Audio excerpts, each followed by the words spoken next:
Also, if you'd like to assist, there's a link to the Reddit thread. All right. All that being said, shall we dive in? If that works for all of you, ladies and gentlemen, friends and otherwise.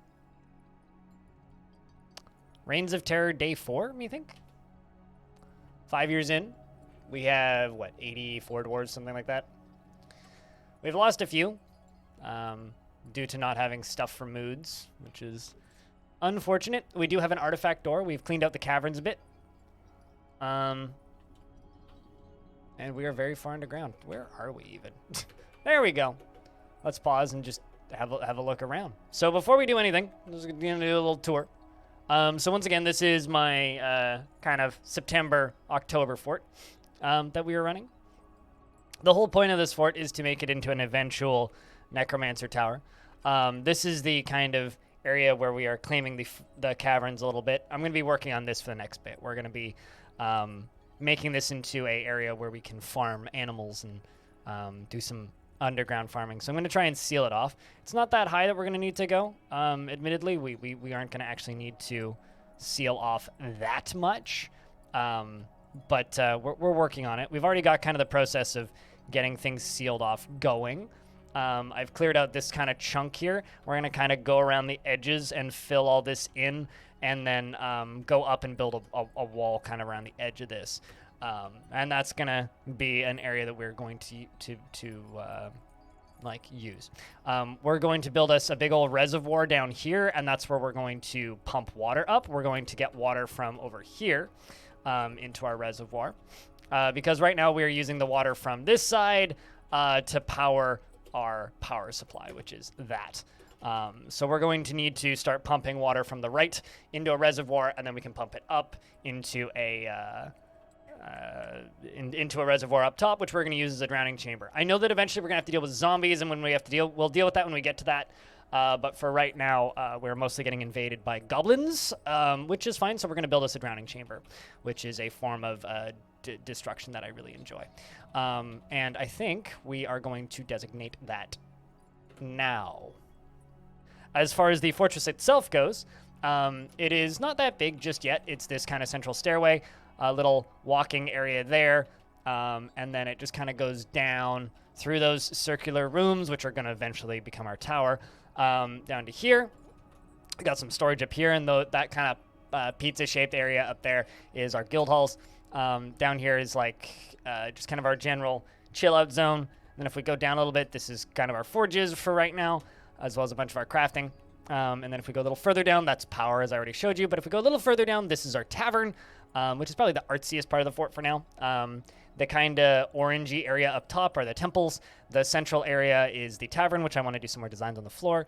And then there's not much down here except for some coffins if you go down to about here. We did see one forgotten beast in this lower cavern layer down here, but it was a blob composed of mud, so I'm just going to ignore it. It'll probably get killed by a troglodyte or something. But that's the fortress. Oh, also, another thing about this entrance into the caverns is this right here is an artifact door, which is kind of great. Love it. Love it, love it, love it. Seeing Dwarf Fortress makes you happy. What a vibe. Yeah, I know that feeling. So we're not naming dwarves after viewers in this one. We are naming dwarves after notable events that they achieve. And that's the plan going forward. So let's get to that. But like I said, first thing that we're going to do is we're going to be designating our defensive structure. Oh, also, I'm going to do wood cork. Let's just do 100. And wood pipe 100. Let's get those rolling so I don't need to worry about them. And we're going to go down to, let's just say here. So we need a reservoir.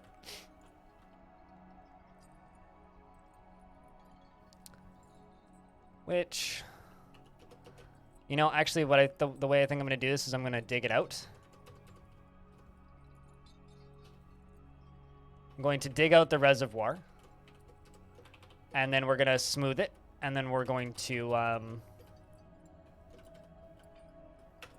what's the word?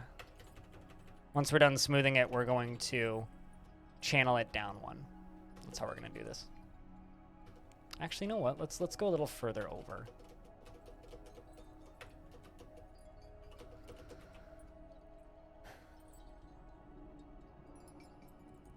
He wants to cover the world with garbage? Huh. Sounds trashy. I like how you're just like, or something, like you're not entirely sure. It's like he wants to cover the world with garbage or something. I mean, naturally. I mean, although to be fair, the world is doing a pretty good job of that without him, so I don't know if we necessarily need his help. I think we're doing just a fine job of that without the assistance of an anti-hero or a supervillain covering the world in garbage.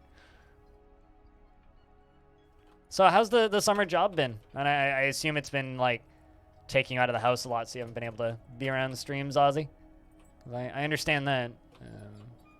Sometimes like if I were to like complain about one major thing about this job, like getting to stream video games on the internet, is like there isn't a lot of variety. And something that I do miss about having like random ass summer jobs and shit was like, you know, it was kind of nice just like doing something different for 6 months, you know? And I kind of miss that. It's already we're already covering the world. Why do you need more of us?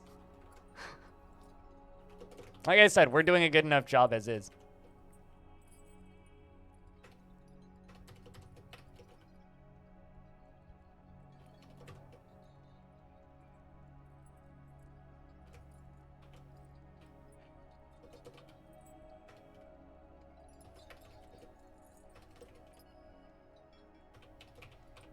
This is going to be our reservoir.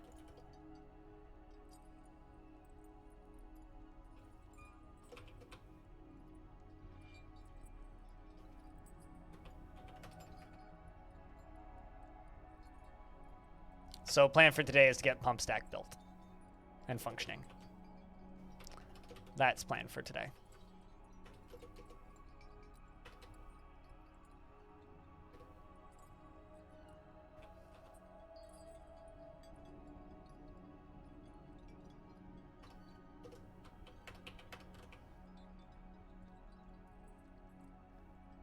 Landed a couple weeks ago. Sure as hell kept you busy for the summer. Made wicked tips. What were you doing, if I can ask?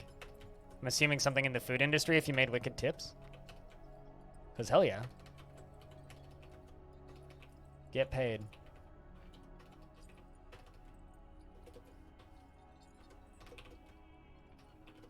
The best summer job I ever had was coaching kayaking. It was great. My older sister did all the actual work. I just showed up and drove the speedboat. Which is how I inadvertently got a tugboat license. Which is kind of funny because it's like, I live in Canada. I can't legally drive in this country because of my eyes. But I can legally drive a tugboat. Canadian priorities, that's all I'm saying. I think in order to get a job, I'd need to retake the test, but it's not hard. Not hard at all. Oh, hell yeah. No, definitely you'd make wicked tips doing that. I completely believe that. 100% I believe that. Just going to quickly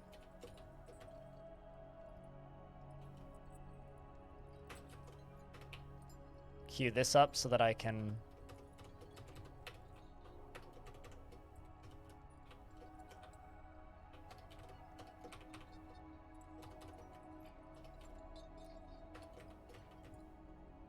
just queue up more of these.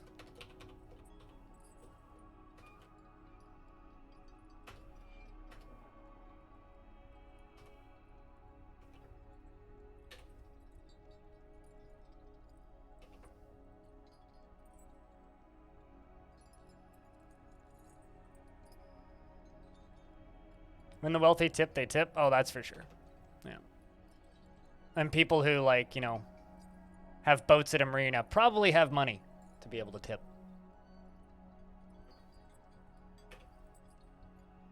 This will be the last one.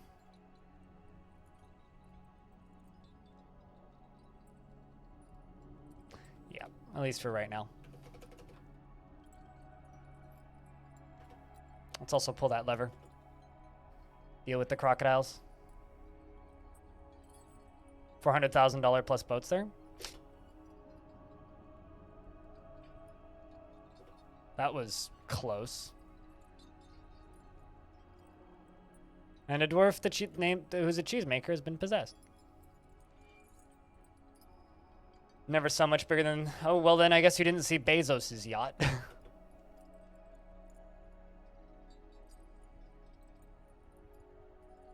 So a cheesemaker claims a mason's workshop. Any bets on what this cheesemaker makes, chat? I know what I'm hoping they make. Well, I mean, it's a mason shop, so it'd be hard for them to make cheese in a mason shop. Another thing we're trying to sort out today is farming and pigtail industry. Cloth thread, stone rock, rough color. Oh, actually, something I need, because I have literally none of them, is I need a hunter.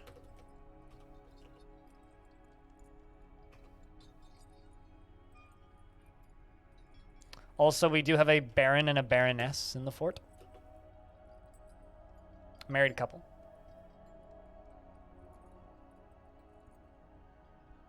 What was a fast designation? Oh, the macros?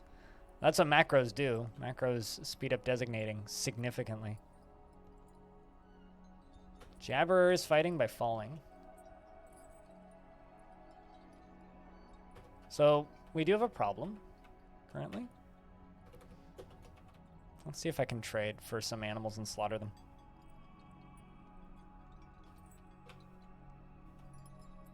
Yeah. I've already traded with them. But let's see if we can trade with them again.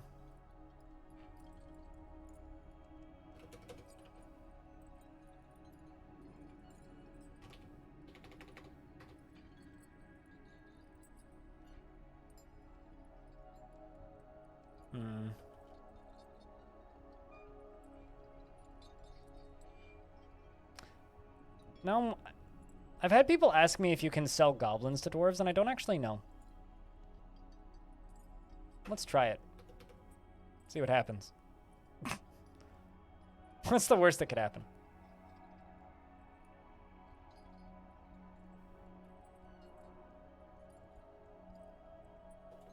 Nope. No, you cannot. It lets them out.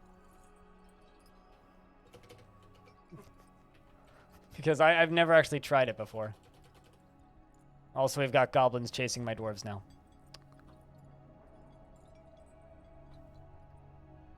Although there is a giant cave toad. Actually, can I slaughter that giant cave toad? That we can. Let's go kill that goblin who's been let out.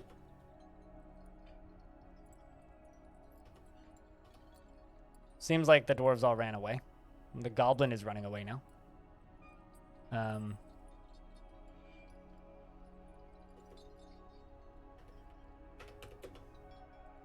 gonna try and get the dwarves all inside. Here come the military, and they killed it. All right. So, note, no, you cannot, in fact, sell goblins to dwarves. It does just let them out.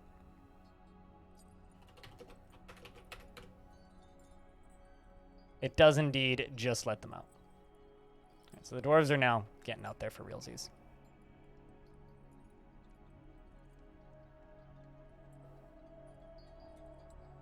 Right, guys, new rule. Please don't let any more goblins out of the traps. Can I trade for any pets?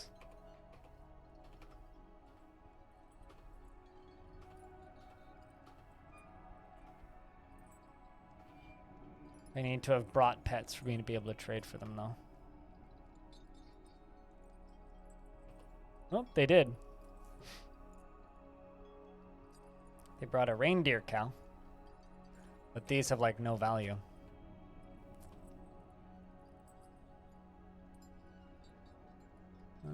Let's just sell some platinum bars.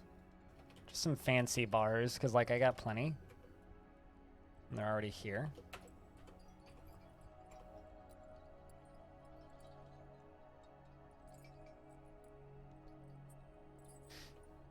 I mean, I've seen some. I've never worked in a job outside of streaming, where tips was a primary form of money.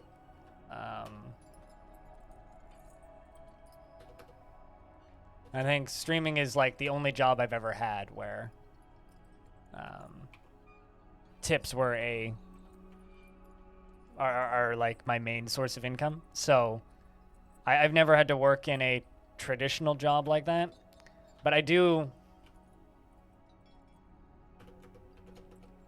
I don't know. I kind of don't really envy anybody who has to survive off of tips like that. As somebody who does that now, it's like there has to be a better way of doing that. You know what I mean? Like someday we need to come up with a better method of getting those people paid in a proper manner, if that makes any sense. Dwarves consider slavery wrong? Oh, that is for sure. Yeah, but like, I can sell animals without the animals getting out, and I can sell like certain mega beasts to other factions. I've never actually tried to sell goblins in the format of prisoners. I've never tried to do that. I was just curious if it would work. I've just never tried before. I don't even consider that slavery. It's like selling prisoners of war, but I mean, they got caught in my trap. It's not like I'm just trying to trap animals. They got caught in the trap. That's on them. I know that's not how it works.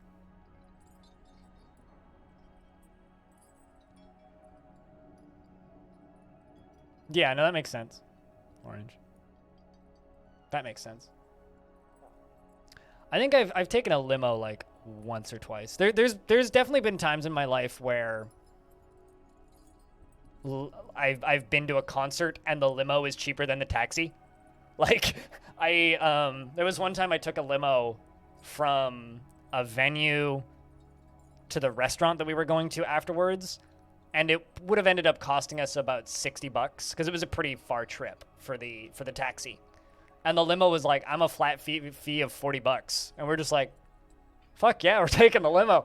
Because like I've cabbed from that area to where we were going a couple of times in my life, and there was 3 of us, and we just kind of looked at each other like, yeah, we're taking the limo. Like, screw that. So like, I think I've only ever taken a limo once, or actually twice in my life. 3 times? Yeah, I think 3 times in my life I've taken a limo. Once was that. Once was because our flight got super fucking delayed, and they ended up flying us to a different airport. But as part of flying us to the wrong airport, they gave us a huge discount on our return flight because we were coming back from a family vacation when I was younger. So they flew us to a different airport. We were supposed to go to the Abbotsford airport, but they flew us to YVR instead, and then gave us a limo ride from YVR to the Abbotsford airport. Just kind of, I guess, as a make good from the airline. Anyway, that was great, and the reason it was great was because those seats were so fucking comfy, I fell asleep like instantly. Like I literally just got into the limo and just immediately fell asleep because we'd just flown like all the way across Canada. So we'd been in planes and airports for like 20 plus hours. Like it had been almost a full 24 hours. It was like 2 o'clock in the morning we landed. Literally just like walked out of the airport and sat in that limo and just immediately passed out. It was great. Making an iron helmet. We're trying to get clothing done because a lot of our dwarves have gnarly clothes and we don't quite have the clothing industry up and running just yet.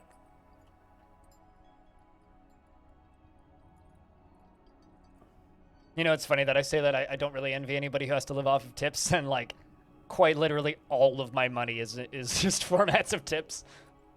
I guess like chat, do subscriptions count as tips? Not really. I mean, like 80% of my income is tips, basically. Tips and Patreon. Subs are like 20% of my revenue, basically. Especially now that Twitch has like made that change where I lost like $200 a month. But, you know.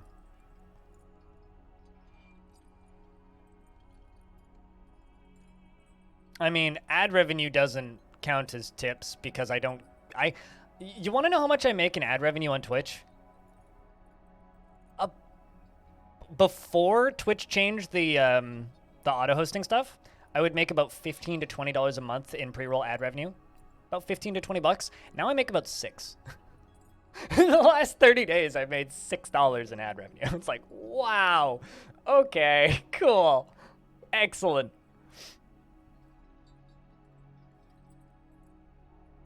I used to make like not good money off of ad revenue, but I used to make some money.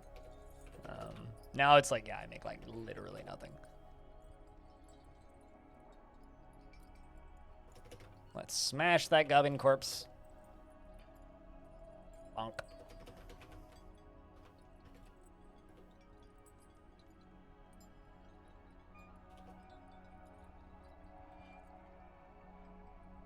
$4.90.45. Well, I mean, it's also USD, so it's a little higher than that. But YouTube, I've made $104.02 in the last 28 days off of 49,000.1 views, which is, I'll take it. Need to make $100 a month on YouTube to get paid, so otherwise they delay the payment by a month. So that's kind of my goal for YouTube every month, is to make $100. But revenue in this industry is weird. It is weird. So we're going to carve this out, smooth it, and then channel it down to here. And then this is going to be where the entrance tunnel is. It's going to be a floodable, drainable maze. Floodable, drainable maze. No, YouTube doesn't give more. Twitch actually has better CPM than YouTube. The thing is, I get a lot more views on YouTube. My Twitch channel gets about many people ask me, Nikita, 10,000 views a month. My YouTube usually gets about 70 to 120,000 a month.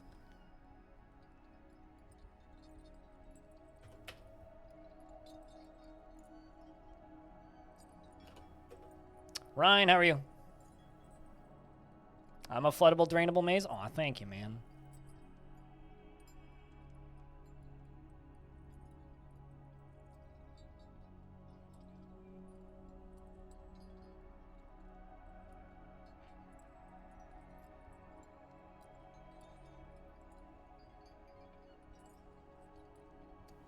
My mayor has mandated, man, I really wish you'd stop doing toy axes. Because it's just queue up 10 toys and hope they make an axe.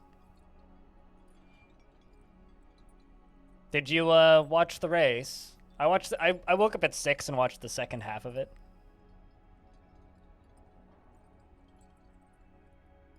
It was actually pretty good for a Sochi race, even though the podium was pretty normal.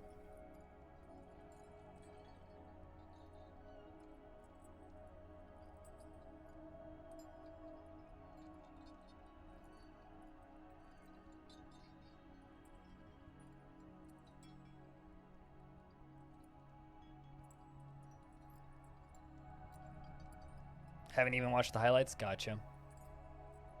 So there's... Is this like the time that you normally wake up for work?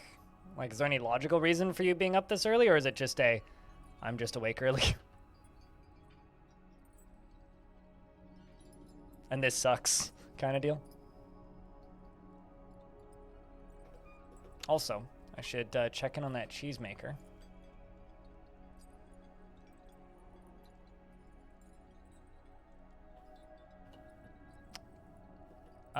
Never mind, you insane. Didn't get you bones in time.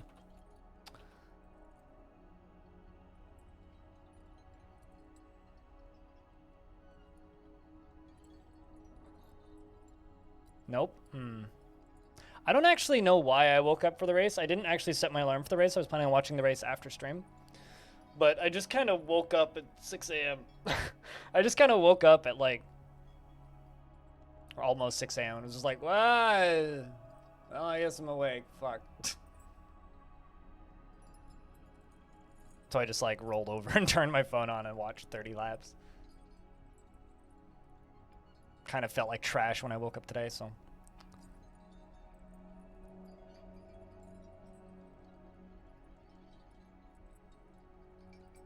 I've just been like working on a big project all week, so when I'm doing that, I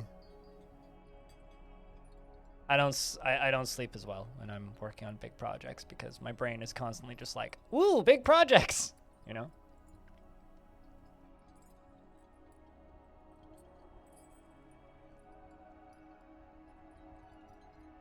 I don't believe I've even looked at your Steam profile picture. Also, Ryan, when you get an opportunity, you should pick up a copy of Aliens Fireteam Elite and then come play with me in Hobo. Just saying.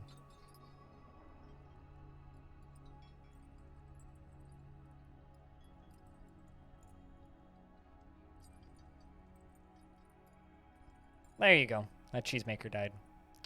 I thought I got him the bones, but I guess I didn't. Not in time, anyway. Also caught a cave crocodile, which we can eat.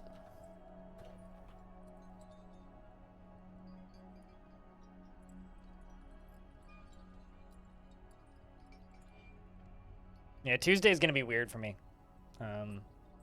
Because I might end up just ending my stream at noon. So I've got a friend who kind of wants to hang out, and I've got a lot of editing to do. So what I might end up doing is doing a bonus stream tomorrow and then just ending early.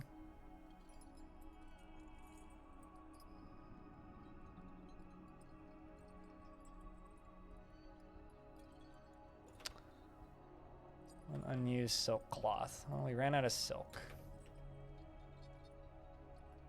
I'm also out of plant cloth. Let's see if I can... you know what, let's just shut those off for now.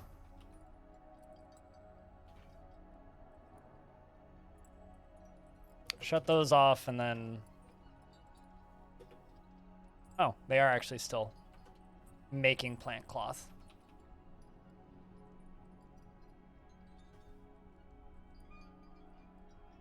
Screen cap of one of the images that flashed during one of the videos. It says, "I'm an idea thinking itself." Oh, I mean, I've Local 58 being like the horror YouTube channel. 'Cause I've watched a bunch of that stuff. If it is the one I'm thinking of, unless I'm confusing it with something else. Yeah. Oh, okay. I mean, that shit's good. That's good stuff, man. It's good fucking stuff.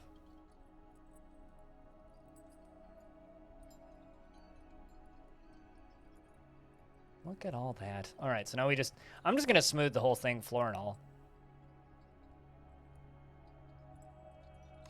Because, you know, might as well get more legendary engravers, you know? Just waiting for those last two blocks to get removed, and then... Whoa, that's not the button I wanted to hit. I hit D instead of S. S, there you go. Hey, Annie and Maul. How's thing? Whoa! Go do friend thing. Friend good. Beer good too. The way she said, I don't think I'm ever gonna stop that from being French because it's just too fucking silly. Seriously, thank you very much for the $20 tip, pilot. Cheers, man. Speaking of living off of tips.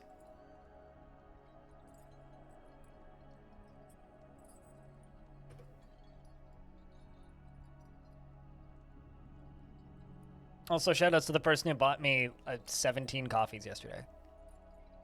The Goblin Monster Slayer is visiting. I'll take a Goblin Monster Slayer. If the Goblin Monster Slayer would like to live here.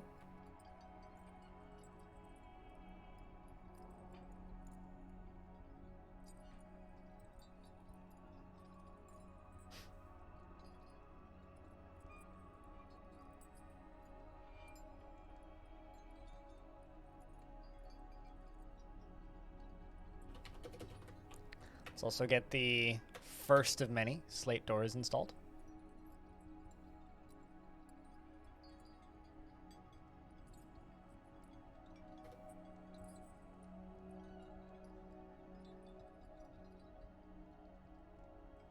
Let's also just check that this is not a good route. Okay, so this would be a good route right here.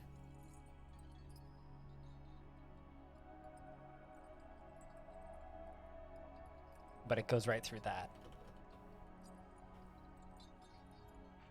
So, like...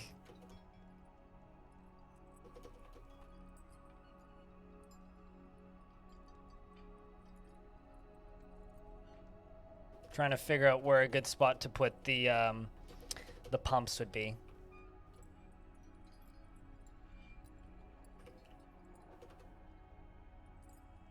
You know, this would actually be a good spot for the pumps.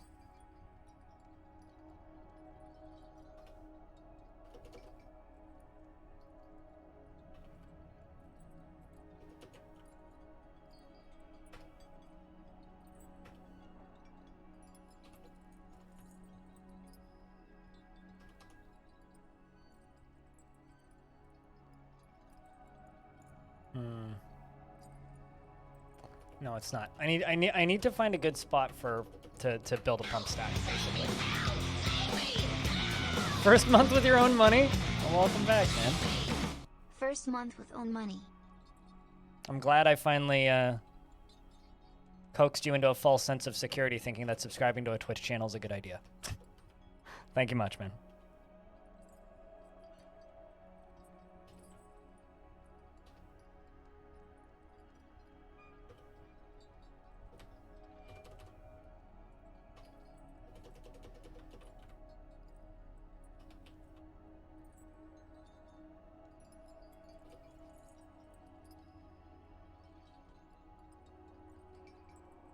Where is that, actually? Is that right there? Yes, it is. That's fine. I can just deconstruct all these.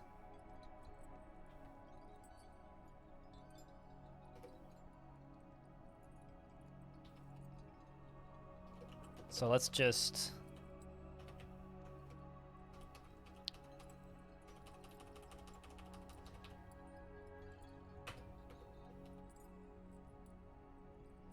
yeah, we can make this work. Deconstruct additional pylons. Yes. I don't even need that many pumps. This is going to be pretty easy to set up. This is going to be pretty easy. Actually, I only need to go to here. I mean, actually, we can go all the way to the end. That's fine.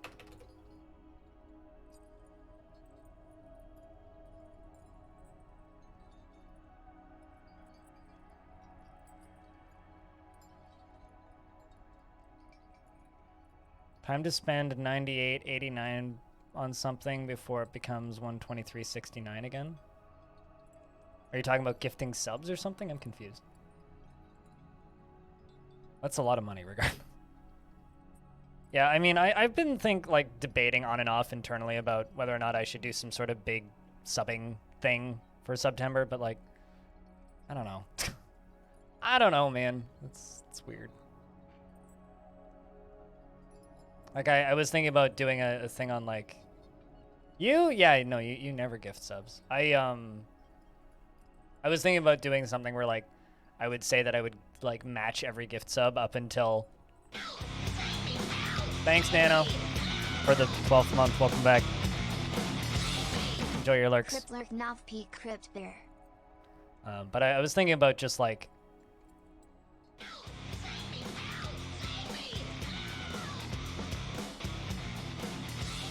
matching gift subs, but I don't think that's a good idea. Speaking of things that are not a good idea, thanks for spending too much money on my channel, Animal, and gifting 31 subs.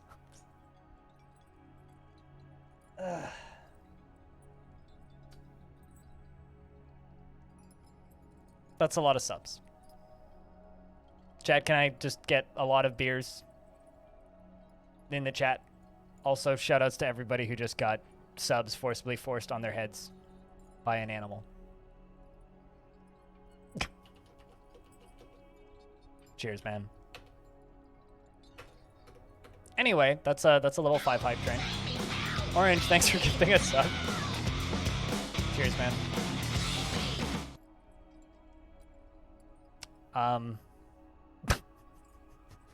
Instant level 5. You're doing this on the wrong day though. You're doing this on a Sunday, so the like thing resets tomorrow. How's it sitting on 100%? I don't understand. Who's not a sub now?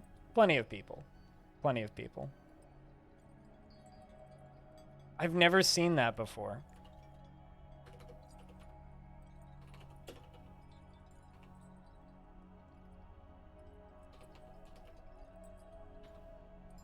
Apparently Ryan's not a sub, chat. Somebody gift Ryan a sub.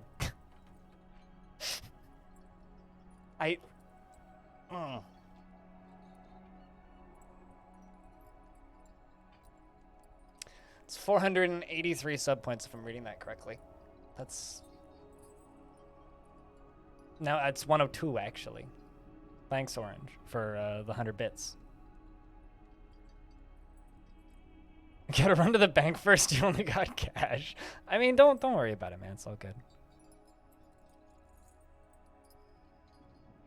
Ryan does indeed have a hat. That's why he put a kappa on that. Pilot. That's why he put a kappa on that.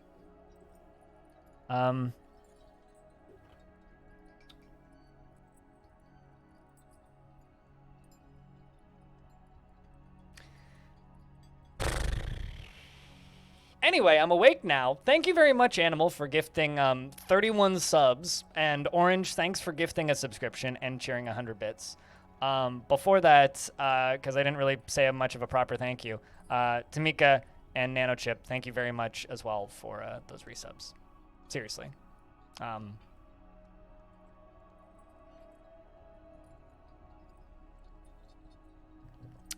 And 20 bucks from Pilot. Thank you.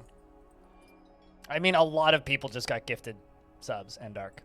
So thanks for just hanging out and having the ability to get gifted one. I'm just quietly building pumps. You know, just as you do. Just building pumps. Well, that is the plan anyways, to build pumps.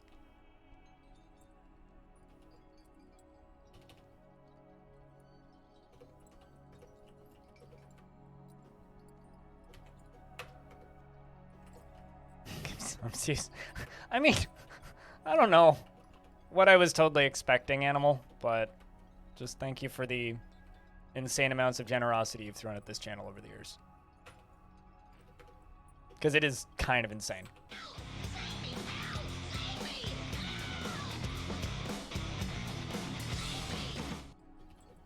And Sama as well.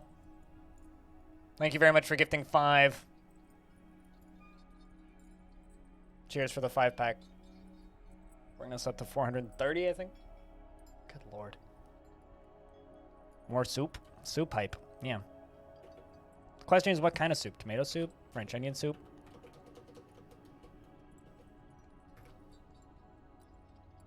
You've been gifted twice already? So you gift 5? And before we end up with 1K subs? I think that Animal is like, you know, done... So I wouldn't expect much more from there. So, doubtful. We just had a baby boy. Hey, Pablo Rasta, how's things?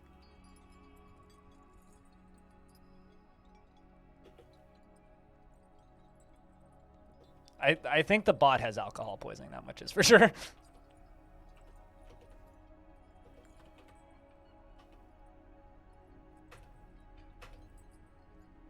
But thank you very much for the hype train with 39 gifted subs and 100 bits. Because that's absurd.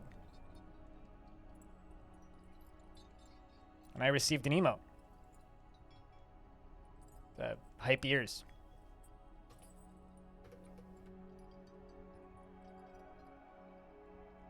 %147% level 5 hype train is what that was. Yep. That is true.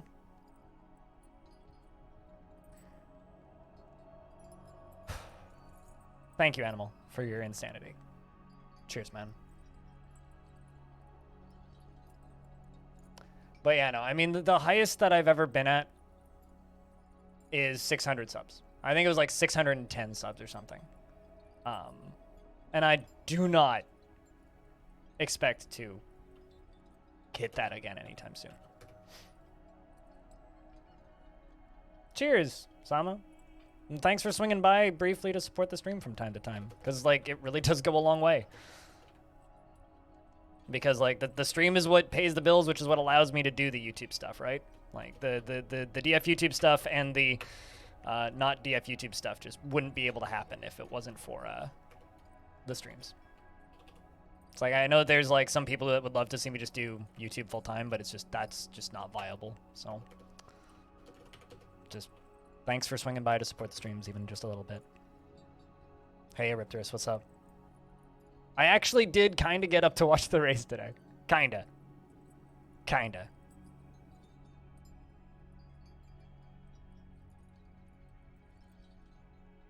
Kinda.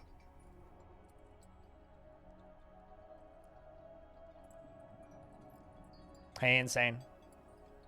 Animal's, a crazy motherfucker. We'll put it that way. I don't know. 430 subs. Thanks, guys.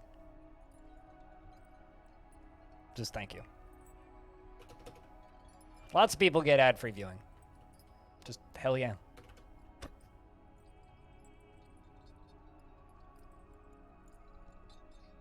One crazy bitch-ass motherfucker coming right up. Yep. We know that much about you, Animal.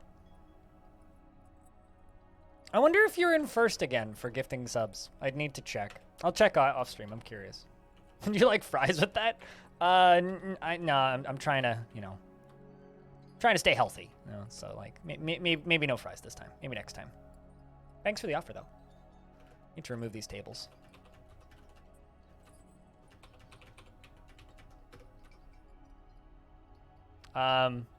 Nothing, Dap. I don't know what you're talking about. Animal did absolutely nothing. Also, hi, Dap.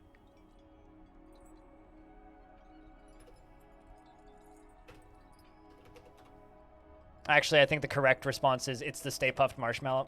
Stay Puffed Marshmallow Man is what Animal did.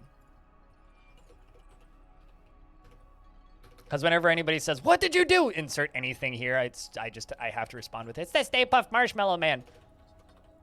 It just popped in there. It's true. It just popped in there. Either Dap lurks here or Dap got summoned. One of the two. I have a feeling it might be a Dap got summoned.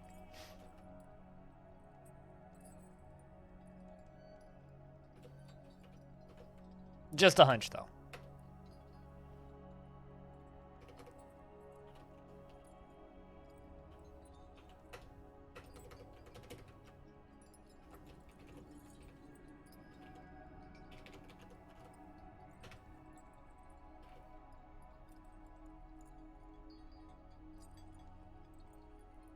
Got summoned by the notifications. Yep, well. Yeah. But no, Animal was well, September's almost over, so gotta do this one more time, I suppose.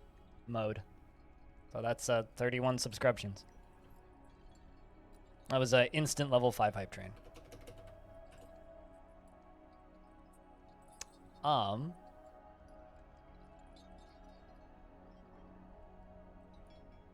Link to a gear assembly. That one.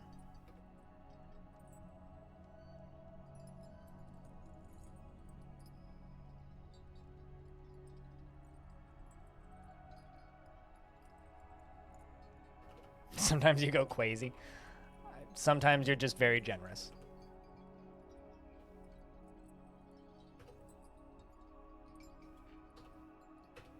I will never forget that one subathon I did a billion years ago, Animal, when I turned the stream on, got up, walked over to my kitchen, poured my coffee, came back, and had 48 hours on my subathon clock because of, I think it was just you and Eggman. It was like between you and Eggman, I had 48 hours. Like I started with like, I want to say it was like 6 hours on the sub clock for the subathon. And I literally just like walked back over to the computer. There was 48 hours of time and I was like, I help. I don't know. What? How? That was a good flex. I don't know about you. That was a hell of a flex. That was my, like, I just got partnered subathon, though.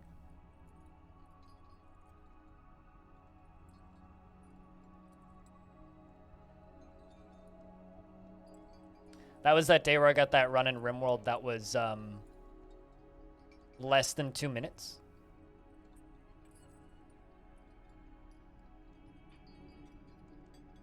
I think it was that day. It was literally, fuck. Well, subathon's over, guys. That's literally how it went. That's literally how it went. Well, we done. You've done enough.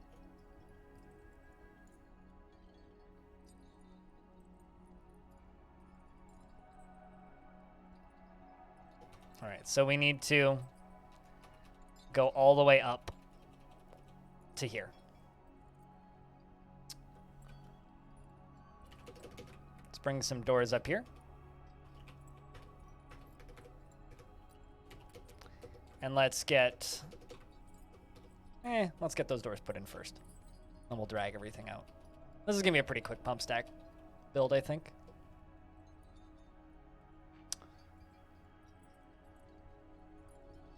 Pretty quick pump stack build.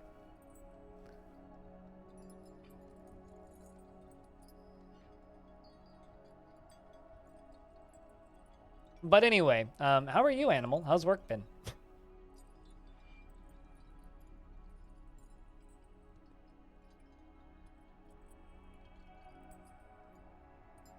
Find anything cool at the shop recently?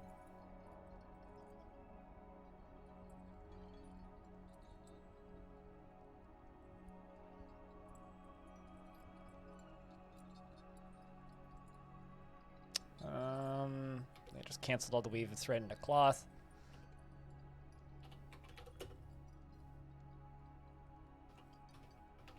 Let's make 30 cloth trousers and cloth robe.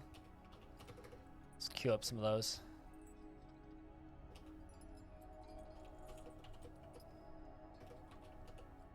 Let's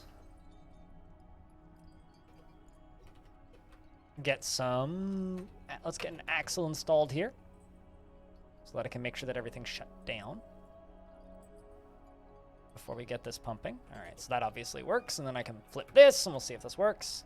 Boop, and there we go, it stops. Perfect. Let's go down here, install that floodgate.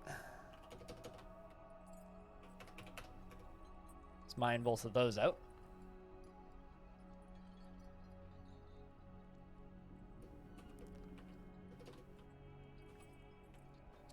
Then just make a garbage dump down there, and then just dump all of these boulders out.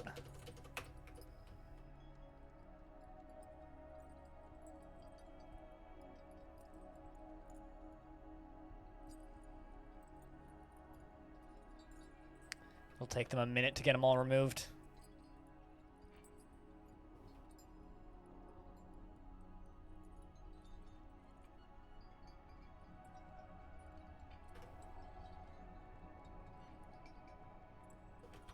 Let's jump over here. Channel this out now that that floodgate is installed.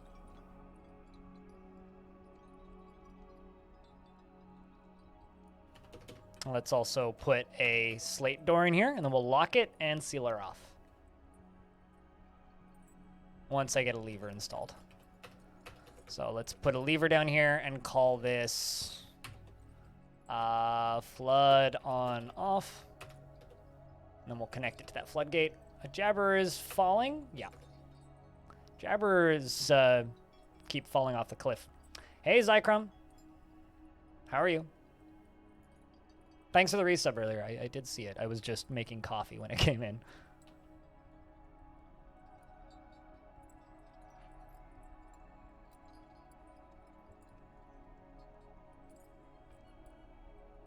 Also, if we do hit that sub goal, I know it's still a ways off, but if we do hit that sub goal, then I have to gift a sub.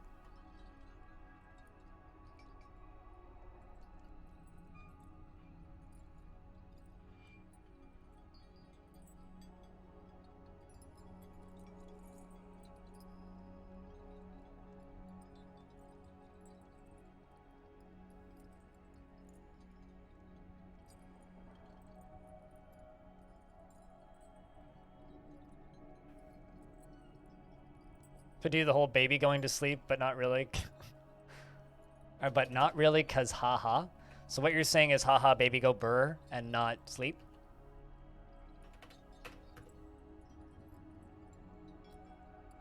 Actually, you know what? Nah, I don't want to use that floodgate for this. Use the floodgate for something cooler. Haha, baby go wah. No, I can relate. Well, I can't relate, but I can remember when my little sister was a baby and when she went wah all the time, so. So wait, hold on a second. Your baby is Waluigi? Wah! I'm just imagining baby Waluigi. It's all spindly and scary and has a mustache. Also, it's decided. I just figured out what your baby's Halloween costume is going to be. Little Waluigi. Yeah, Animal, good win. I mean, Animal has to win by law because of how much he bribed the bot just now, gifting 31 subs. Jesus Christ.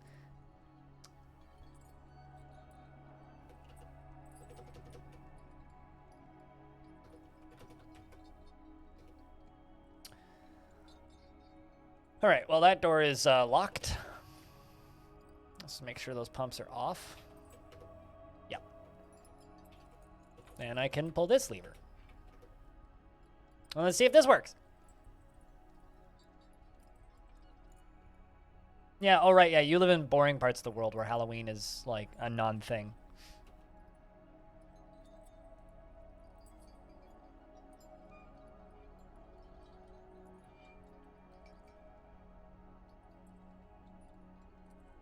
Halloween is like the only good holiday, so. You're missing out, truly.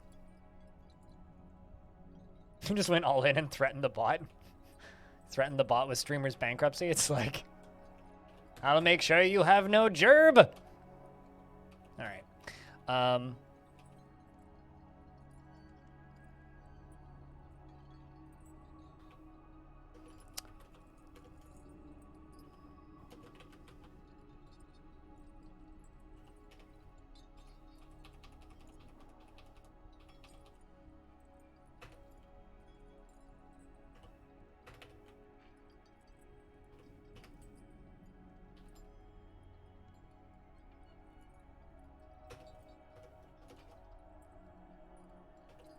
And upstairs.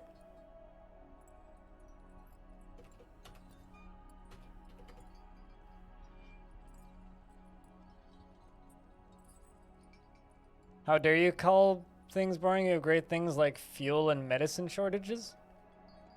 I mean, I've never been, so I couldn't say whether or not it's boring, to be completely honest with you.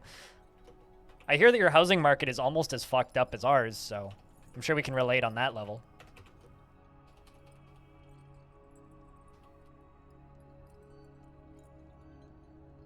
Just let them finish digging this stuff out, and then we'll set this up proper.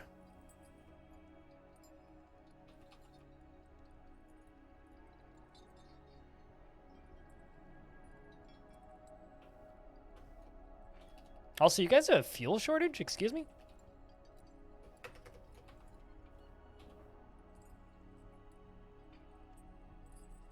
Here, we're just taxing fuel to all hell. So anybody who, like, drives a motor vehicle that uses fuel is going to really hate their life in about 2 years.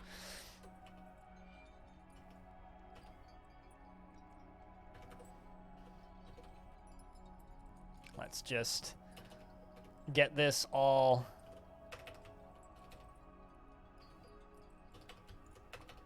prepped. So, like, some of you may have watched me make that super big pump stack out of very specific materials for long death. This is what we call a quickie pump stack. It's made out of any materials and just used for water and super easy to do. Super quick, super convenient, super easy. Because you don't need to worry about material types, you can just make it and it's just done.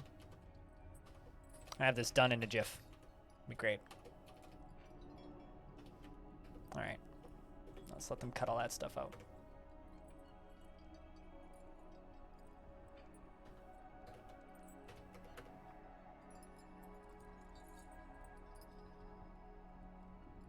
And bad things happen. You know, I'm not certain that that's true. I think that someone might actually have to test that first. Someone has to try burning all of their trade agreements for us to know whether or not that'll actually happen. Because, you know, like, come on, people are reasonable, right? Larkatham detected.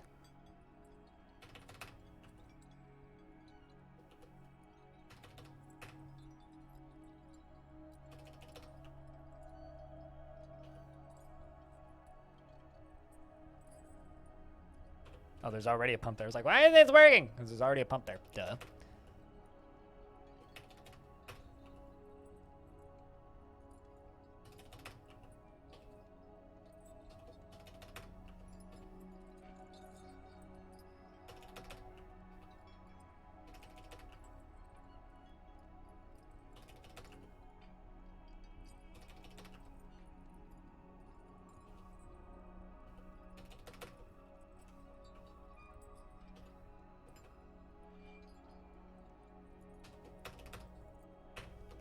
Done.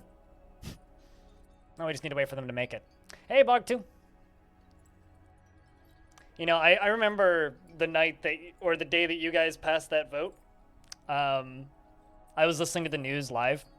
To like leave the EU. I was listening to that news live, and I was working night shift at the time, and I remember like hearing the confirmation that the UK was leaving the EU, and I literally like stopped what I was doing and I went to my manager's office. I was like, guess what? And she's like, what? I'm like, the UK just made a really strange decision. She's like, what? I'm like, well, they just left the EU. And she's like, that, what? Like, we literally, everybody in the entire store like stopped what we were doing and walked into the crew room to watch on the TV. Because I had the TV on while I was cleaning in there. Like, a bunch of Canadians just kind of, like, stopped what they were doing and went and watched the news for 20 minutes because we were so shocked. It was a weird day.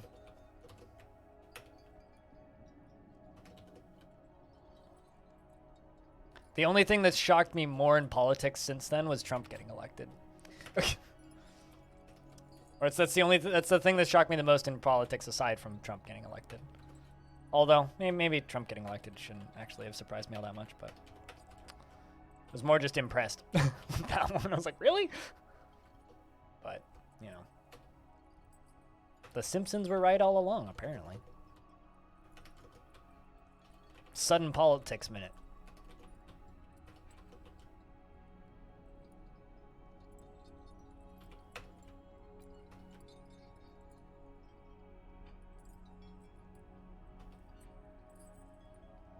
I mean, if where you're at, DAP, is anything like here, we still get, like, shipping still takes a while because of, like, bottlenecking because of the pandemic, right? And because our lockdowns are, like, skyrocketing again, which is fun. Like, I have so many tickets for shows that were supposed to start, and all but one of them have been canceled for October. There's one in November that I have tickets for that hasn't been canceled yet. So we'll see if that ends up happening, because they seem to cancel them 14 days before the show happens. And systematically, they get to 14 days beforehand, and I get an email saying, your tickets have been refunded, or the show has been postponed, and if you would like a refund, please go here. And, like, that keeps happening, so. So, like, shipping is slowing down again. I've started getting notifications from Amazon on, like, basic shit, because I order stuff from Amazon on a schedule, because there's some things that I just can't get from my store that I need to get. And I've started getting notifications like, hey, and also my Servish has been appointed to the position of sheriff of the outrageous clasps. All right, well, that doesn't have anything to do with us.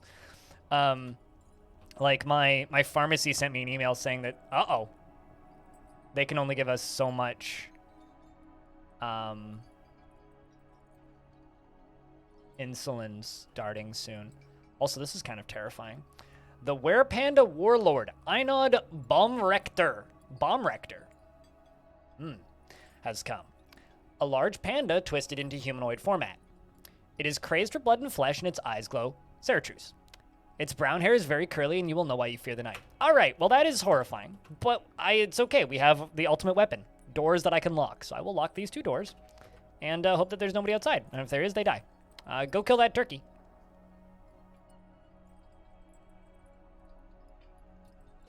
I'm going to unlock this door so that it kites back. Ah, perfect. And tell the military to go get him. I know the Bomb Wrecker. I know the Whip King. He's the Whip King. Run away, Bomb Wrecker, the Goblin Poet. Did you get... We fucking caught him.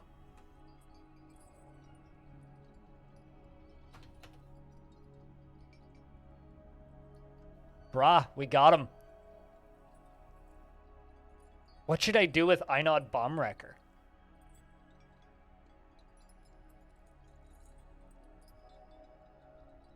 That's actually kind of awesome.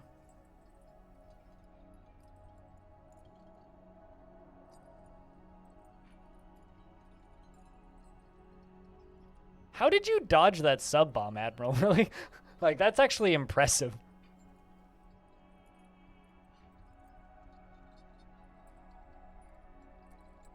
I mean, I could definitely put him into a cage. I could absolutely do that.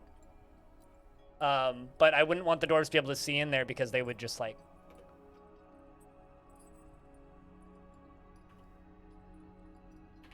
Cancel that order.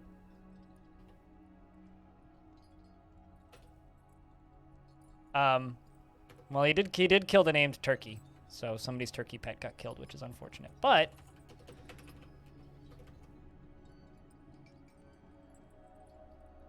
Put him in a cage in a separate room. I mean, I could definitely give him a cage.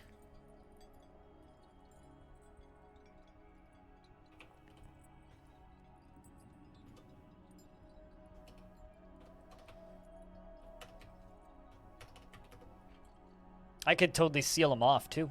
Lock him in there. I think that we're going to make... Uh-oh. Some of the pumps got broken or canceled.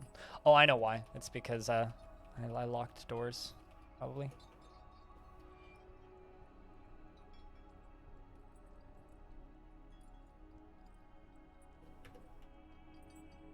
That's fine. We can fix that.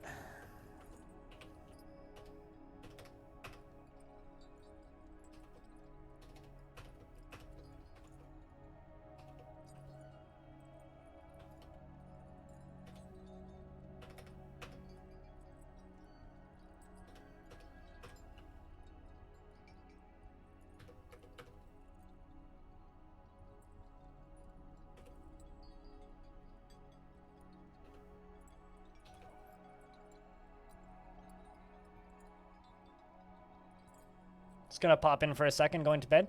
I would just like to let you know, Stone, that we just captured a goblin werepanda, which is kind of awesome.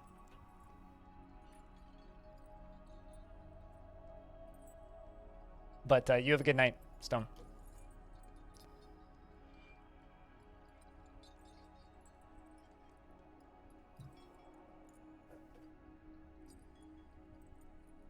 Chicken attack, chicken attack. Hello, B-Lug. Just a heads up, we just captured a goblin werepanda in a trap, in a cage trap, which I'm kind of excited about. Woo! Don't know exactly what we're gonna do with them yet. We gotta figure that out.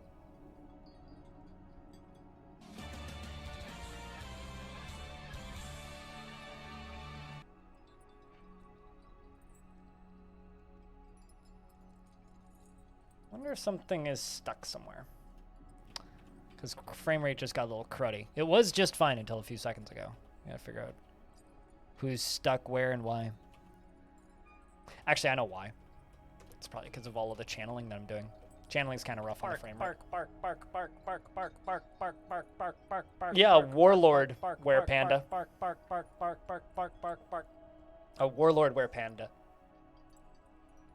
It's got to be some sort of mascot in that.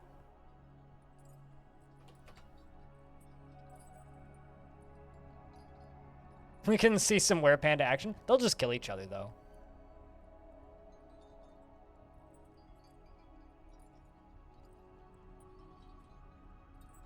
Like, quite literally, they will just kill each other. So I don't know if that's necessarily worth it.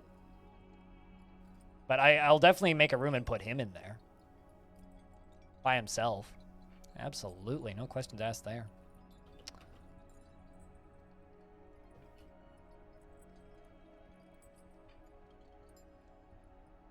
Microcline and Cobaltite.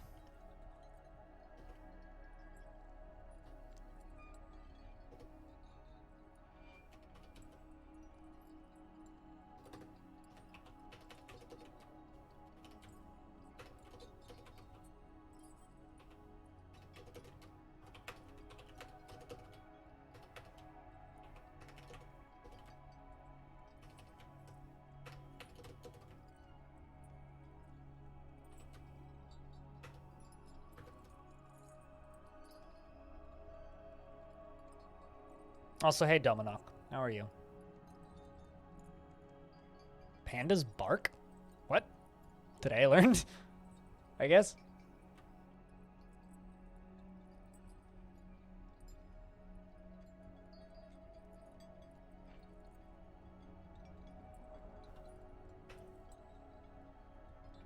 Also, I need to assign some more animals to that. To the volunteer murder spot. Although I do have a bunch of goblins and trolls. But the problem is if I do put them all in there, then they'll just kill each other and then there will just be a bunch of dead bodies in there.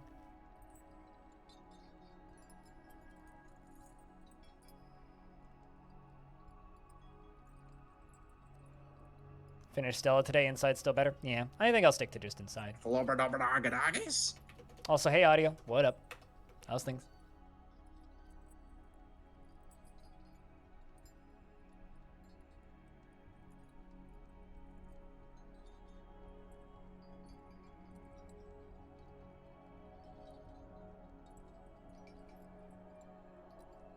Hello. Packing for the work trip, the biggie work trip. How long you going for?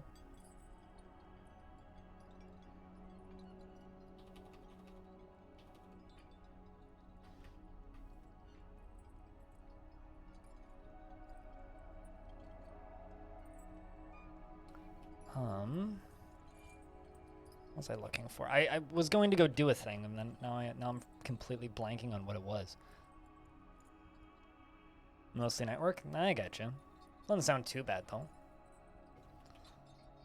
I was gonna do a thing, and I've completely blanked on what it was.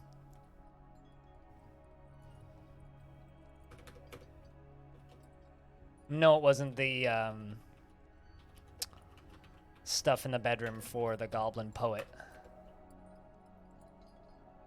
I mean, I'm also working on that, but I'll think of what it was in a second. Does King want anything? Or the Baron want anything? Nope. Oh, I know what I was doing. I know what I was doing. Went down here. And I need to remove this. And then DB claim. Claim those. I just needed to get rid of that dumping zone because I'm going to need to get rid of all of the rocks that are here.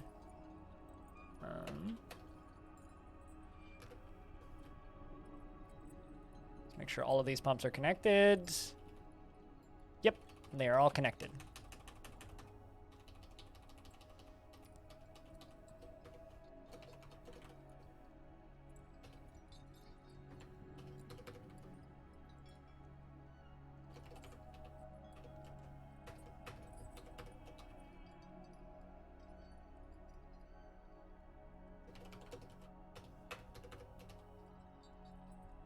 I'm just making sure no dwarves are getting stuck back here. That's the requirement. I don't want to lose any dwarves to dying of thirst.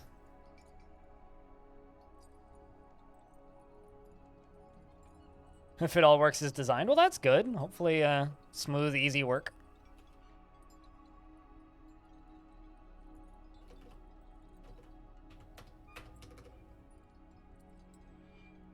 Hopefully.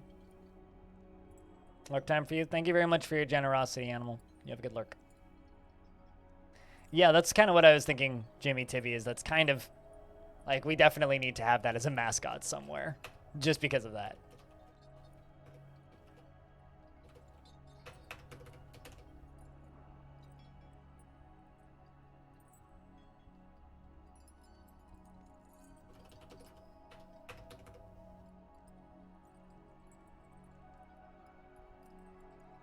Lurky time, enjoy your lurkies. Another dwarf has given birth to a girl. Hell yeah. We're gonna probably have some second-gen dwarves in this fort before long.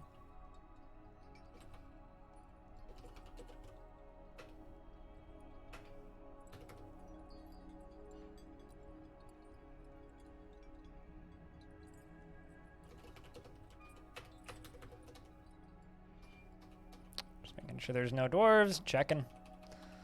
Checking. Because water is significantly more dangerous than lava. Just because pressure and explosions of water everywhere, which is not good. That's very bad. Very bad.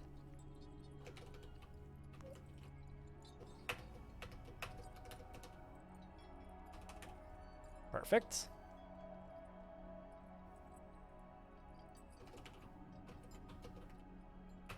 As we definitely lost a handful of dwarves in long deaths from, you know, oopsies. While doing this sort of construction work.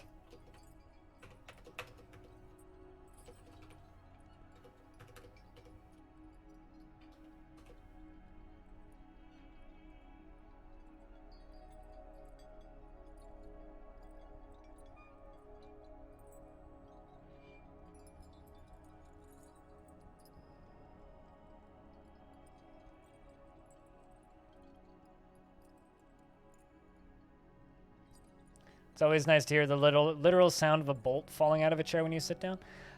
I will always echo this because this is one of the funniest things I've ever seen on a stream is when a friend of mine, Crutonium, sat down at his desk and his whole desk collapsed while he was streaming. Like, literally, there was this audible crack and then just, like, everything collapsed.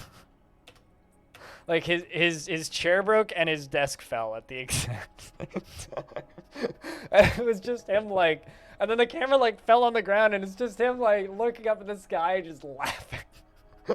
Because his whole desk just fell apart. It was like something out of a comic. It's like, that just doesn't happen. So funny.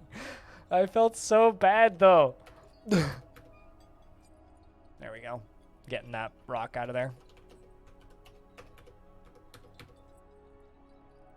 The next stream, he had a tip goal to buy himself a new desk. And he had like a weird like jury-rigged thing set up. One of the old mods of this channel. He hasn't been a mod for a while, but he was a mod for quite some time here.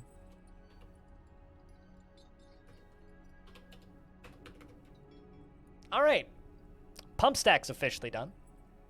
We've got more than enough power for it. The reservoir is like almost or past halfway done. We just need to remove stairs and ramps. Except for obviously the ones that let us get out. And dump all the boulders and stuff. Hey Abe, what's up? Yo, your dwarf finally died. We're 162 years old.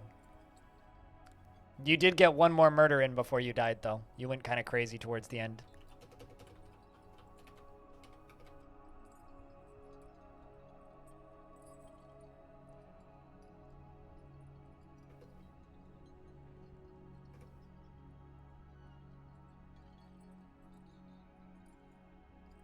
Whoa! Okay, how many dwarves are on this tile? 4. There, I don't know how they ended up there. But there are 4 dwarves right there. Let's build an upstair and a downstair as a rescue operation.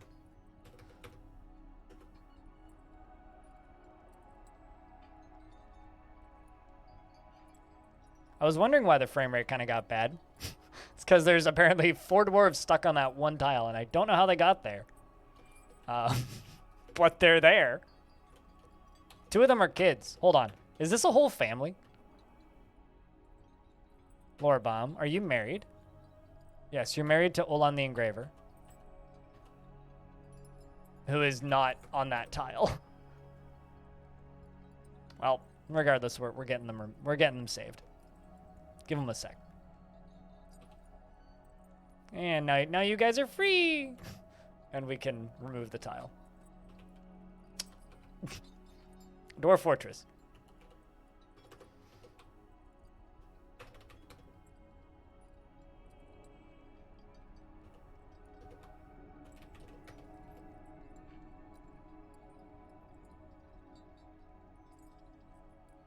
There it goes. Somebody's gonna go mine that out.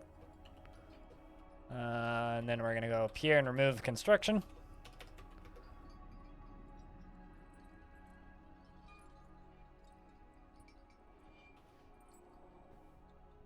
then we're gonna remove the lower one.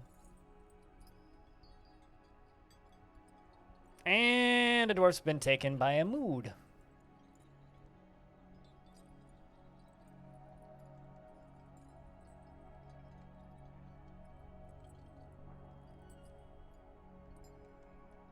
So I've talked about this before, chat, but I'm in this one Discord, and it's, I'm gonna be nice, it's full of a bunch of boomers. It's a record collecting Discord. And there's this one dude in there who just at everyone's with every single one of his posts. And like,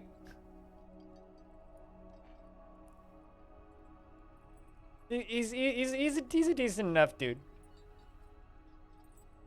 But good God. Good Christ. Really wish he didn't do that. You're not a crazy murder hobo. More like a psychotic drill sergeant, Abe, because you were a militia commander for a very long time. And a damn good one. But at a point you kind of went a little crazy for a bit and you killed like 3 people and then you went to prison for like 300 days. By the time you came out of prison, you were super happy because you were sitting next to a fine a fine cabinet and table and chair and statue for the entire time. So you loved your time in prison. And then you were released from prison and you were super happy and you repented and we forgave you. Then you proceeded to be great for about 100 years and then you went insane again, murdered somebody, and then died of old age. No one called a murder hobo, but we did call a hobo. How are you, hobo? It's good to see you. Hope you've been well. Animal decided to go do the crazy thing again. And it's teasing me because I'm only like 220 sub points away from a new emote. Only.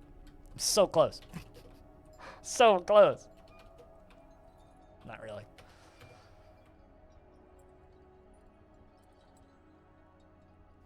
I mean, that's how else are people going to vote for Gremlin unless they receive their bribes? That's just how real politics works too.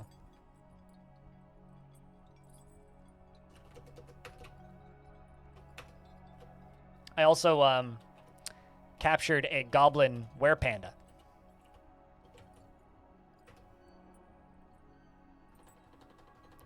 Problem is I don't actually... Oh, well, werepanda cage. There we go. That makes that job easy.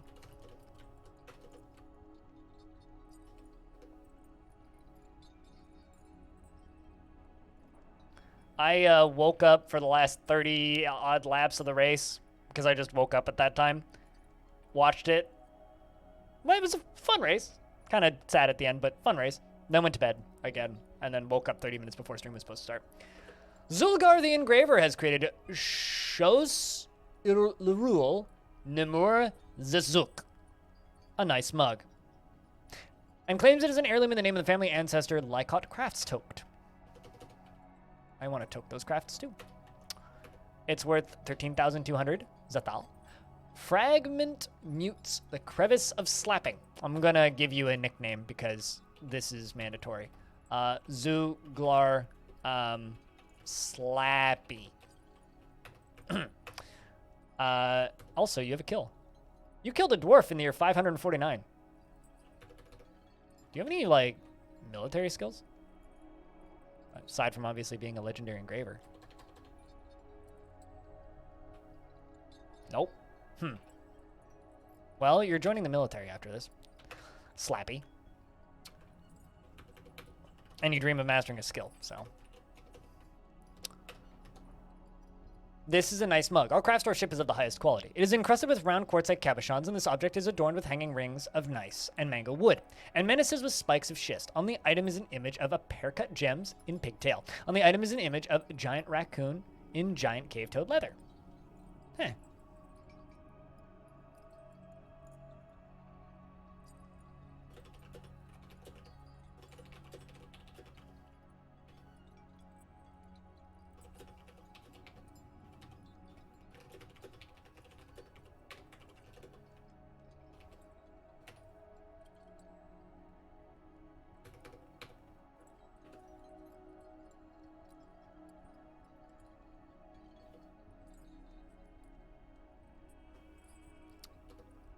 And I think it's time to brew drinks again.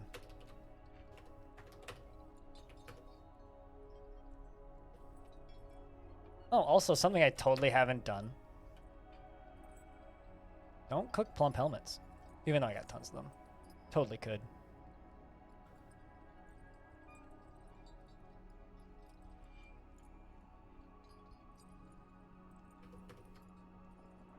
But yeah, that sounds like a good nappy time, hobo. I'm just, you know, building a water pump stack to build a drowning chamber, or the base of a drowning chamber. So yeah, this is my my goblin, Einod Baumrechter, a poet, who is also a werepanda. So, chat, what should we give the werepanda? Should we give him anything, a statue or something, or just leave him in there alone? Because I'm trying to decide if I should put anything in there or not. I could put engravings on the walls. That might be kind of fun.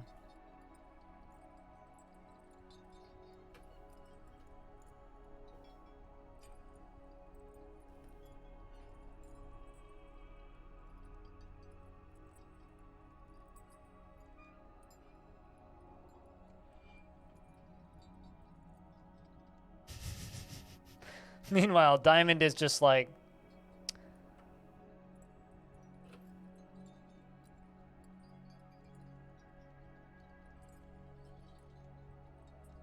you know, I'm not gonna lie. I have no idea what this meme is actually from, but this is still to this day one of my favorite memes of the last few years. Never stops being funny. I'll have you know, I still play Long Death 3 days a week, and this one's only 2. So.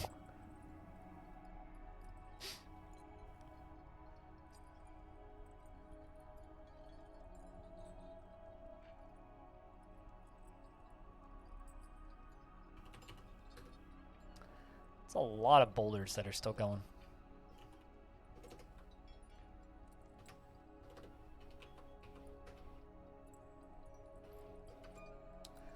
Let's just get that deconstructed.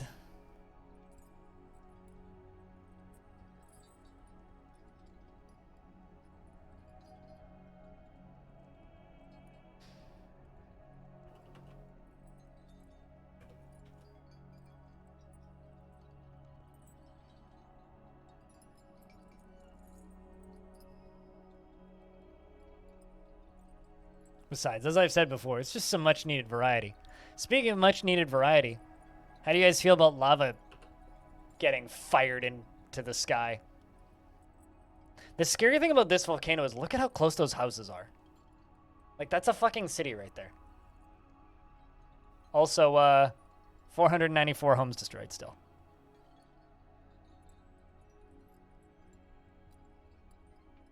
Does anybody think the apocalypse is coming? Because, like, man... that's kind of scary.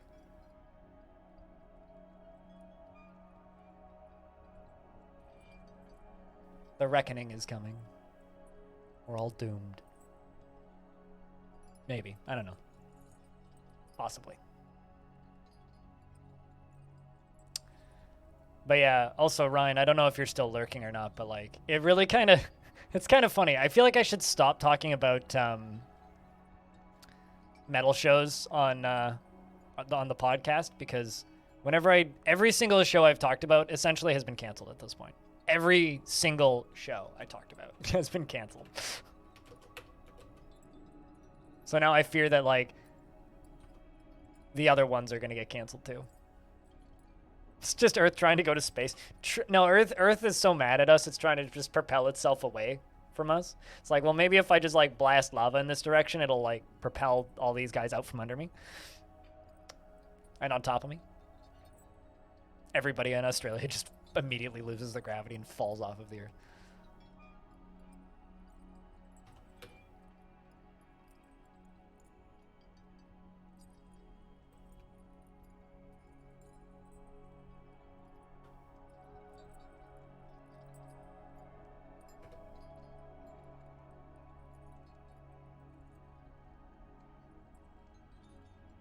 What weapon did you use? You had a masterwork spear that was named.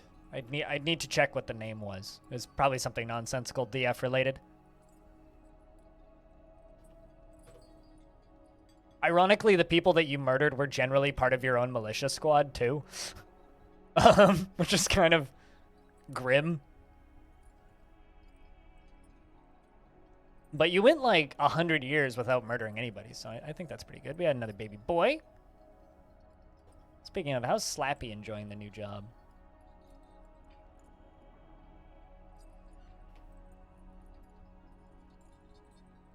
Seems to like the job so far. But yeah, you used spears. That squad's been a spear squad for like 100 years. Hundreds of years. Hundreds and hundreds of years.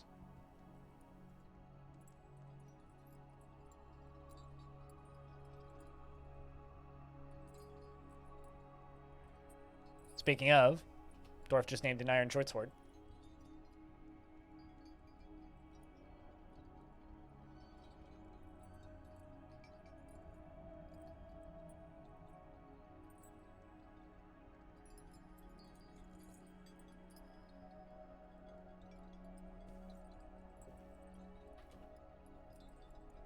Oh.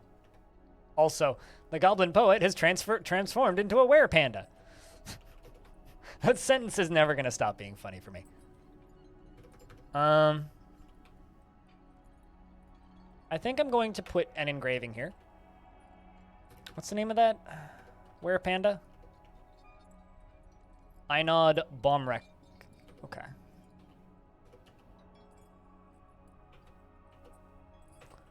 Einod Bomb Whip King. Let's do a second one. Einod Bomrek. Let's get 2 done. And then we'll see what they're of. Because imagine like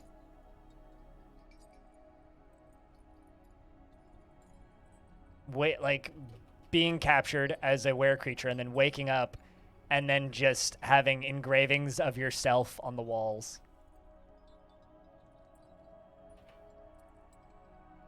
Engraved on the wall is an exceptionally designed image of Ispu Malice Chains, the Goblin, and the humans Olon Das Tottoster. Ispu, surrounded by the humans, the artwork relates to the election of the Goblin Ispu Malice Change to the position of Warlord of the Rumored Fellowship in the mid-autumn of 537. So I think that this Goblin is using a fake name. Engraved on the item is an exceptionally designed image of Ispu Malice Change, the Goblin, and Kumba, the Goblin, by Kickroast Legless. Legless is a dwarf with 1 leg, so he has crutches, which is one of my dwarves. So one of my dwarves drew this, and is fighting with Kima. The artwork relates to the Goblin Ispu on the attack on the Goblin Kima during the rampage of the Goblin Kima in Malice Chains in Wonder Honors. From goblin into that. Oh, actually, I don't know what color that goblin is. That goblin might be gray. I haven't actually looked at the description of the goblin yet. But we'll need to do that. Lever. Gotta put a lever there before I can do anything. Well, we're getting close to the end of this.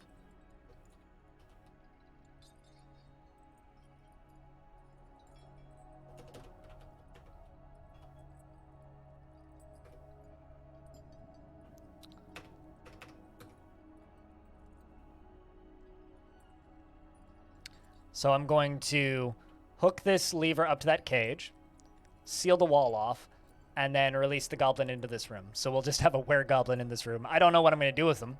We'll figure something out. But we're just going to have a were-goblin in this room. Who's going to wake up with a bunch of images of himself on the wall.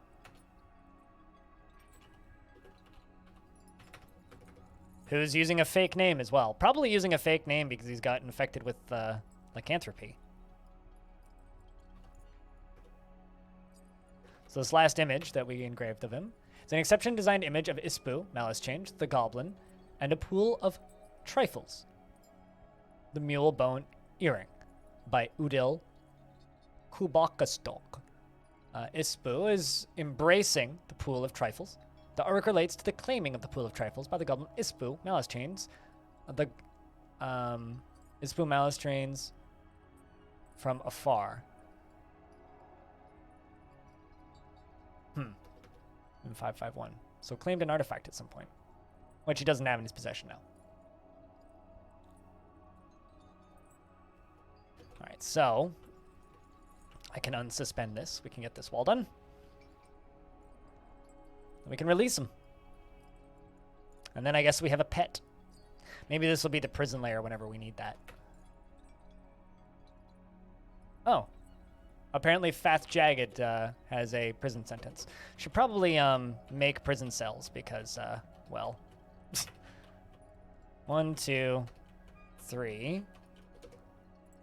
Because the game wants me to. 4, 5, 6, 7, 8.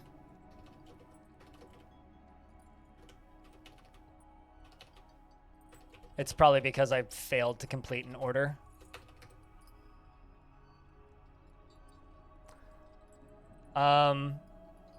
No, I'm not going to do that because I don't have access to any glass in the fort right now. And also I don't want the dwarves to oogle through because they will be terrified if they see it.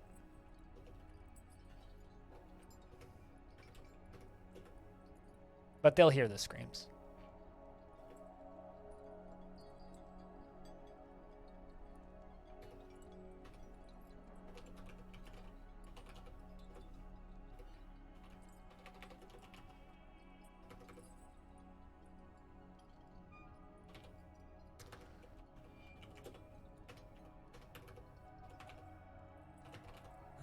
Let's make copper chains 8. I'm just going to hide this stuff. There you go. There's our mascot. The Goblin Poet. There's also a troglodyte who's fighting with something. By that, I mean is falling down a cliff.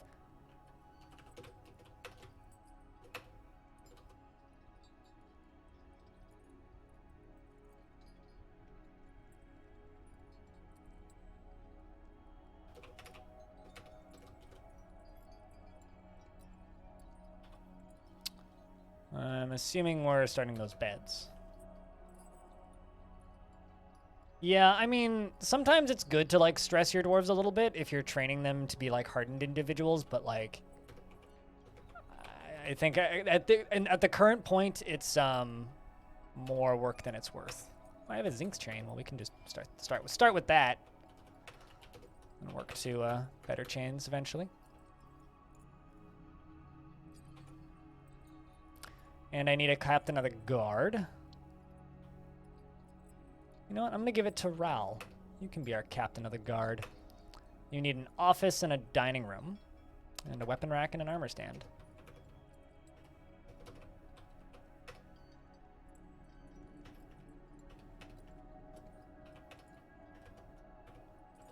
And I will give you a table. And a throne. And a... 2 rock racks.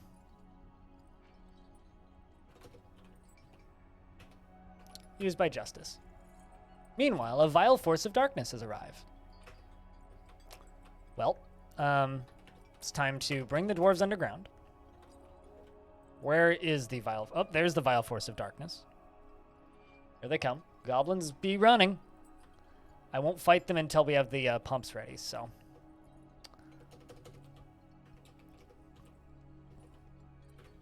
Somebody pull the lever. Get over here and pull the lever. Like stat. Alright. Now we can release the dwarfs. That's quite the invading party. Look at them all. Also, chat, we're a little lurky. If you're lurking in the channel right now, could you just type in the word beer? Let's see how many beers we can get. One person has said anything in the last 10 minutes, so we just gotta keep that chat moving just a little bit. I realize it's Sunday and people are chilling, but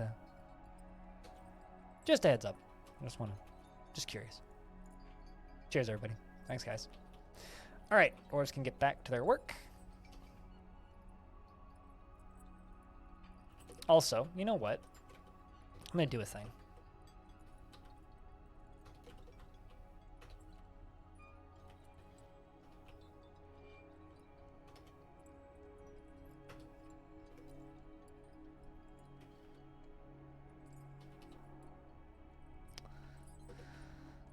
There's Jagged. Doesn't feel anything after being confined, which is good. Let's do rock statue. Let's do 16 of those.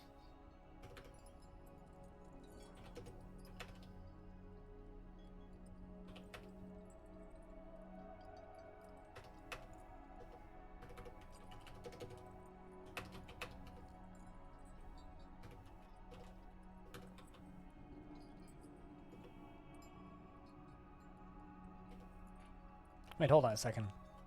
The Goblin Lady?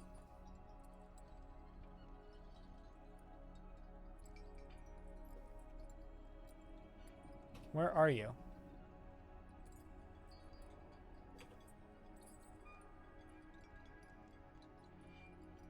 Did someone manage to get into the fort?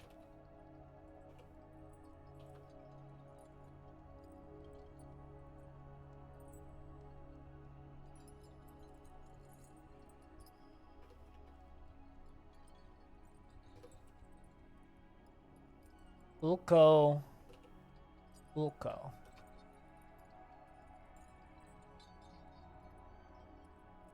'Cause if you did, I can kill you pretty easily.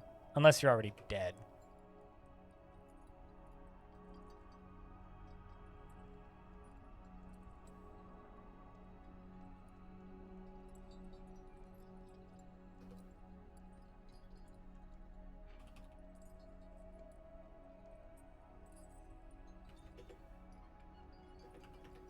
Let's just send the military right here.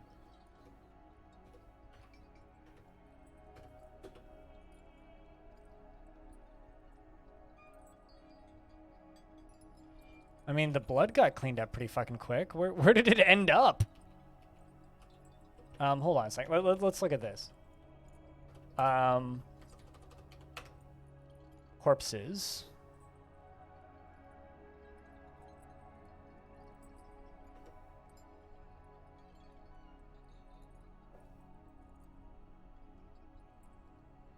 I don't see their name, so if there is a goblin in the fort somewhere, I don't see them.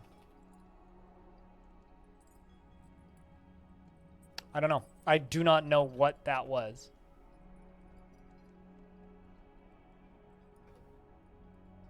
But I'm also not seeing any random deaths. So I don't think anybody died. I mean, the gate's closed. Yeah, I have no idea.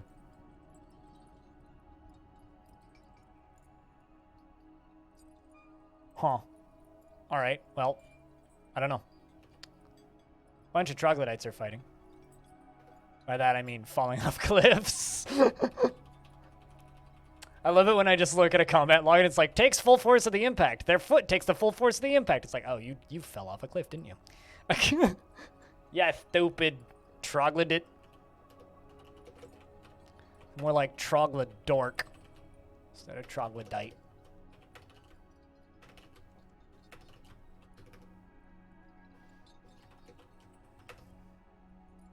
Guilty after being confined. No.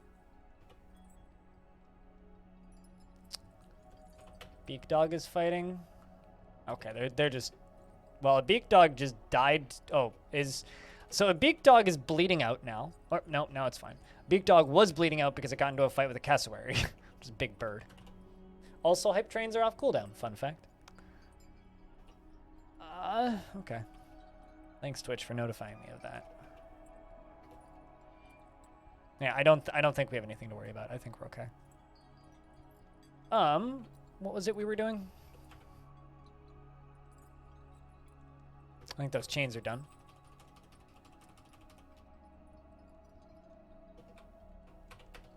Yep.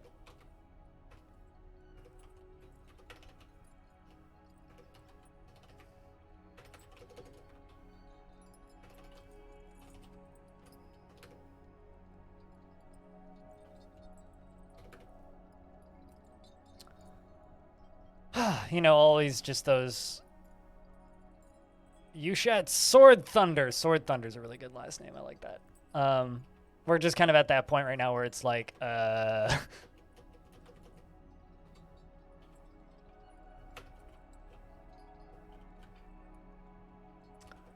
So that's going to be the drownable area.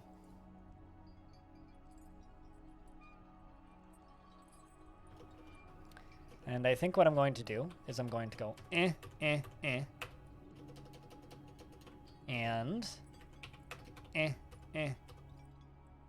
oh, we'll do it this way.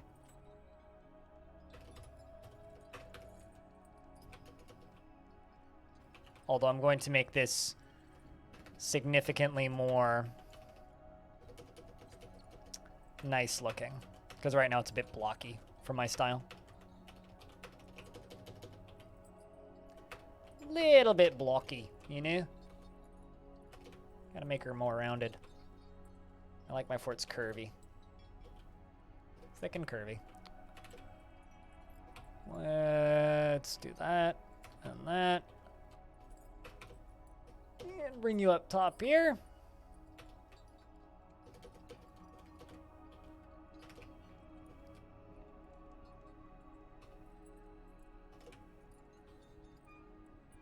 It's already looking better.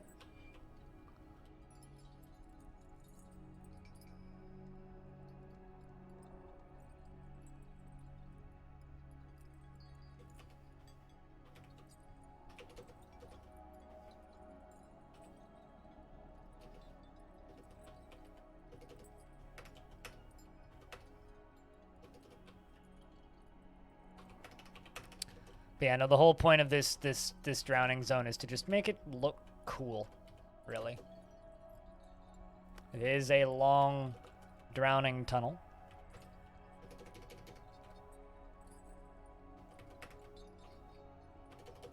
So we want it to be long, spooky, and ominous. There will be lots of death in here. Also need it to have a large amount of drainage capacity.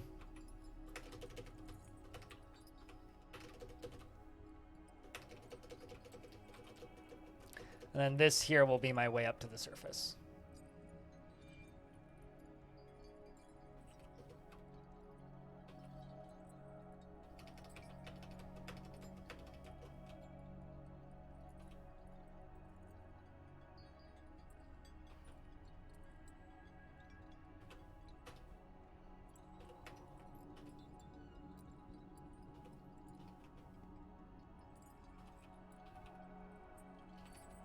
Let's just go to like right there for right now.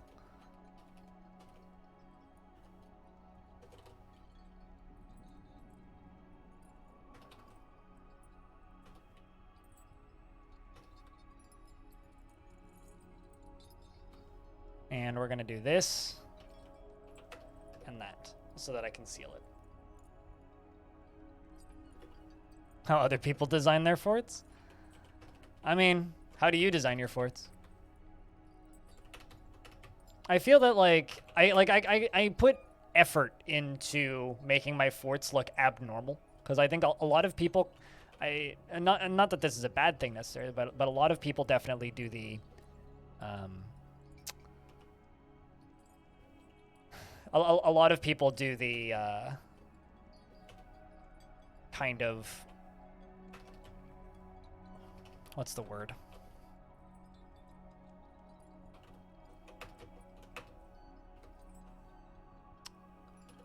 Very, why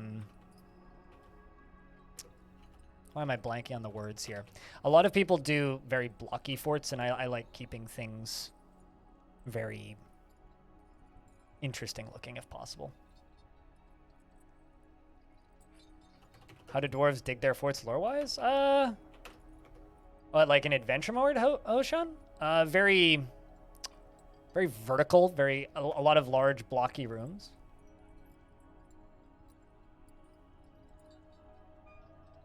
But they actually have like multi-Z level like dining halls and stuff now, which I think is real cool in adventure mode. And in the proc gen forts. I think that shit's really cool, actually. I really, really like that stuff.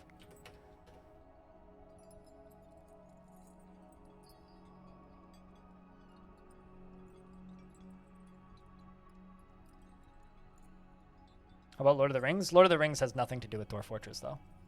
So I have no idea, because I don't care at all about that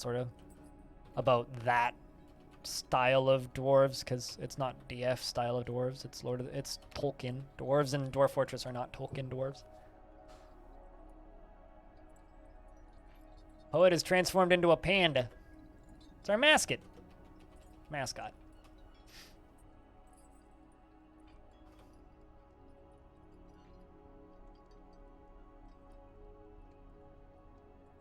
Dwarfs are not dwarves. I mean, Dwarf Fortress dwarves are not Tolkien dwarves.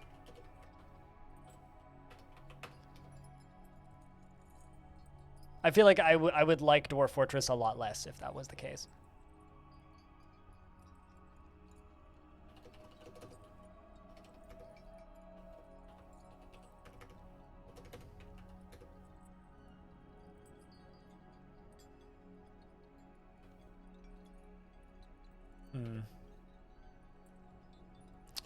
You know what? Let's just...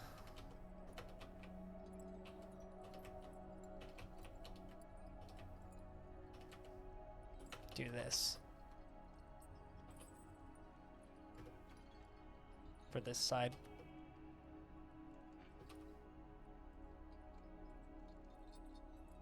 Oh, can they not get out?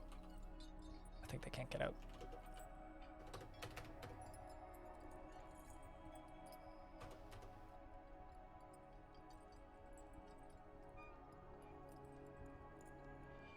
How to explain what?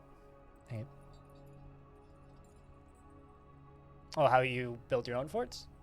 I mean, I think the most common way to build forts is very blocky and very, like, methodical and organized. I try and keep my forts organized, but at the same time do lots of big and interesting constructions. You know, like, I want things to look odd and unique if at all possible.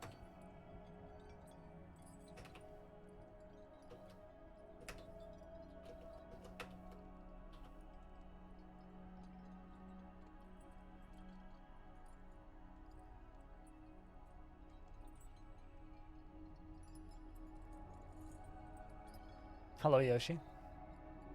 I don't believe I've ever seen that global emote before. Every now and again, like, I see an emote and I'm like, what the fuck's that? Oh, it's a global. Huh.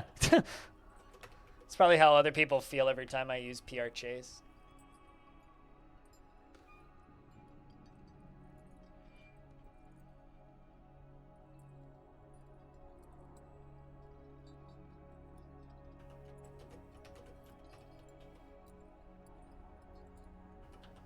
Because nobody seems to know that that's an emote.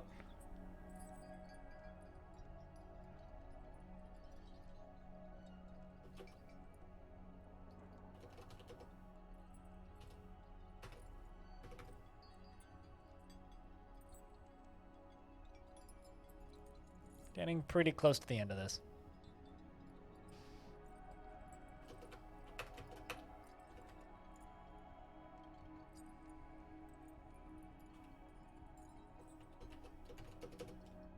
Let's also put a fortification right there.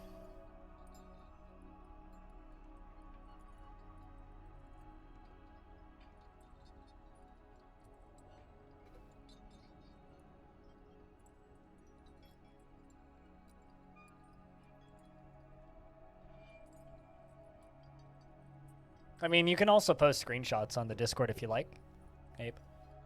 It's also an option. Oh, right, yeah, Captain of the Guard needs to be assigned stuff.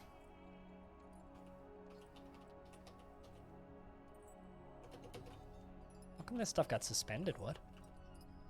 Let's unsuspend all of that. Can also totally deconstruct this.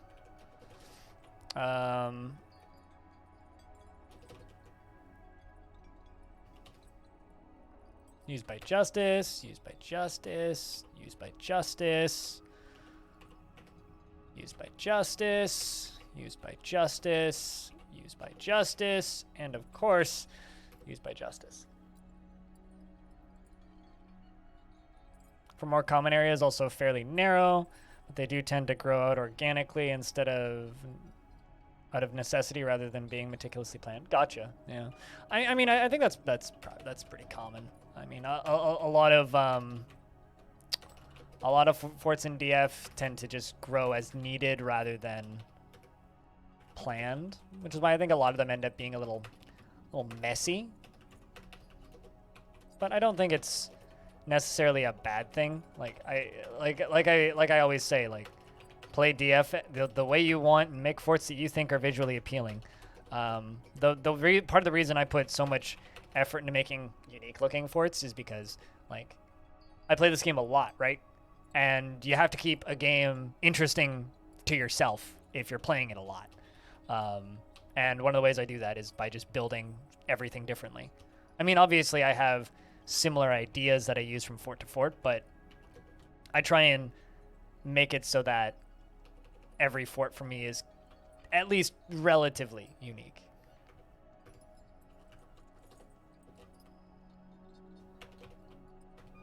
At least relatively unique. Because if it's not, then, well, I'm gonna be kind of bored.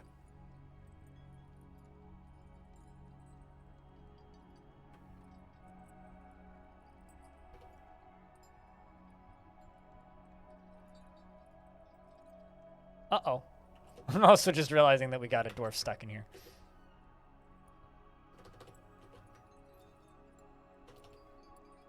And my captain of the guard has given birth to a boy.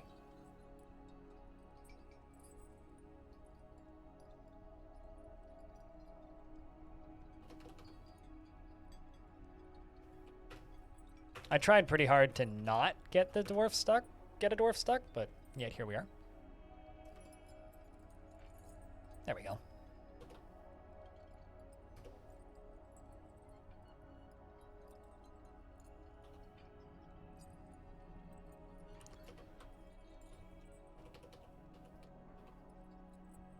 Let's raise this here.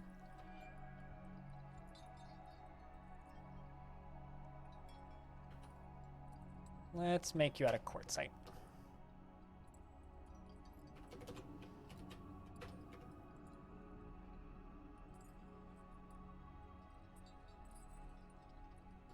Depends on how much I learn about the lore, but usually by the time I'm done with a fortress, I have a pretty vivid picture of what the fort is like to live in. Which is usually part of my goal when designing a fort.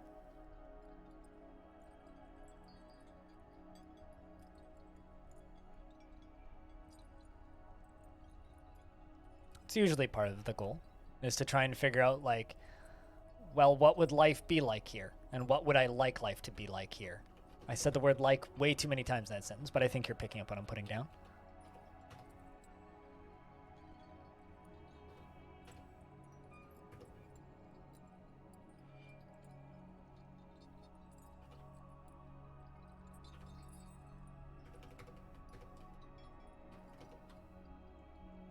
I'm gonna need a lever room in here. So we're gonna make a little office back here. I'm gonna need a big whoosh button. I'm gonna need a lock button. So I'm gonna need 2 levers. A lock for both of the... Well, maybe lock front and lock back for the top and for the right. And then big whoosh button. Gotta love the big whoosh button. Big whoosh button is a very popular button.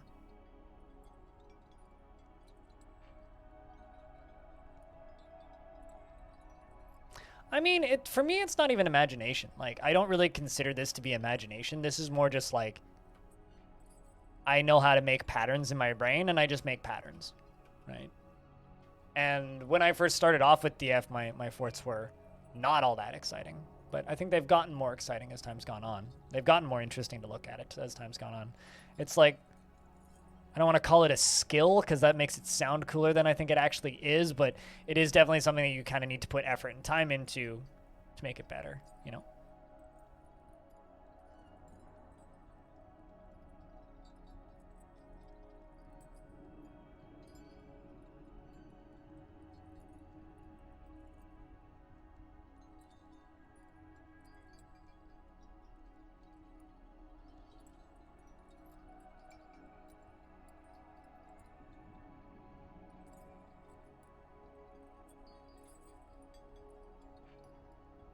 But yeah, I don't think it's lacking imagination. I think it's just taking the time to do it.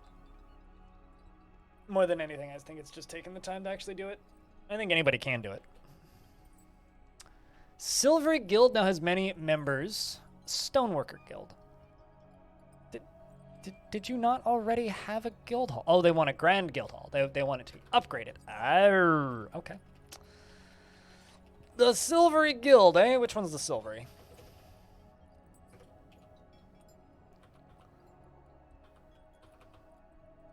The Stoneworker Guild Hall is the Earth and Coal.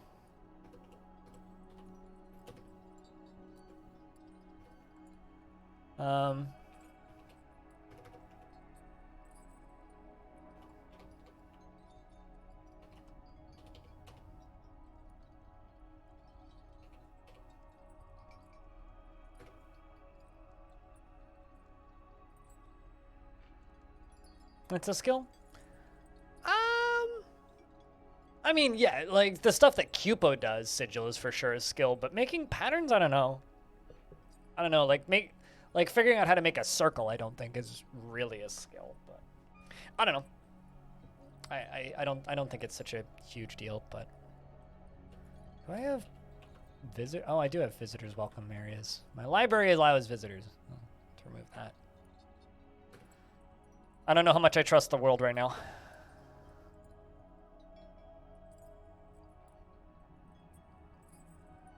Also, hi, Sigil. Hope you're well.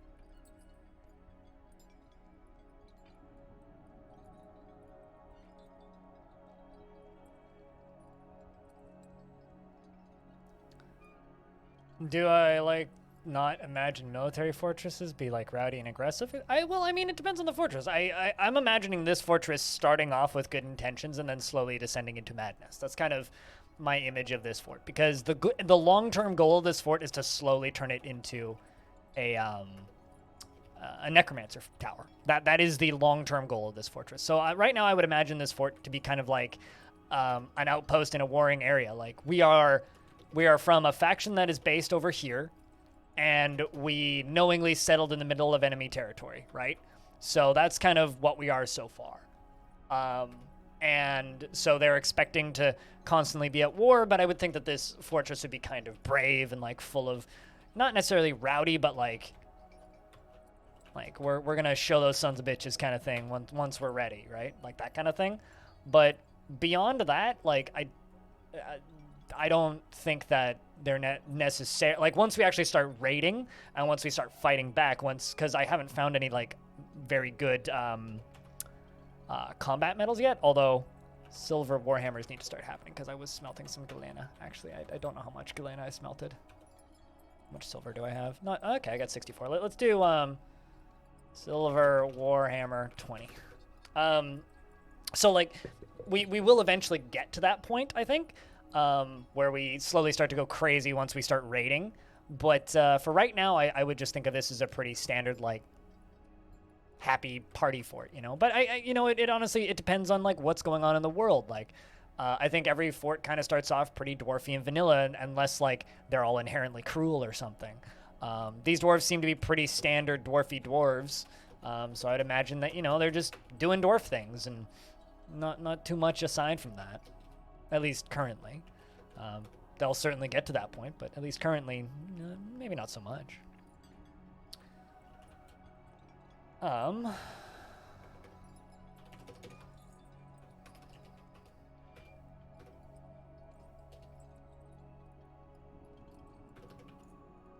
What does the mayor want? Toy axes, God. That's actually like difficult to get those toys done because of how specific they are. The fact that they're axes is brutal. But, I think that currently this is a pretty standard fort. We've got a little bit of everything. We got a pretty good crafters industry. I think these dwarves are quite happy and, like, chill. I think that they'll start getting a little bit more rowdy once we get, some darker things happening, We haven't quite hit that point yet.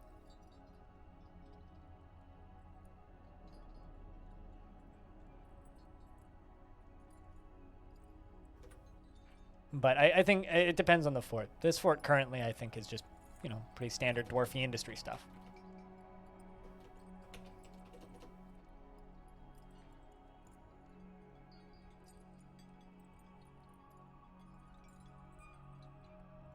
That's not how that works. That's for vampires. For necromancers, you just need to find a book, and the books are pretty easy to get. It's just a matter of raiding necromancer towers, really. And also, don't give your dwarves water. Don't be a horrible dwarf like that. Even in my darkest forts, when I do mean things to the dwarves, I do not force them to drink water. That's just torture. That's like against dwarven OSHA law. Like you can't do that.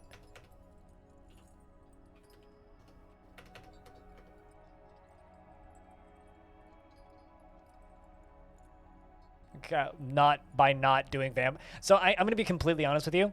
I have no desire to do vampire forts. Vampires are a pain in the ass to manage and are more annoying to deal with than necromancers. I got no problems with necromancers. Necromancers manage just like normal dwarves, basically. But I have absolutely no interest in doing a vampire fort, so I will probably never do that. Just like, listen to how Krug Smash talks about running his vampire fort by the end of it, and it's not fun. Not even remotely fun. G'day, Tele. How's things?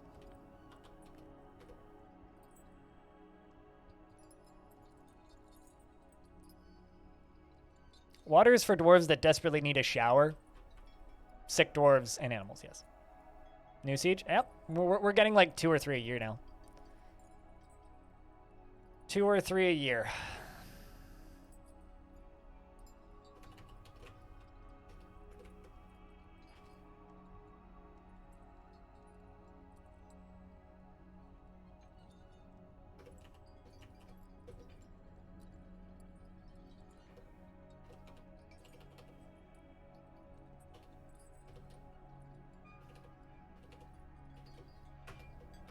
So that we don't accidentally end up with dwarves running back up and in.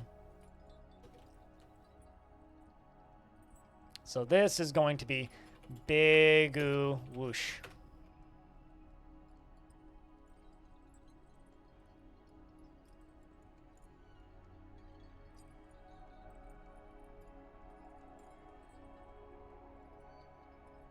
Well, I don't understand the question, Diamond. Sorry. Language barrier.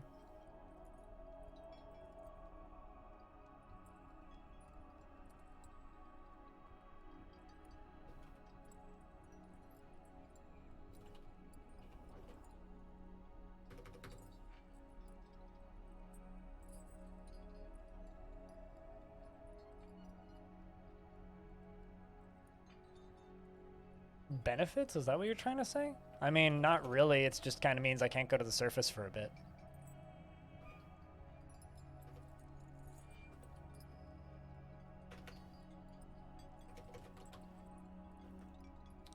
Trap, fort, exit. And then this will be... That's still big whoosh. And then this will be trap, fort, enter, left.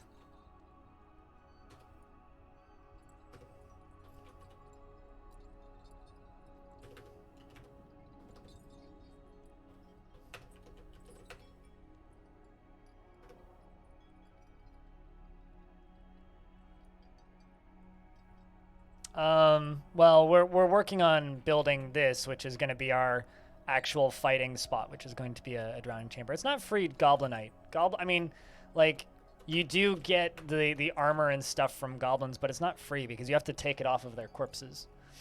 It's only free if you're using a lava trap. Otherwise, you have to sacrifice your mental health for it. Taylor, I didn't see you pop in. Hi. New Siege? Yeah, it is indeed a new Siege. They leave after about a season or so. It's not really that difficult to deal with.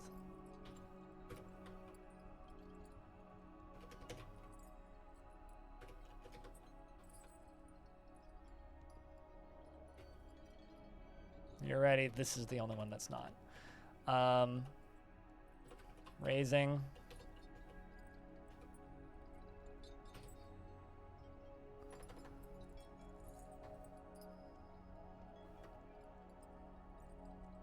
You know, we'll just use Cobaltite from around. And Diorite, sure, that'll do. Yeah, Dwarven mental health. They're almost as delicate as real-life humans.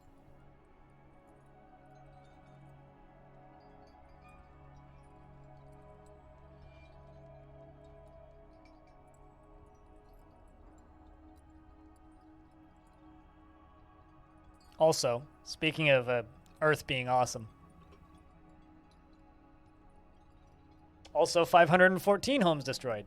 So, in the time we've been watching, 490 homes destroyed has gone up to 514 homes destroyed.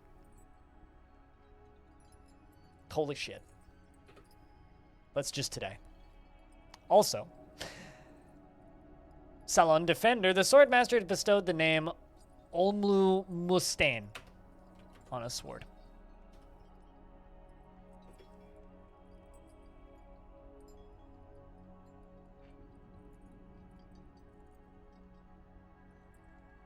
What, real life humans? Oh yeah, obviously, because we're not video game characters. I mean, no one's been hurt for whatever it's worth. Cutest. No one has been hurt or injured, so everybody was evacuated. Ants are way more efficient and well-behaved than humans. Like, holy shit, we could learn so much from ants.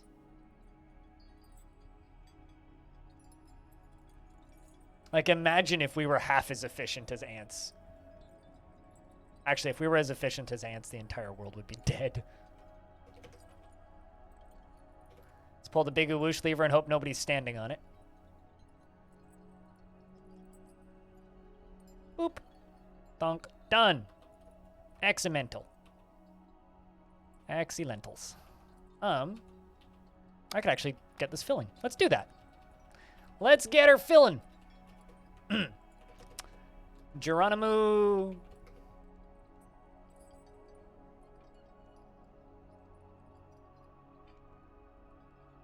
Excellent.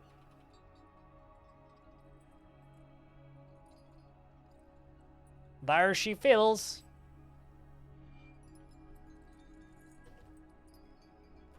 Now's where I lock all the doors.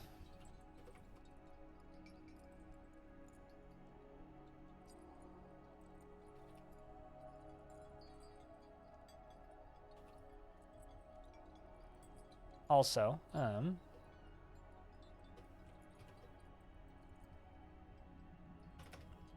let's just get rid of that and that. Speed this up a little bit.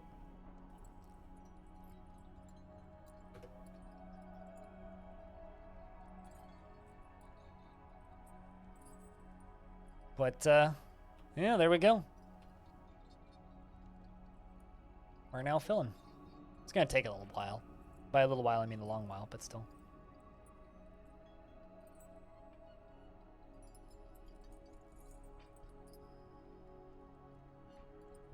DF has changed so much since you last played? When did you last play, Abe? And are you going to forcibly demand that all of the other streamers that you watch play Dwarf Fortress when it comes out on Steam? Because you damn well better. As a subscriber to this channel, it is your one job in life. It's the one job I will forcibly give you. An engraver withdraws from society and claims a crafts dwarf shop. I'll let you do your thing for a second. I need to do another thing before I can pay attention to you.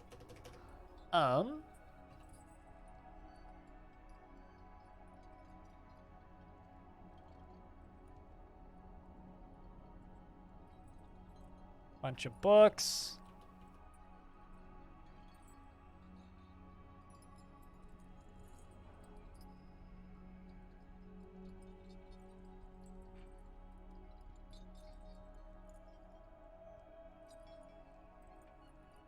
Let's demand, pester, and force all of your DF stream, all of your streamer friends to join us on the dark side when the day comes.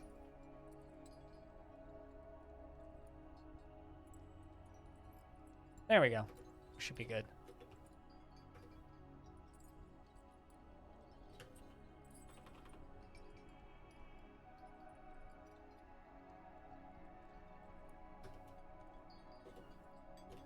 All right. What are you looking for? Have you taken anything yet? You've taken a piece of slate. What do you need? Forest skeletons. You need skeletons.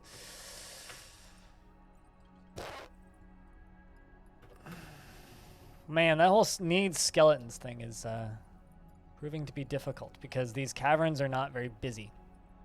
Which is kind of nice. But also means that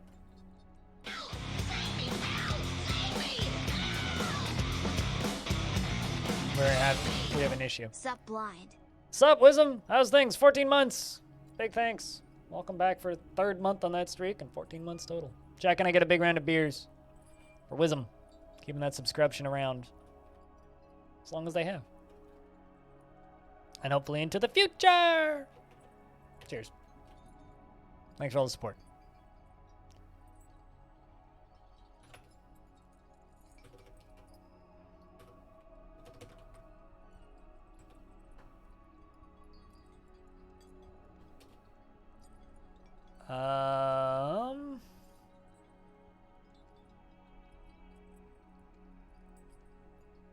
Gates is the captain of the guard.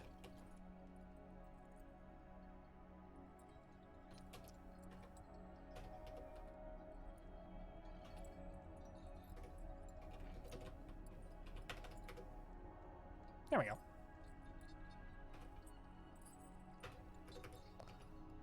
Should be able to let the prisoners out. All right, let's check in with that water. This whole thing is not filling as quickly as I wanted it to.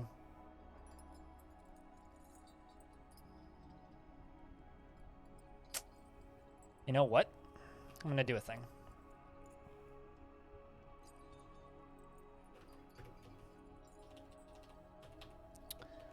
I'm going to pull this lever, and we're going to make this empty out, and then we're gonna make this reservoir down here bigger.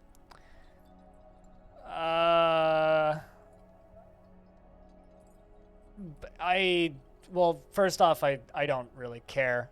Second, about the game leak. Second, I don't really care about the Planet Coaster thing. Third, we know that Frontier Developments is making an F1 game, so that's not surprising at all, because that was a announced thing, like, I want to say like a year and a half ago. There was a deal signed with them and Formula One to make an F1 game, so that's not really surprising at all. Yeah, no, I did hear about that. But yes, they are making a F1 game.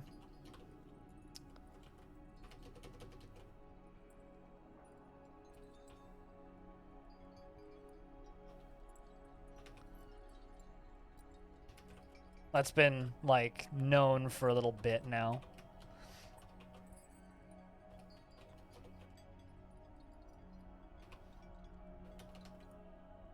But I don't really care about that leak, because a lot of the stuff that was leaked in that is like, oh, these are just, like, sequels that either we know will happen eventually or kind of inevitable. But I'm so, like, done with that entire world at this point. I don't think I'll ever go back, so I don't really care what Frontier ever does again. It's like I had good times with that, but I don't live in that world anymore. And like I kind of have to just like be honest with people. It's like if you're still watching my streams and hoping for the inevitable return of that sort of stuff, it's literally never going to happen.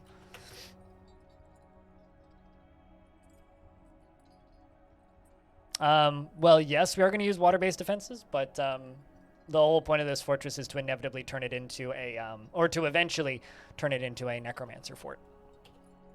But right now I'm just pumping some water out of here so that we can use it. But yeah, no, this is going to be a big fucking reservoir up here filled with 2 Z levels of water. But I'm just changing the bottom of the pump stack so that it's more efficient.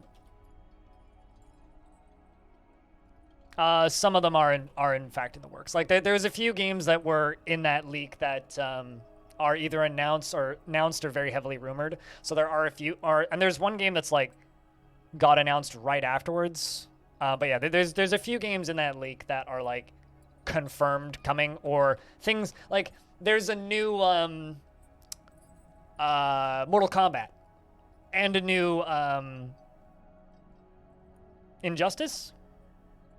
I don't know the name of the DC fighter that they make, but the DC fighter that they make, and there's a Mortal Kombat on that list. And it's like, well, of course, like those are both inevitable. Those are both going to happen eventually. They're going to make those.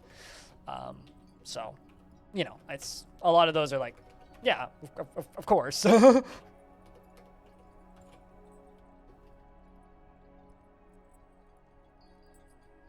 don't know. I don't play those games, so they're kind of irrelevant to me. Chat, I need to use the toilet. I will be back in a sec.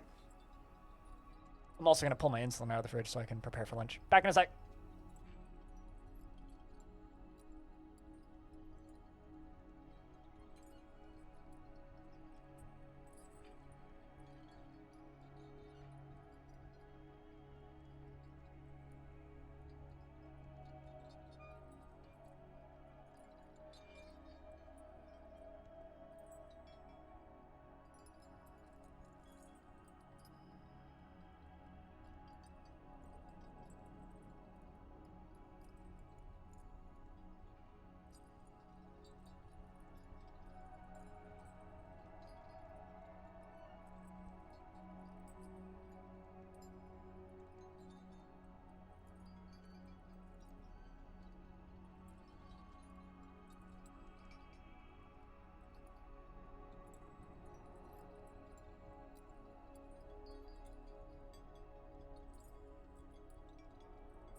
But yeah, no. In regards to NVIDIA saying that they were possible games that may or may not get announced, I don't want to make too many assumptions here, but typical games PR trying to cover up their mistakes. You know what I'm saying? Of course they would say that. Of course they would say that. Like, what else would they fucking say? Yeah, we accidentally just leaked every single major AAA game that's planned for the next 20 years. I definitely wouldn't say that. I could tell you that much. I definitely wouldn't say that. All right, let's unlock this door.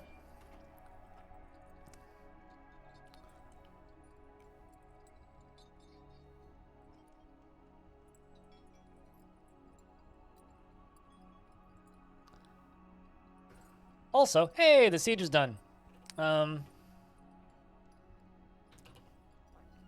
There is an invader in the tree. It just jumped from tree to tree, and it jumped to another tree. Are you going to climb down the tree? Or are you just in the tree now? Come on, you got up there. You can get your ass down. You can't even, like, wait till fall. The outpost liaison has arrived, so I guess we have to open the door.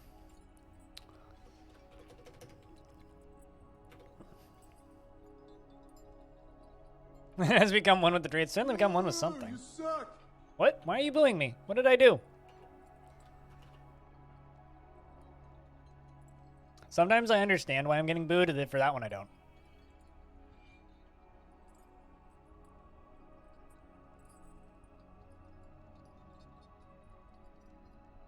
Also, the human goblin diplomat has arrived.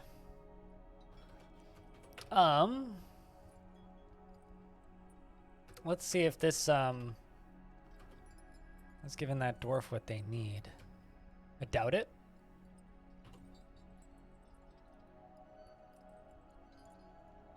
It was worth looking.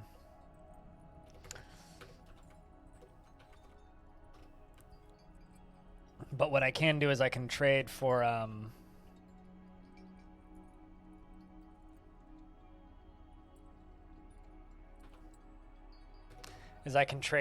stuff. Uh-oh, you got a depressed dwarf. Ah, it's Faith. Glum after getting into an argument. I mean, you did kind of go to prison for a while.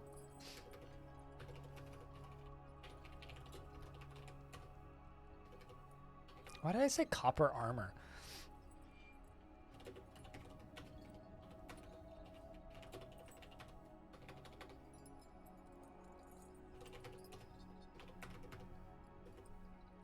Let's get you making some armor.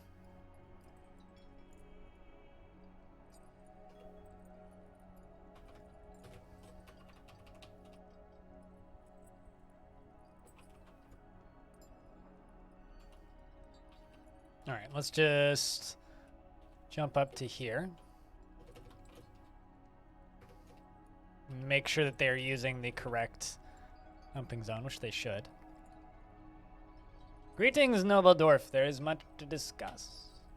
It's a pleasant place you've carved out for yourselves. We've updated your maps. It's been an honor. I bid you farewell.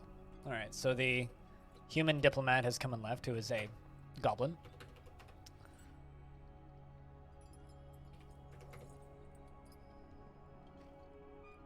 Actually, hold up. I need to... Yep, they are using the wrong dumping zone.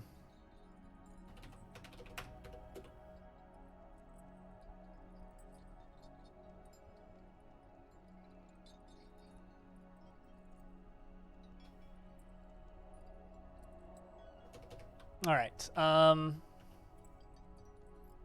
Hey, George. How's things?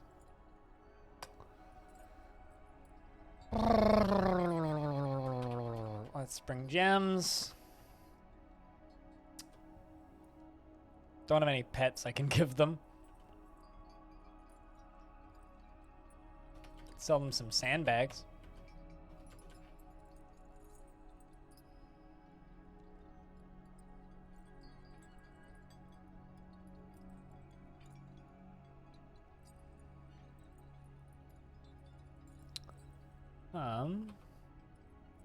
And let's sell them all of the extra trap components. Doran says, I'm your liaison from the Mountain Gnomes. Let's discuss your situation. What requests do you have of our merchants? All of the metal. Quite just all of that. Keep it simple. All right.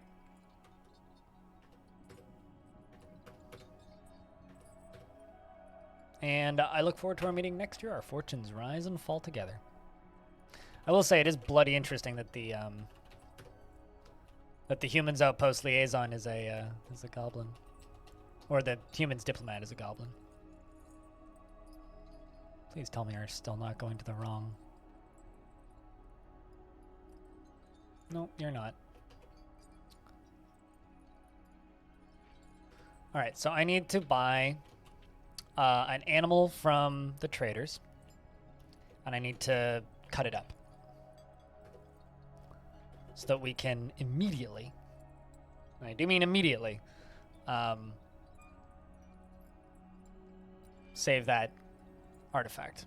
He needs bones.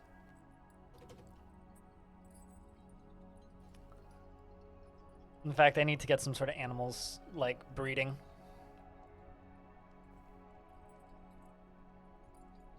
Why do I not have livestock? Because I had livestock, and then 2 were creatures killed them all. Because I used them as were creature detectors.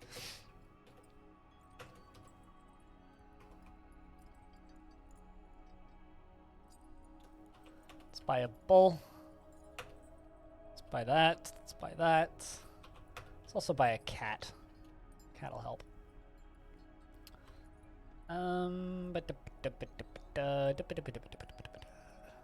Also, because like livestock are kind of irrelevant in Dwarf Fortress, you really don't need them. So I don't usually worry about having too much livestock early, but there's also like not enough stuff to really hunt here. Only if you're not too smart about it, George. Only if you let them run around free and don't give them zones to go to.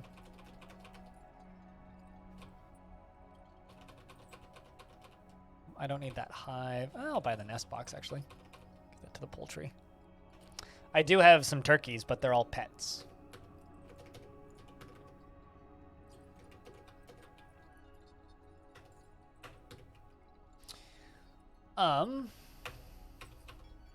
Slaughter the bull.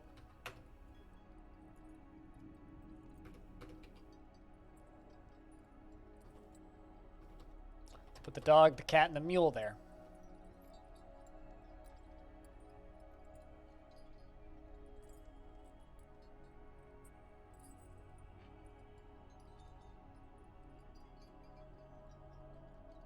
Let's see if that will save this.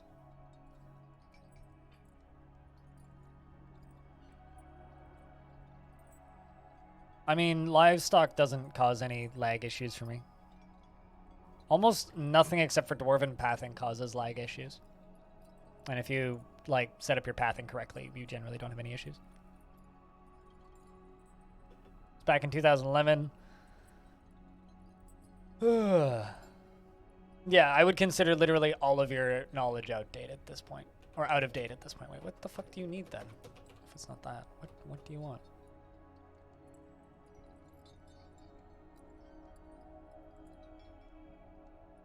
Oh. Maybe it's cut gems.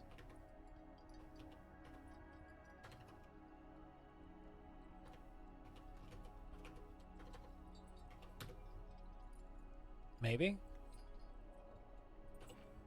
You do also want skeletons. Hopefully we'll get you something.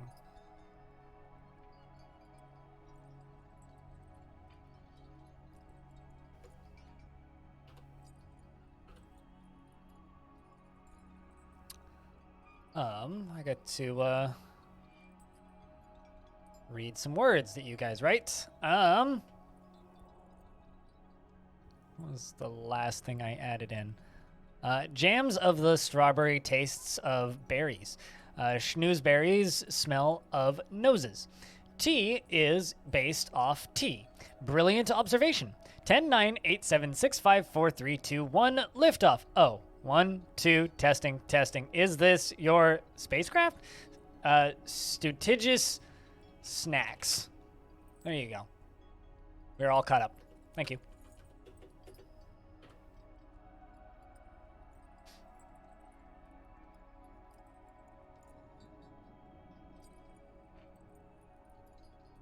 But yeah, no, I would give some modern DF a play. I mean, what the fuck do you need? Oh, definitely was cut gems. It's definitely what you needed. But you also needed skeletons, which we didn't have, so it doesn't matter.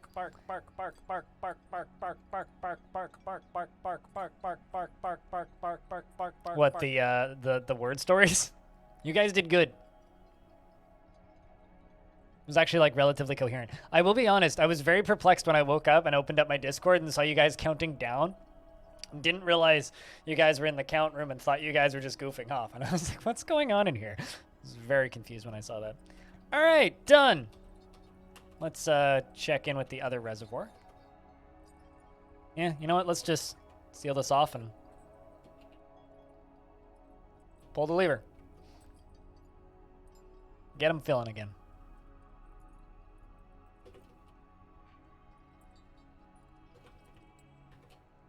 Let's also pull this lever.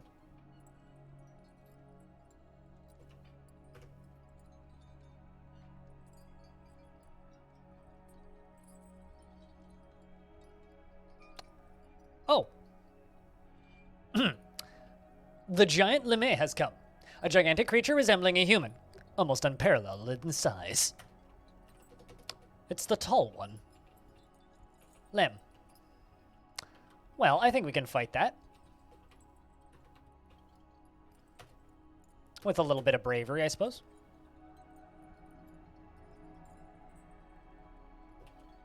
I'm generally not too worried about giants. They're not generally that threatening. Especially this one, which is unarmed.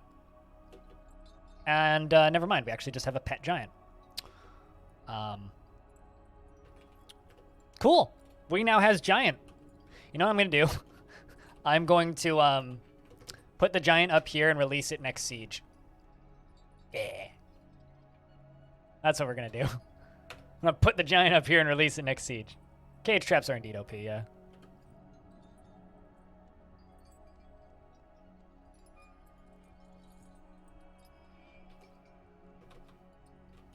Make a lever here. And call it big giant for little problem. Oh.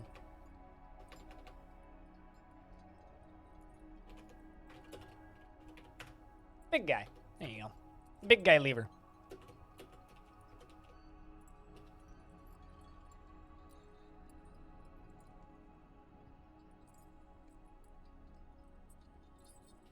I mean, it just means we get to watch it fight an army next time we get sieged, which, quite frankly, at this point is just fucking inevitable. It's just gonna happen at some point. Jay.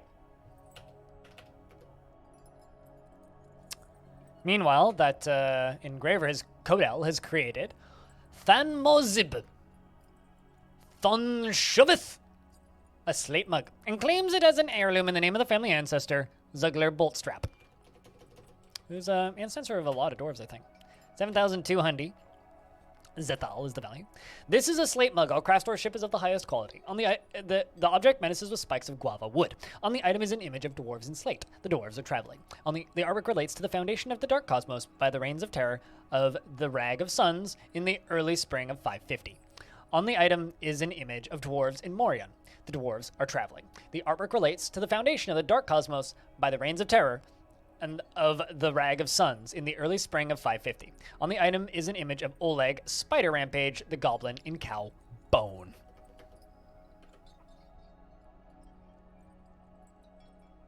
An arena? I don't like building arenas. Although I'll end up doing an arena or something later in down the line, but trust me, there will be plenty of creatures for that. We're not going to run out of creatures anytime soon.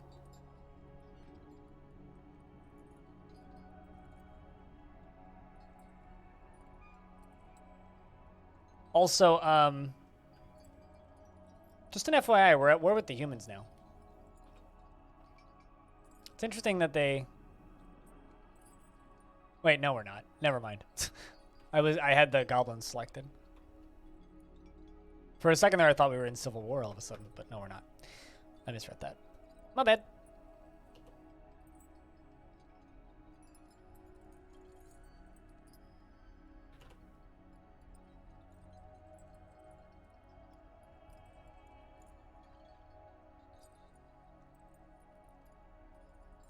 Ah, you're no longer depressed. That's good, Fath.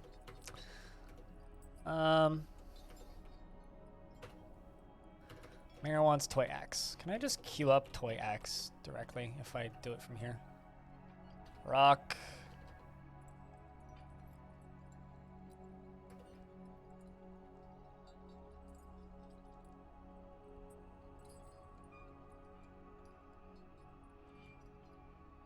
I think I can.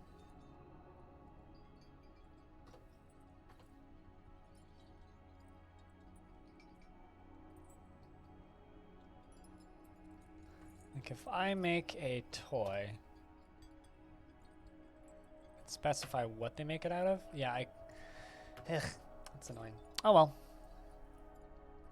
What biome is this? It is a haunted, moist, tropical broadleaf forest. Because I was hoping we would get stranglers, but we didn't, so I'm disappointed.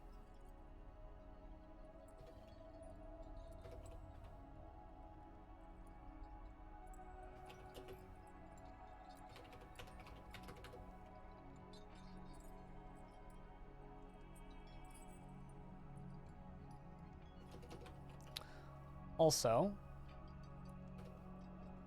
bring the trader back up here and let's buy a bunch of clothing. Clothing and armor.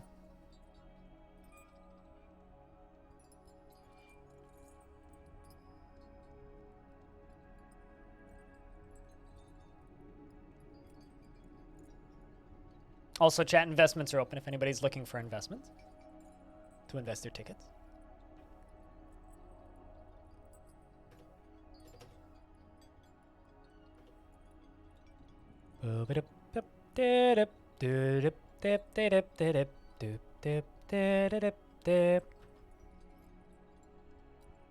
What? Oh. Why are you stuck down here? Get out of there. I actually have no idea how they got in there. They're not even supposed to be in there. Wondering why the frame rate was a little slow. It's because two dwarves were stuck somewhere they weren't supposed to be. Excellent. All right. You. I don't actually want to trade those warhammers, so instead I'm just gonna sell these wood corkscrews. I realized I didn't select them all, so let's go back and get the one that I missed.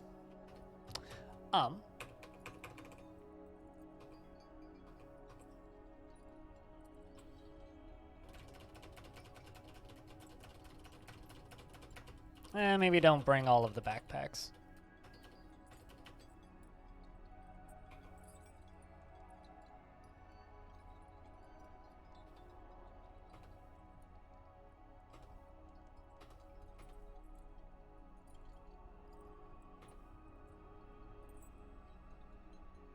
Gauntlets and mittens.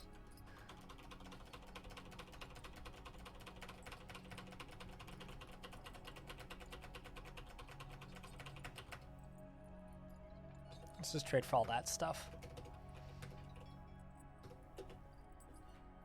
Stuff that we don't use, we can melt.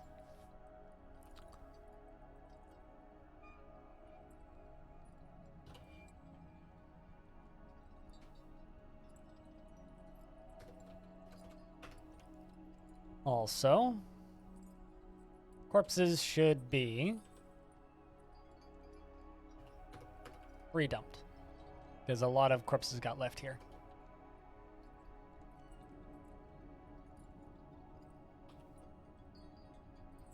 This is filling far too slowly.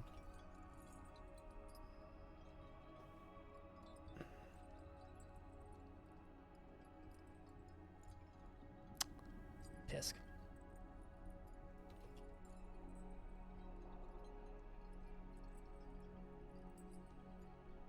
Just hoping once it's full, we can just pump it more efficiently. Because the pumps are actually really fast. They just need to be fed efficiently.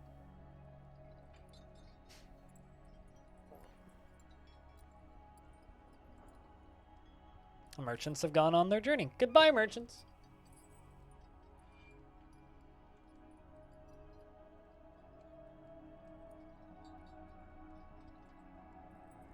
But anyway, how's everybody's Sunday been?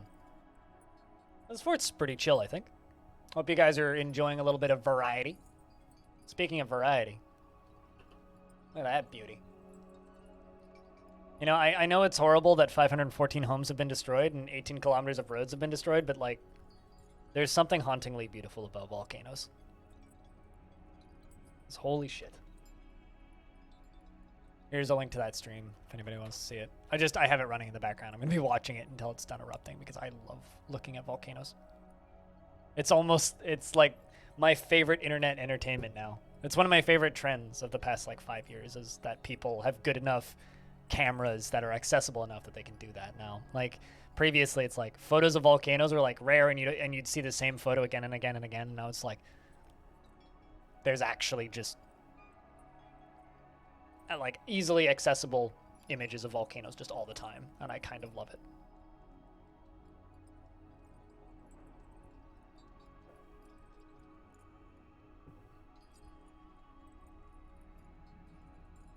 I don't know if you guys have any favorite non-video game related things to watch on the internet, but for me it's definitely volcanoes. Just, you know, Earth doing its best to kill us. Alright, we'll let that fill for a little bit.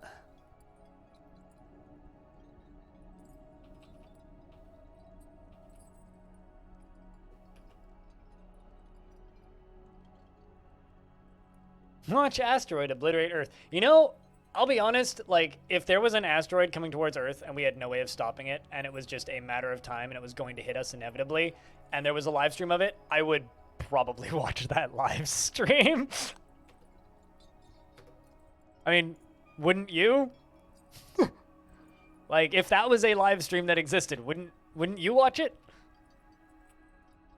If it was like, yo, you could just, like, watch Earth just get obliterated by a rock.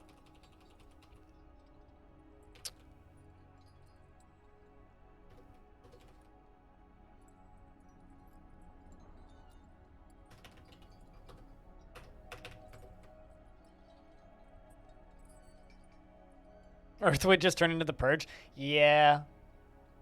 Yeah. The internet would probably go up pretty quick.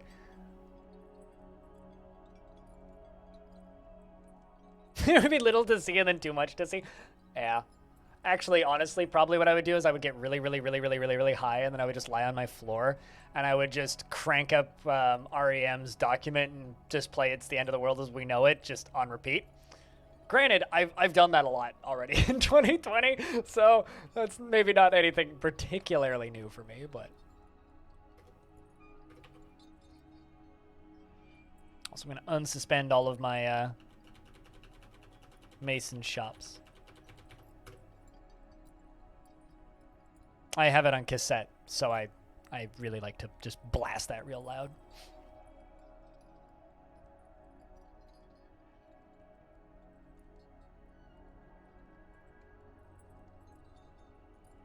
I have the tape. One of the best $5 I've ever spent on that tape. So true, but without getting high. Yes, yeah, I would get high. We'd punch in the face if the world was ending? Nah. Nah. Not me. Maybe you. Not me.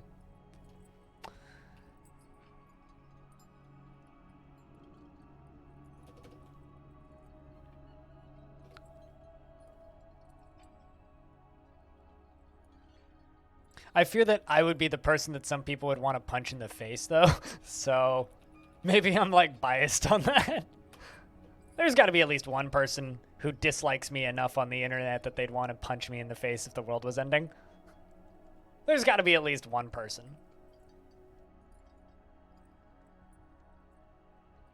So I think I'd probably just blockade the door, make a cake or something, and eat it.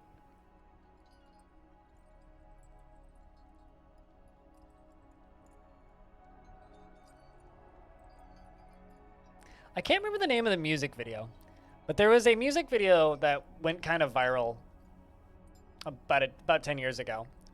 And it was literally just, they took $20,000, and the whole shtick of the music video was they had to spend the $20,000 in a weekend. That was their budget for the music video, and they'd film the whole thing. And the music video is like very much like loud-ass party music. A good fucking 24 months. 12 times 2. Just think. You hadn't... Now, in that time, you've had a kid, which means you've been subscribed to me longer than you've been a dad. Holy crap. Also, thank you very much, Mind, for keeping that sub alive for a 24th month. Welcome back. Jack, can I get a big round of beers for Mind keeping that sub alive for a very long time? Cheers. Didn't Blink-182 do that? Maybe? I don't know. This wasn't a Blink-182 video, though. But yeah, that was literally the entire video. And so like in that weekend, they like they go to Vegas, they shoot a bunch of machine guns, they jump out of an airplane, they fly a helicopter, they take limos everywhere. They obviously make it rain in a strip club. They do all that. That's probably like the equivalent of what a lot of people are going to do. What am I building? Well, what's a very fast way to get rid of a lot of baddies? You drown them. The problem is I don't actually have drainage for it yet, so I still need drainage. But once we get the drainage done, yeah, it's going to be big drowning chamber. Is what it's going to be.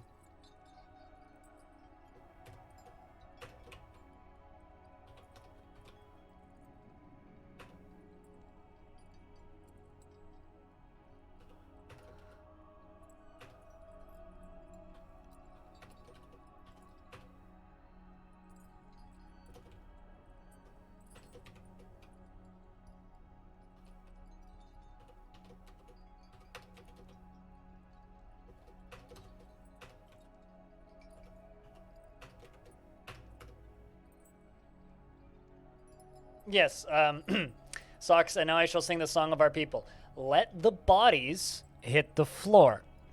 Let the bodies hit the floor. Let the bodies hit the floor, and once you're done with that, let the bodies hit the floor. And then as soon as you've let the bodies hit the floor, just make sure that you let the bodies hit the floor. And if you missed the memo, don't forget to let the bodies hit the floor. The YouTube national anthem. Circa 2007 or whatever. Oh, thank you, Socks.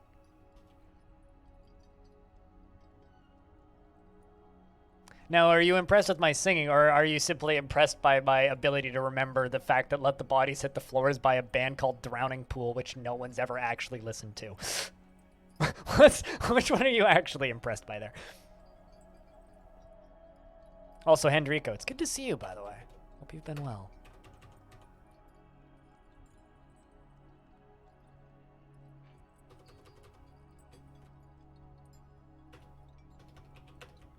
Although I will admit, I'm kind of inspired by Total Biscuit's dramatic reading of Rollin' by Limp Bizkit, to the point where I kind of want to do that at some point. Just like a dramatic reading of a terrible like pop song or like punk metal song or something from the early 2000s. Like do a dramatic reading of like some Blink-182 or something. Or St. Jimmy. Why do I have this automated? What? I was like, why is this not working? I thought the caps lock was on or something.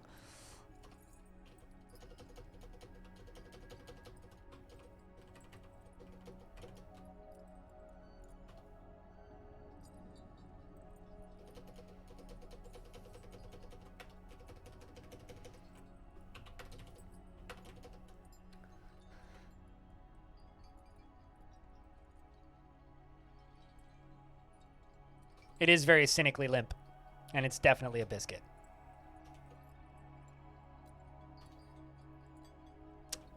Life's been strange the last few months? Well, as long as you don't nod, life is always strange.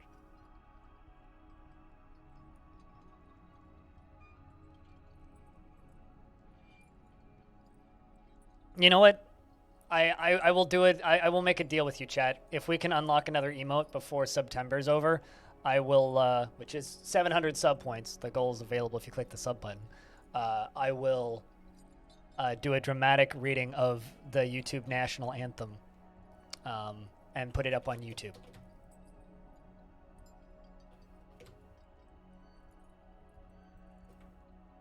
Just throwing it out there. Well, if you click on the subscription thing, that's the sub goal, is how many sub points we need. Tier 1 subscriptions is 1 sub point. Tier 2 subscriptions is 2 sub points. Tier 3 subscriptions is, what, 3? Or 6, yeah. So you get an extra 1 with the tier 3s. It's more of a dare than anything. The YouTube what now? The YouTube national anthem. Let the bodies hit the floor. Because, okay, so the reason the YouTube national anthem is Let the Bodies Hit the Floor is when YouTube Sound Library first became a thing, the vast majority of the music in there was like just like nonsense, non-music elevator stuff. But there was like a small handful of actual songs on there, and one of them was "Let the Bodies Hit the Floor" by Drowning Pool. And so for like years, it was one of the most used songs on YouTube. Let the bodies hit the floor. Friend of yours is a death metal band. He does nothing except for bloody parody pop songs on death metal. Nice. We used to have a really, really, really good comedy metal band in Vancouver here. They were originally a Iron Maiden cover group, and they were called Power Clown. They were actually pretty great. Then the vocalist and the lead guitarist, so 2 members of the band, got arrested in Japan for trying to smuggle heroin into the country while on tour. Anyway, they're in jail for life in Japan now, so we don't have that band anymore.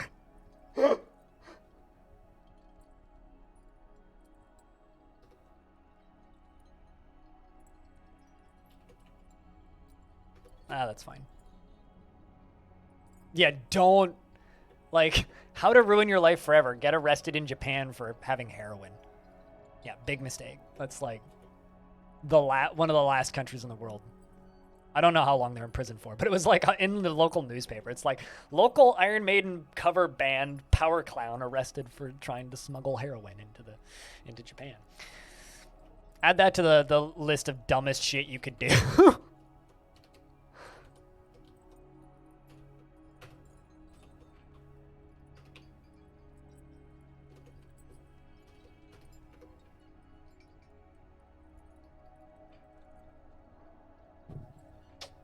Yeah, I mean, they have, what, a 96% conviction rate? That's how you have no crime, is just make sure that everybody goes to prison, whether or not they did it.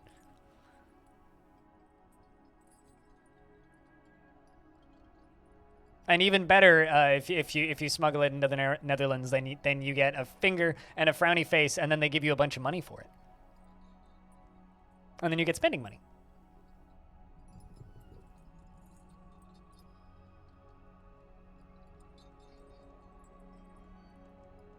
Yeah, since Animal decided to chuck 31 diamond.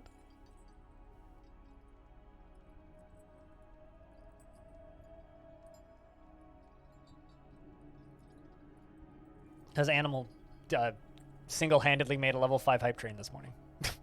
Just by himself. It was just like, yo, I'm just gonna do this now.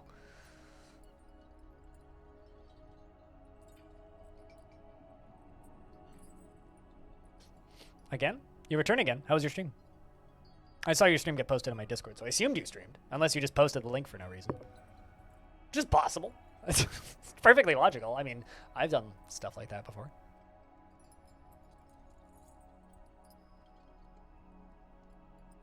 Your audio was shit, but you had a good time. Well, I'm glad.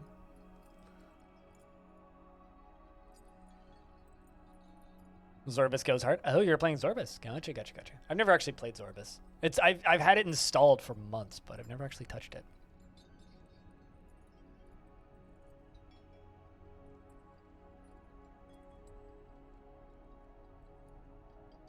I don't know. I'm not Japanese, Elamire. Ask Japan that question.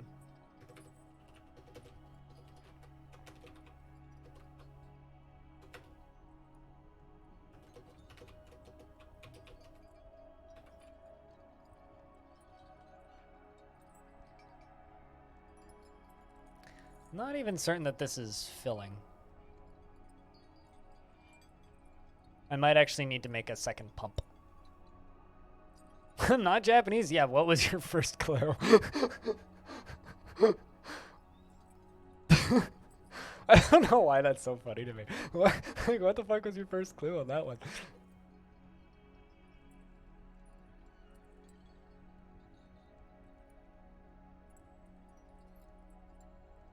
Oh hey, a vile dankness of force has arrived. A second siege. So the goblins have arrived once again. Let's just do a quick eyeball scan to see if there's any dwarves on surface. I don't see no dwarves on surface. Microsoft Surface does not include any dwarves, which means I will simply pull the lever and then pull the fun lever. So for those of you who were here a minute ago, we have a giant in a cage, and by pulling a lever, I can release it.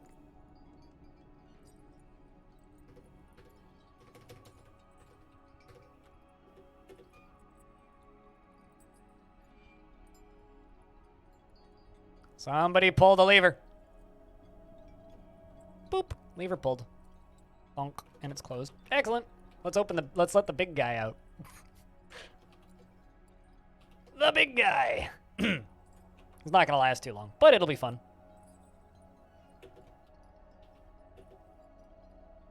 The Kraken? I mean, man, if only it was like a Hydra. And it's chasing an owl. Wrong guy, big guy. All right, there you go. That's it. Go south. Yeah, and this guy... I mean, this is more just us torturing a poor giant who's now running away in fear. But yeah, it'll give the goblins something to beat up. They're just going to trap him in the corner and kill him eventually, aren't they? Wait, what? Anyway, there's a cave toad, which we should actually go kill. Currently, Dwarf is fighting with it while carrying baby. Cave toad is bleeding quite a bit.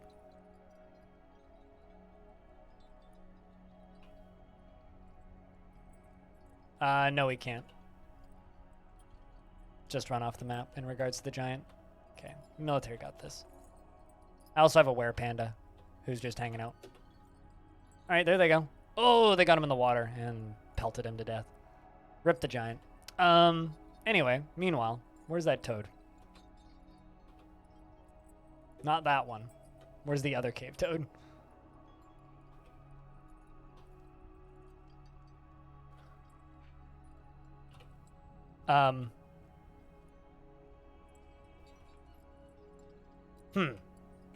That's a problem. I've got a cave toad in a bad spot.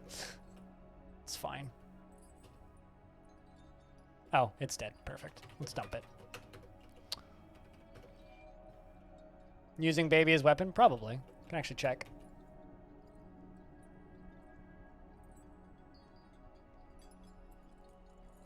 Seem to be punching it, actually. Yeah, I was just punching it.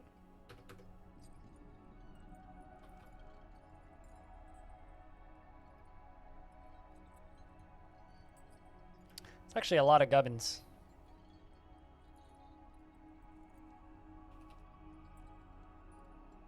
I'm gonna let this pump for a little bit. Because, like, once this gets to the end of this, then the bottom bit is full. And then it'll start filling a little faster. See, I live really close to a fire department, a hospital, and a police department. Like, I'm a couple blocks away from 3 of those. So, like, I hear... It's weird if I don't hear sirens once or twice a day. Because I live close to all those things. Like, that shit's just normal. No, I don't ever hear them. I used to live right next to trains. I grew up, like 800 meters from some train tracks, so, like, this shit's, like, newbie business, as far as I'm concerned. It's easy peasy to deal with.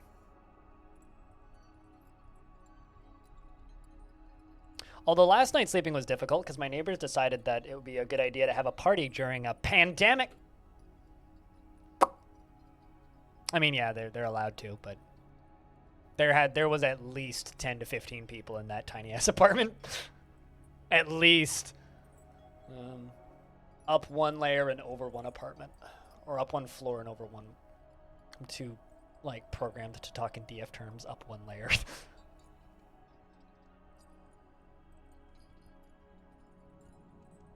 Okay, I don't have to deal with helicopters. I don't think that hospital has a helipad, even.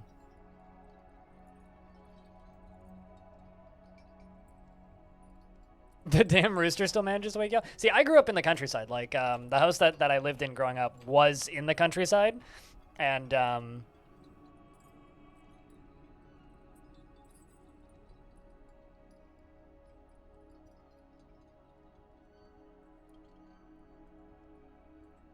You know what?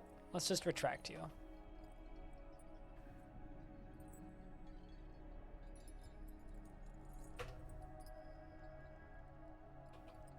The problem is this thing's gonna take too long to fill. Gonna have to come up with a better method of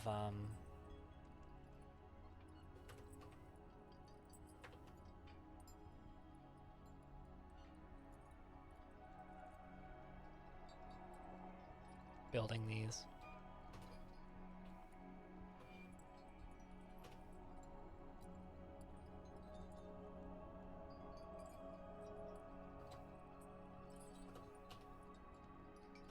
But yeah, like the trains that I grew up near, I'll be completely honest with you, I miss the trains. And I was close to that area recently, and I heard the trains go by, and it made me all nostalgic and warm and fuzzy. Like I genuinely miss the sound of the trains. My girlfriend at the time back when I lived with my parents, like fucking despised it. I would like try and like whenever I'd ask her if she wanted to stay over, she'd be like, "But I have to listen to the trains." I'm like, "They're not that bad." What the fuck? Like, yeah, they can get kind of loud, but like, hey, you don't even hear it after a while.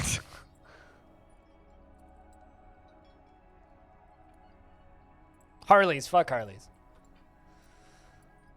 Absolutely. What do you want me to construct? A helm.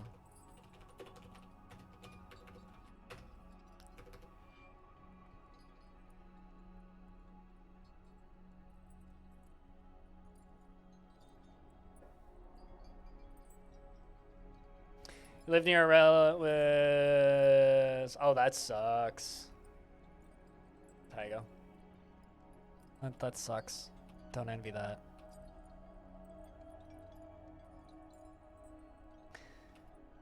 Yeah, you know what? Let's pause this pump stack for a second here.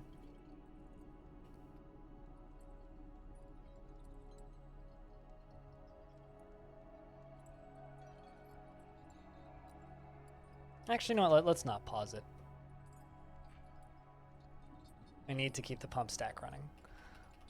But let's seal this. And queue up like 2 or 3 more ways in for the water.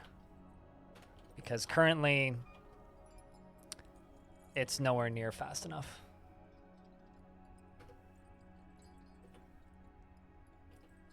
So let's just drain this thing.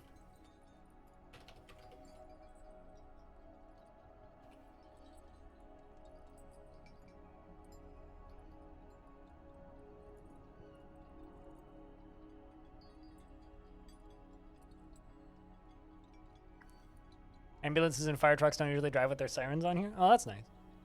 Yeah, here they have to. I guess like if there's no traffic, they don't need to, but police will sometimes drive with their sirens off if they're trying to sneak up on somebody, but that's the only time you'll get covert stuff. The rest of the time it's just louds.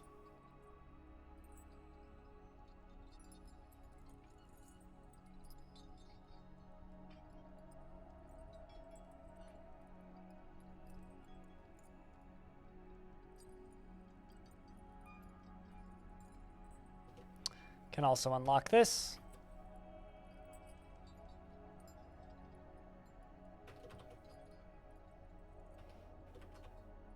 And then I need to wait for this to drain. But what we're going to do is we're just going to place floodgates all the way along here.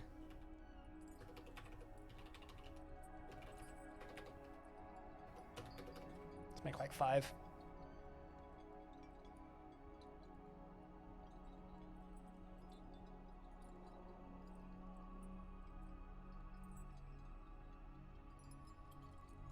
I mean, I don't think it's a win they want. Like, here they're just permitted to do things nobody else is allowed to.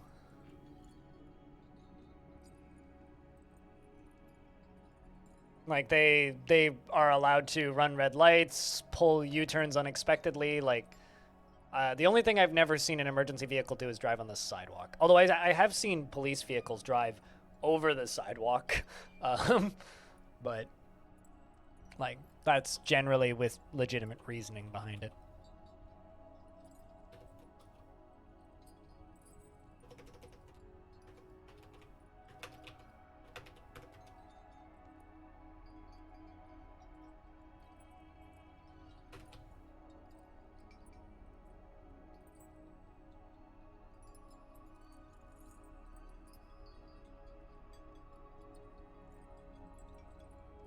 Sheep wool, llama wool, alpaca wool, brown spider silk, cave spider silk, pigtail. Okay. Cloth, dress, 40. Cloth, robe, 50. Cloth, trousers, 50. Let's just get some new clothing done for the dwarves.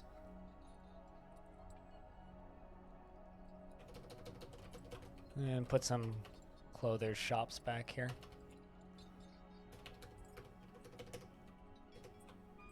Oh, I guess I have literally no leather workers. Here, do you want a craft, Dwarf? I'll give you a craft. Leather working, go do that. Leather cap. 50.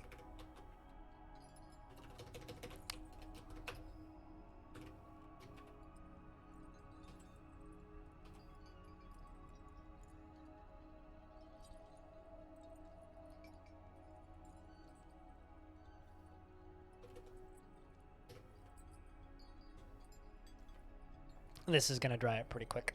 So we'll just chill until it's done.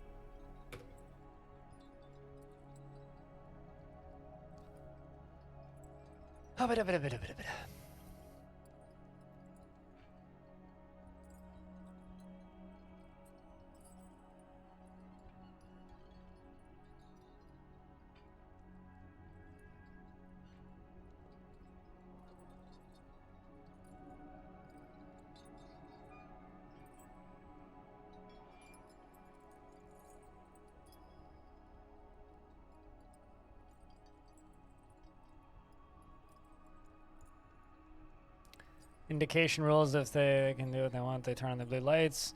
They want you to stop. Red and red, blue and red, or just red, or siren lets them be quiet. Yeah, I'll be honest. I don't actually know what the rules are.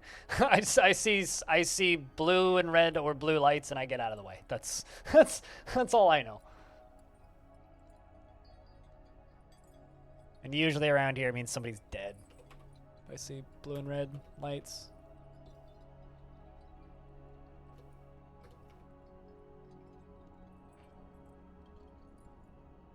Do I really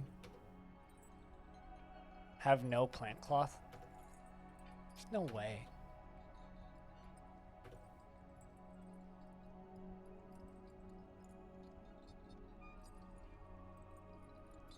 Cancels seem to have stopped, so.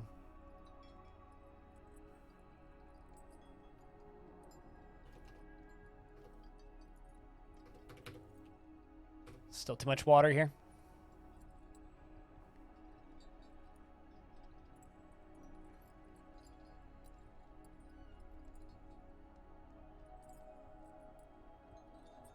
I don't believe I've ever seen police cars just run blues. I feel like I've only ever seen blue and red, so that's kind of interesting.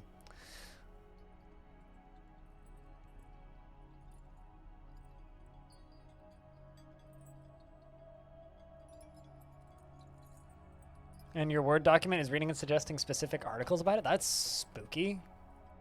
Are you just using like Microsoft Word? What version of Word are you using? Because that is like weirdly spooky.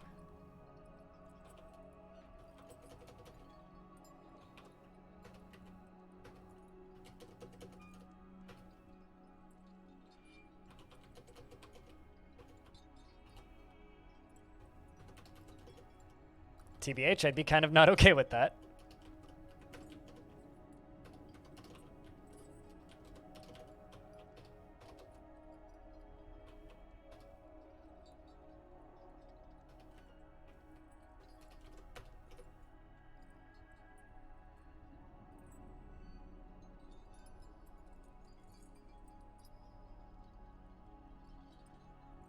States that your histograms look like a dining table? What? Now that I also don't understand. It's the newest version. That is like spooky as hell.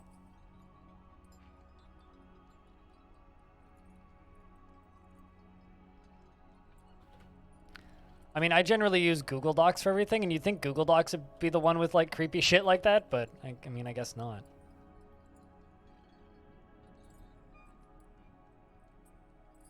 Because I use Google Docs for literally everything.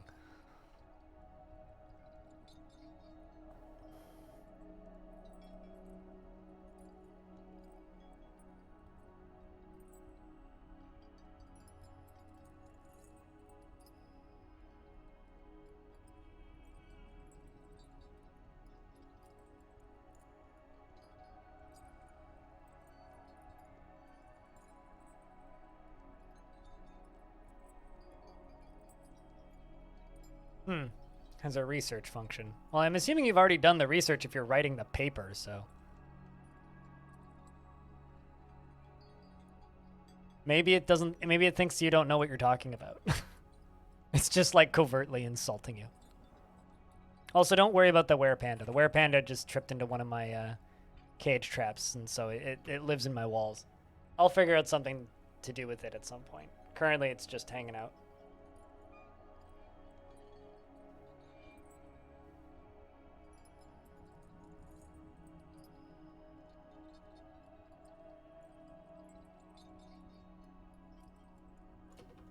Ribbit? There's a toad.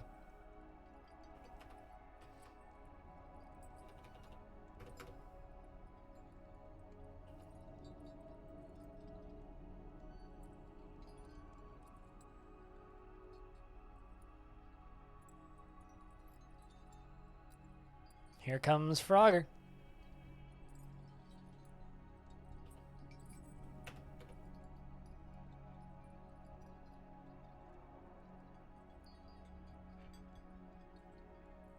And it's turning around, so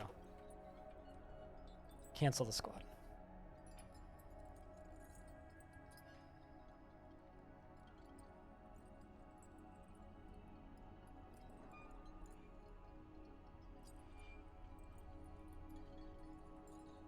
They have a flashing stop sign? Wait, what? Like armed forces where you're at? Or like your police have a flashing stop sign? It's kind of funny.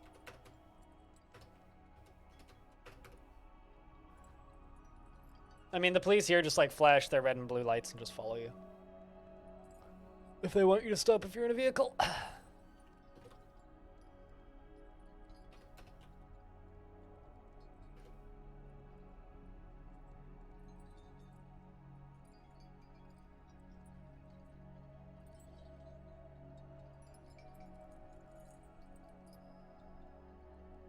Run lights only. Run the fuck away lights. I like the concept of run lights.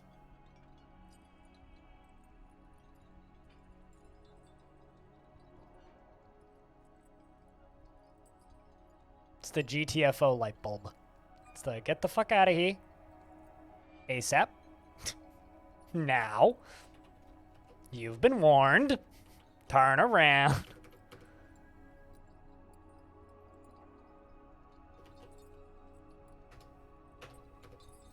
This is a weird conversation. I don't know why. I like how we went from talking about like noisy neighbors to trains to now just sirens to talking about like general. I mean, like I unironically though, in the area I grew up, I once saw a police officer flash their red and blue lights and then pull into a Tim Hortons drive-thru. Like go through a red light, no siren, just lights. Go through a red light, take a right, and go into the Tim Hortons drive-thru. I've seen that happen before. So, you know, stereotypes. They exist.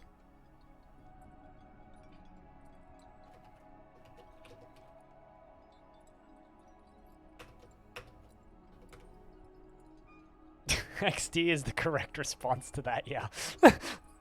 That is indeed definitely the correct response.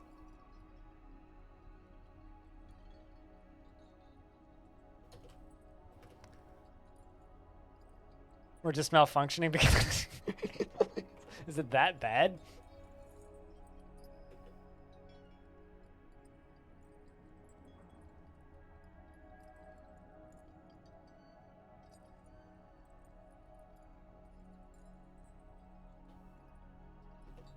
Alright, let's get you. This is going to significantly increase the flow rates.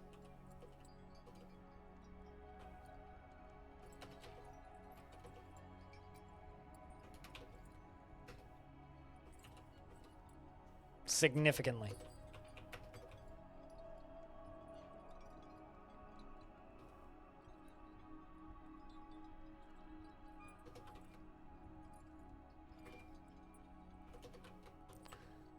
All right. Wait, what? I guess they're not all assembled yet. I, for some reason, thought they were.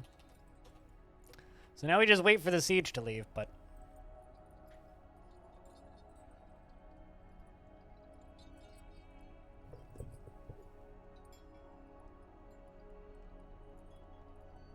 It's 1, 2, 3, 4.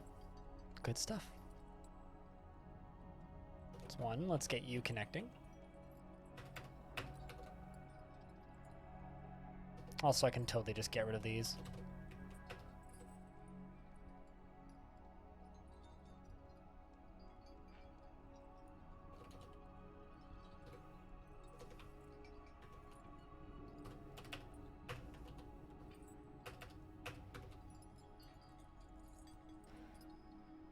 You drove Ladas when you were at school. Now they have Priuses gifted by Japan. Depends on what part of the city you're in. Here, sometimes they drive Dodge Chargers. Sometimes they drive Chevy Volts. And if you're in the smaller towns like where I grew up, they drive SUVs and pickup trucks.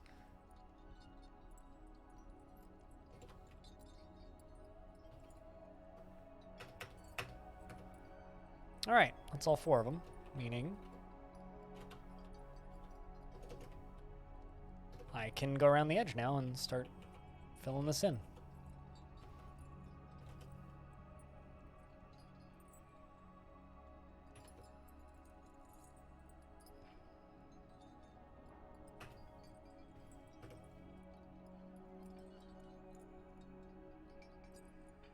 Do I have this locked?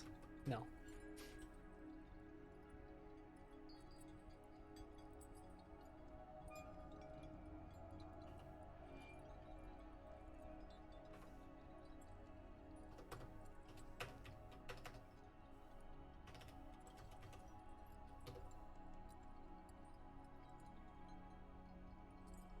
There it goes, part 1 and part 2.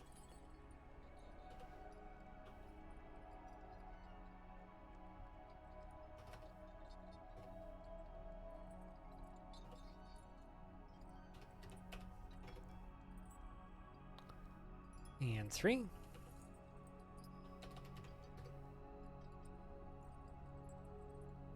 Actually, don't think I need the rest of this. This will be enough.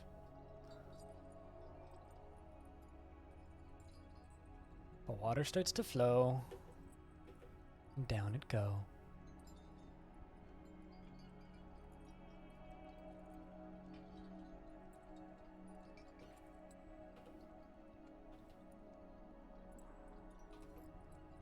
Let's get that.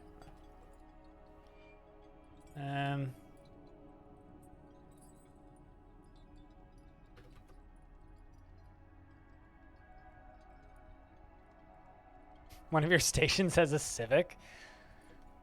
Well, that's not hard to outrun. Not that I would need to, but like I could probably do that on foot.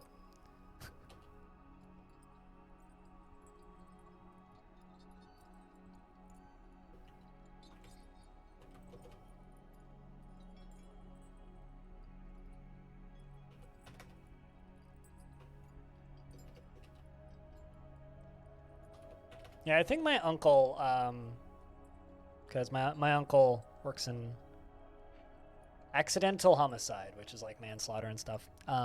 He drives a pickup.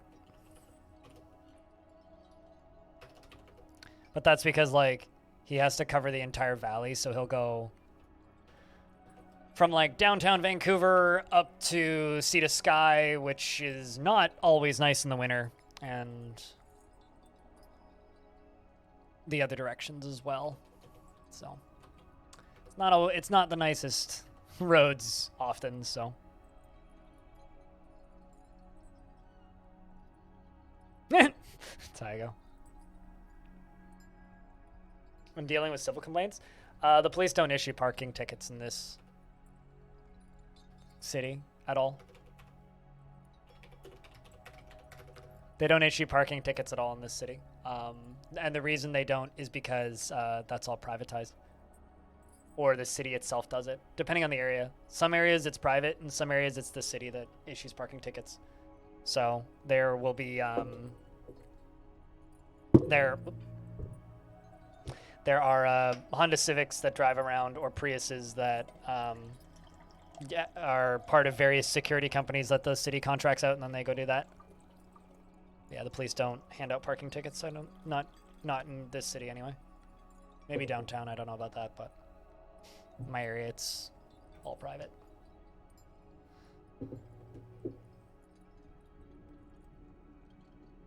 Yeah, your actual town is smallish. I mean, yeah, in this city, it's all the city does it. All right. Let's just forbid everything that's down here to make my life easier. So dwarves don't, like, you know, randomly come down here for no reason. And let's wait for Moses to get the fuck out of here. And we lock the door behind you, and then we pull the lever. And we'll see if this is more efficient. Hopefully it is. All right, lock the door. And pull the lever, Dwarf. Or Kronk, or Steven.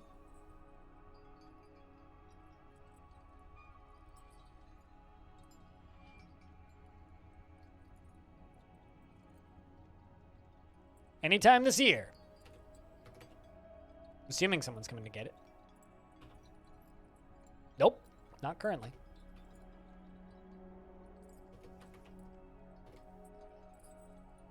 Do do do do do do do do do do do do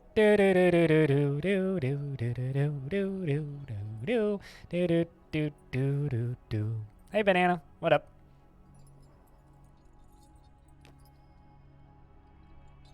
Is flooding happening? Well, we've been flooding for a bit. I'm trying to increase the flow of the flooding.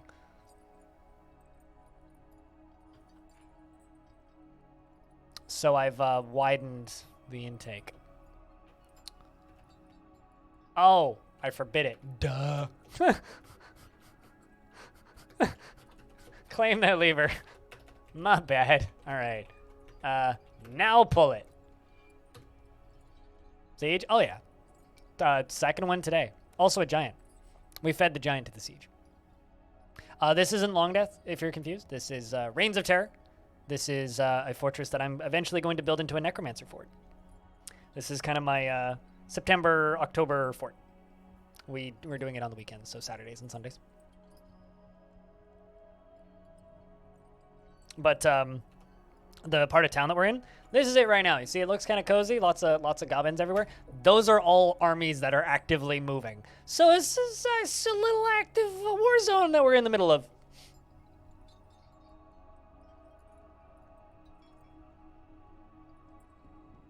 Yeah, I know. I completely believe it.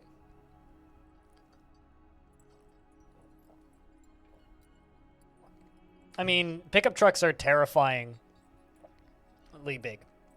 To the point where, like, please don't attack me if you like your truck, people. I don't think they should be permitted.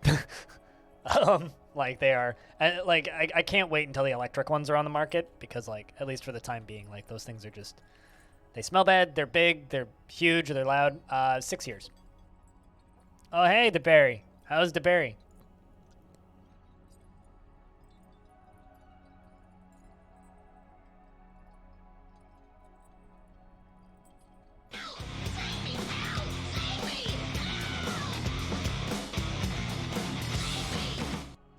And thanks for gifting a sub to Berries.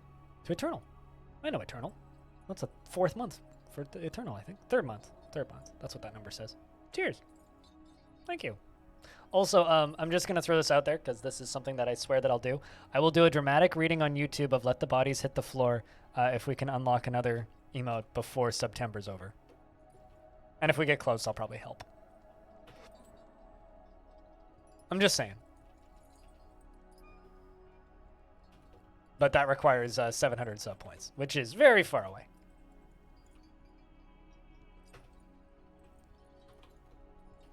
So we won't get it. But I put that carrot on a stick. It's there.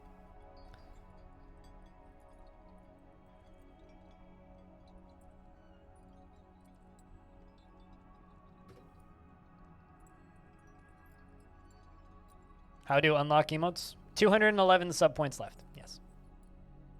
That is correct, yes. 211 sub points left. Which is a lot. But to be fair, this is the closest we've been since January 2020. Which was the last time I unlocked an emote.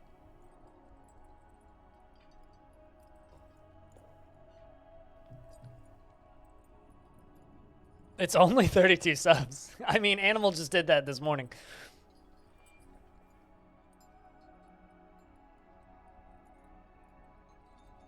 Animal is very kind.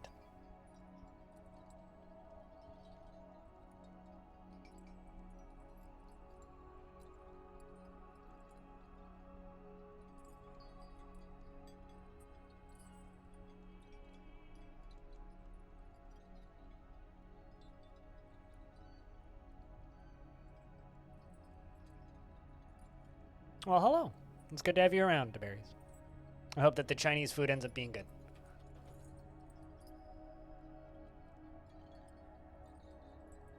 You know, we're just going to let this fill for a bit before I start the pumps again.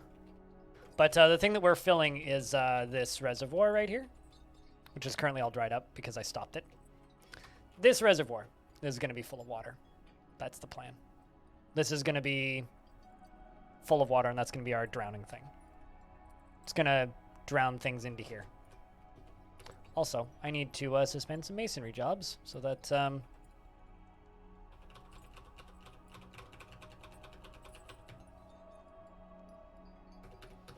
we can get those bridges done.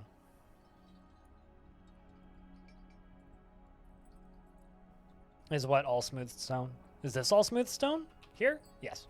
That's what you're asking.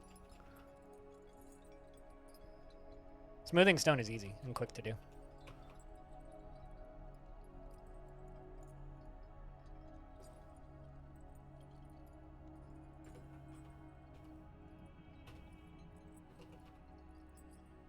God damn it.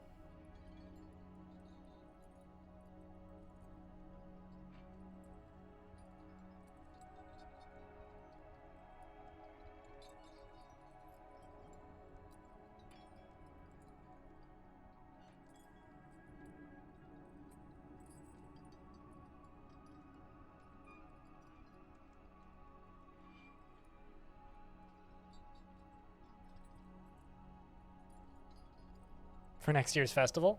I was super hyped about a lot of shows that I was going to in October, and I'd bought tickets for 4, and 3 of them have been canceled or postponed until this time next year. So, you know, people need to get vaccinated, and they are stupid and don't. So thanks, stupid people, for ruining my fun. The only one so far that hasn't been canceled that I had tickets for is Ginger, which is supposed to be October 23rd, and they seem to cancel them 2 weeks out. So I guess I'll know by like October 10th whether or not that's happening.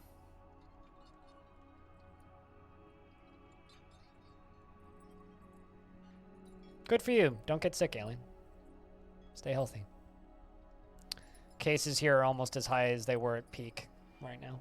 So, because people are fucking morons. I just wish all the idiots that refuse to get vaccinated would just go die already so that we could like get back to immunity, because that would be cool.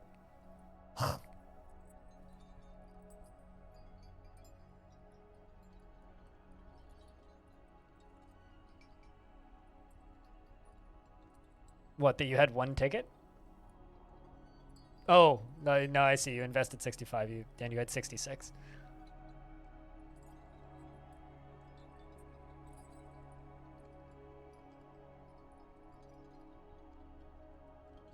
Maybe go get tested?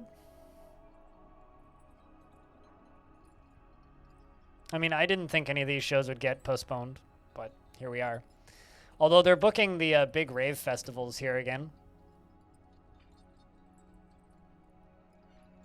And you still ate it? Oh God, why would you do that? That's disturbing, man. Don't do that to your poor body. It doesn't deserve that.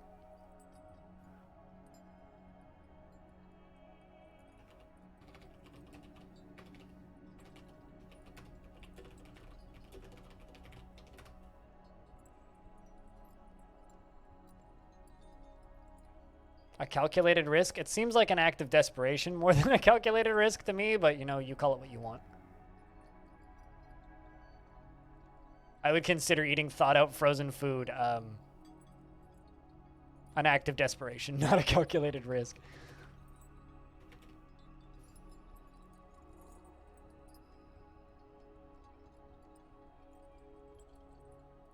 Too bad. Joke's on me. I'm bad at math. Yeah, there you go.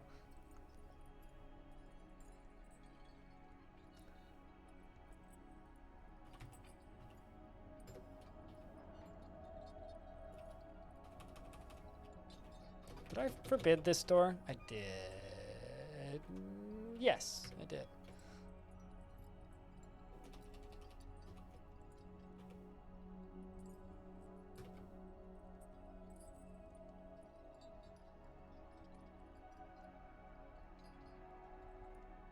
I mean, it's better than projectile vomiting, so I guess that's okay.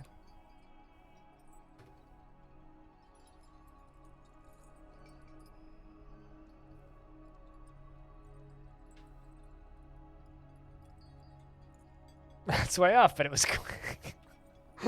I mean, the best kind of maths are fafts. Mass, you know?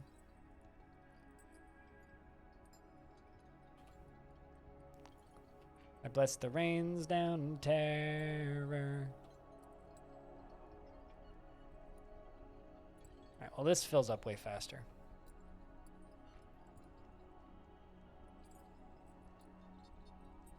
What about hot dog flavored water? Because then you can have a chocolate starfish.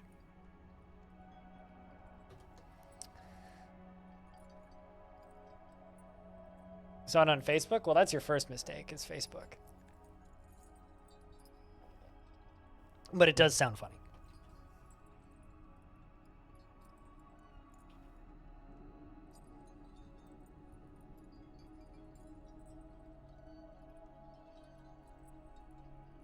This seems to be doing better so far. I might need to double up the pump stack, which is fine. But if I do that, I need to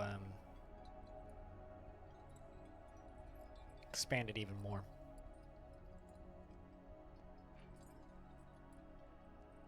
It's mostly a question of whether or not we can fill up this bottom area. If we can fill up this bottom area, then this will be no problem.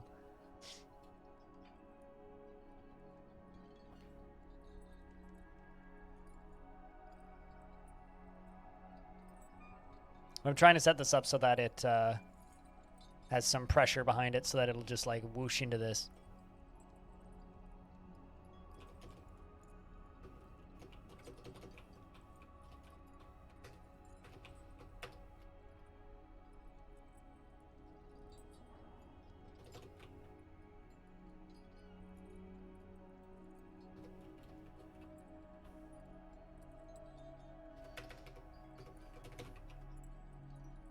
Trap, drain.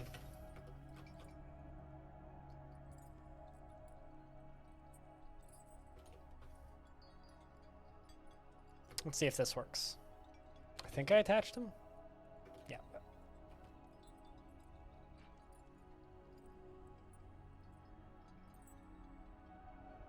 Also, good wins, Banana. Congrats, you won imaginary points that mean nothing. I hope that you feel satisfied in your winnings.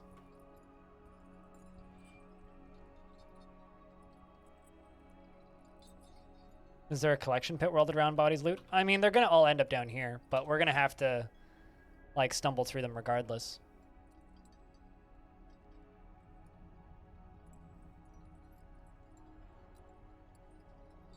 It helps with pathing.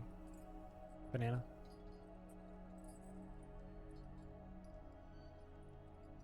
The problem is people make their hallways too small. A lot of people do like single tile hallways. Oh, early spring. Somebody died of old age. Would you look at that?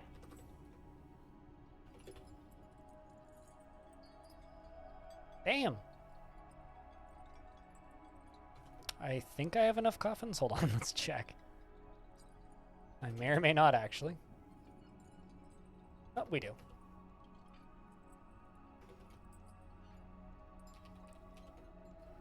Well, rest in peace, that dwarf.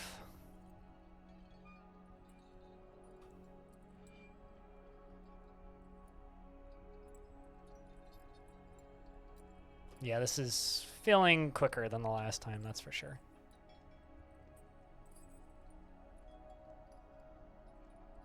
Like I said earlier, if the bottom area fills completely, we are more or less good. Hey, Cuglorf.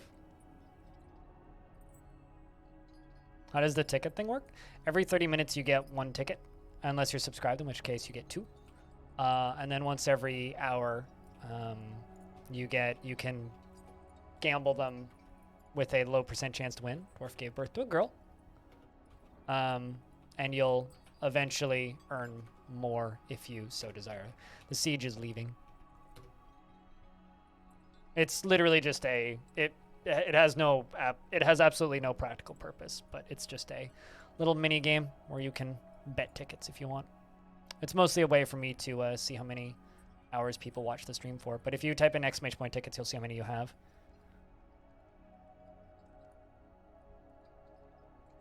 It also tells you how long you've watched the stream, which is kind of fun.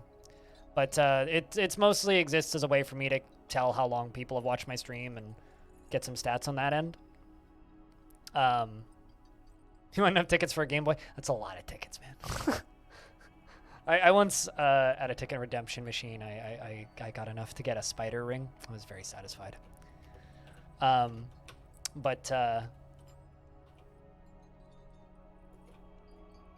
we go. Perfect. One more retracting bridge, and then we can just pull these levers and empty this bottom area out.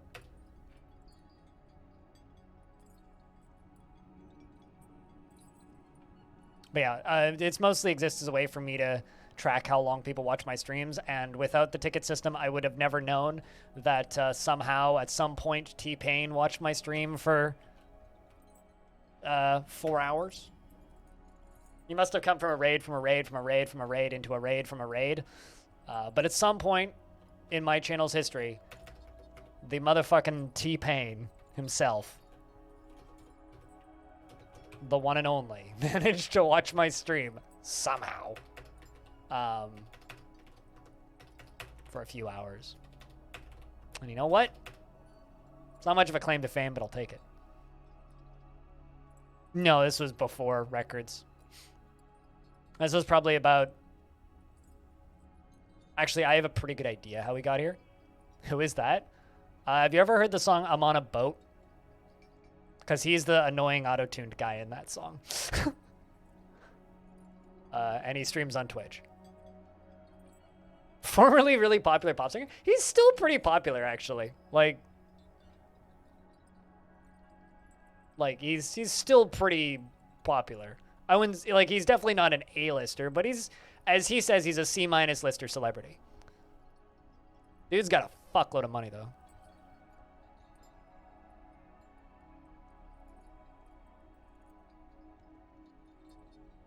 I don't even know what ERB is.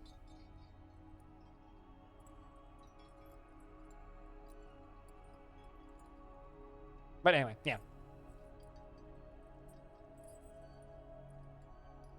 T-Pain's entertaining. Epic rabbi battles? Okay.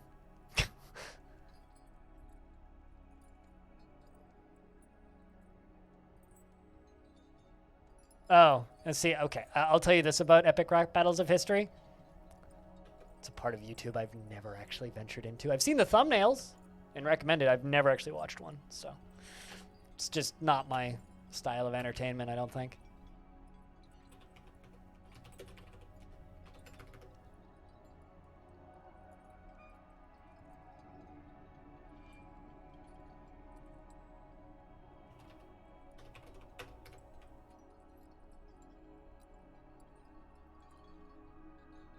Yeah, there we go. Now it's actually filling. This will take a little bit, but it'll fill. Once it's full, we can give her a test run. Hopefully it's big enough. And then we can see how she blows.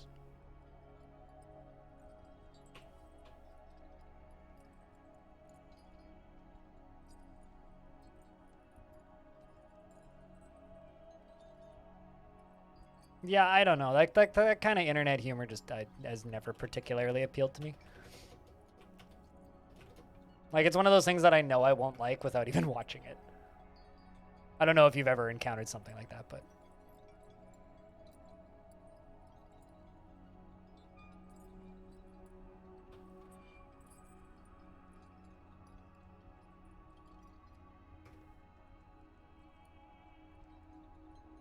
Excellent. This is filling up. We are now getting somewhere.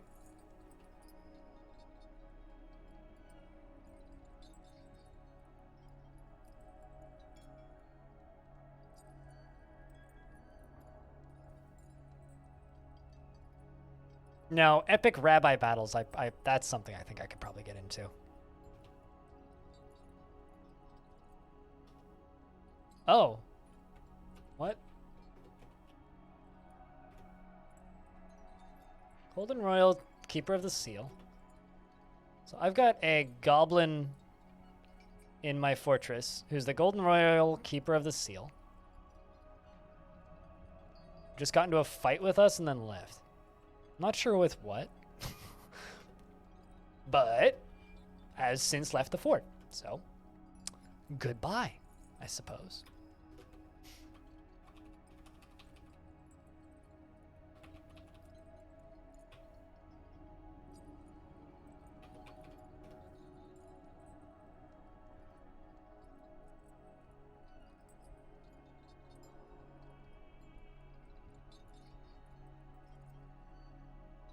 I am the garbage man.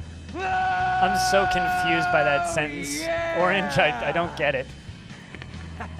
Are you saying that your friend only ever introduces you to girls that are twice your age? I'm confused. Ghost, thank you very much for hanging out today. We'll see you when we see you. Cheers.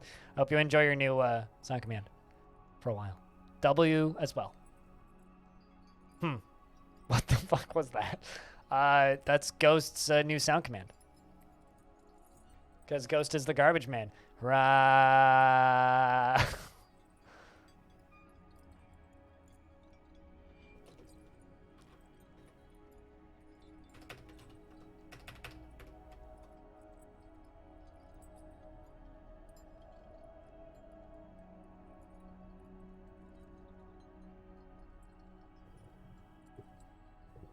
If all of them are your mom, I think he'd pick up someone else to it.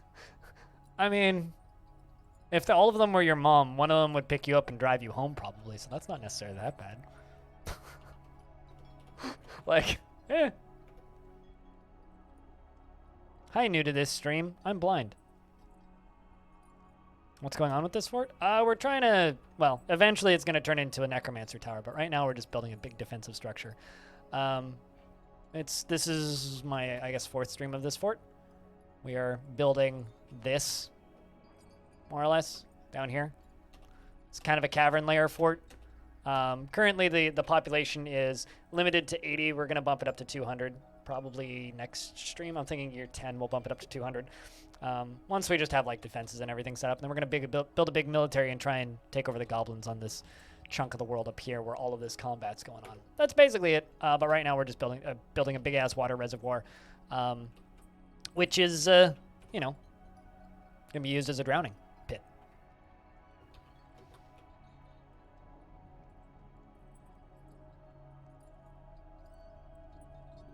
It looks like a guitar. More like a banjo. Okay, that looks a little bit more like a guitar. Actually, yeah, I see it with that. That does kind of look like a guitar. I still think more like a banjo, though. It's too fat. Or like a mandolin. It's too fat for a guitar. Too stubby.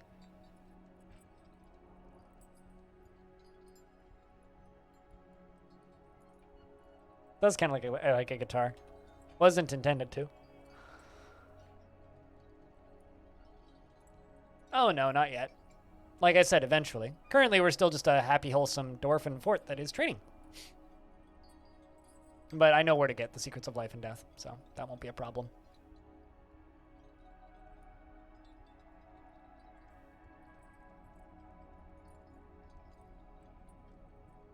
Rotated clockwise. Also oddly specific.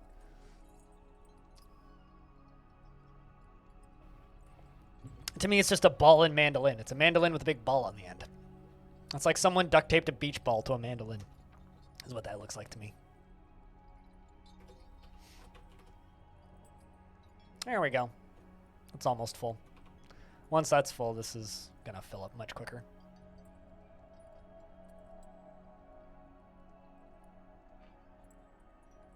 But yeah, we set up the pumps today, and we're pumping. Pumping. And then this is gonna be, you know, the defenses.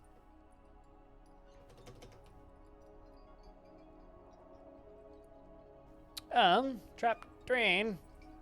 Pull that lever.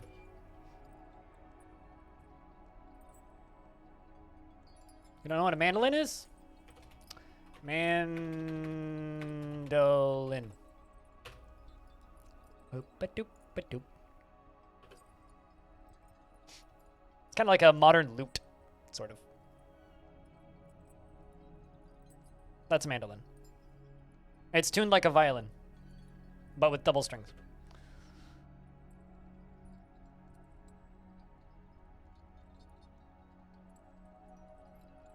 That one Star Wars show? I mean, I was waiting for someone to make that joke, and I thought about making it myself, but then thought it wouldn't be funny, and then Hobo made it for me, so, you know, this is why you're my mod, Hobo. It's so that you can make terrible jokes and look stupid, so I don't have to.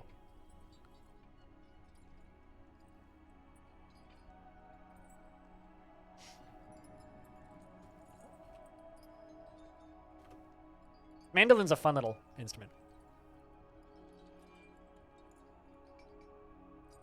My dad actually owns a mandolin. They're very easy to play too. And they got a neat sound because the strings are doubled up, so it sounds like a 12-string guitar.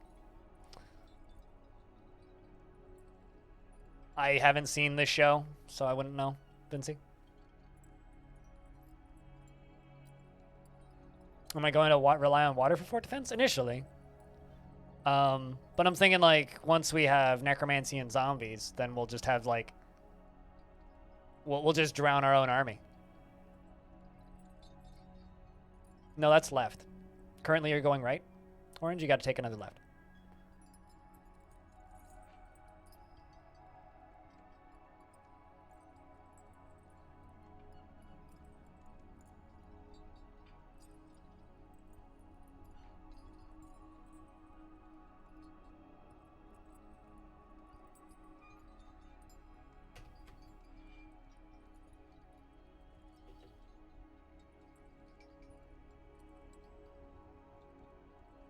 The current, I mean, it'll be an efficient method. It'll be an efficient way of turning the army into an undead one. I mean, I'm definitely not going to drown my army. Definitely not. Don't accuse me of crimes I haven't committed yet, okay? We'll get there. I mean, like, we still got plenty of time before Halloween, so. Necromancers are all on the same team, yes. And friendly undead are on the team with your fort, basically. But with when making undead, there's like a 30% chance they are dumb, mindless zombies that are friendly. Well, there's like a 25% chance they're just dumb, mindless zombies that do nothing. There's a chance that they are super aggro undead that attack everything, including each other.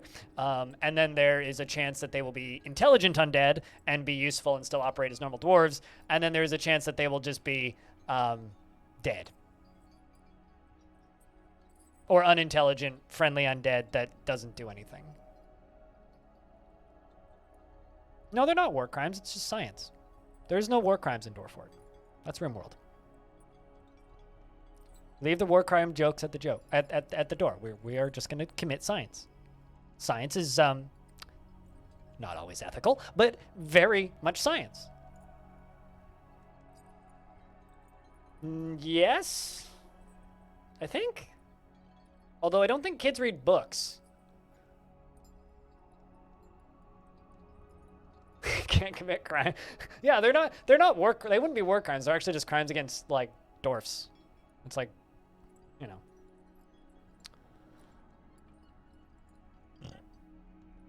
know. Commit science. Must commit more science.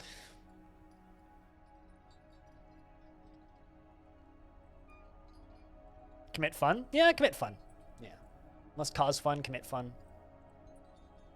Basically, I don't know. I don't like making fun of war crimes because, like, Shit's not funny, you know? Now that's the 5-head way of thinking it, Lithard. But yeah, no, I'm very much in the camp that, like, war crimes shouldn't be made fun of. So I kind of try and avoid that meme personally.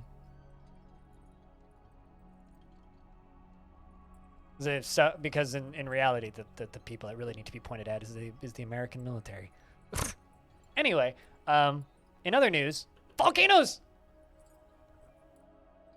Quick, distraction. It's pretty. 514 homes destroyed. I wonder when that's going to update next and how many homes it's going to update to. Still? Oh, yeah. It's gotten more so. This is actually not the main top of the volcano. This is a separate split because it cracked on the side. So this is actually the side of the volcano, and it's spewing straight out, which is why so many homes have been destroyed. Fortunately, nobody's been injured or hurt or killed. So I can still talk about it in happy light because nobody's died. The second people start dying, then I need to be somber about it.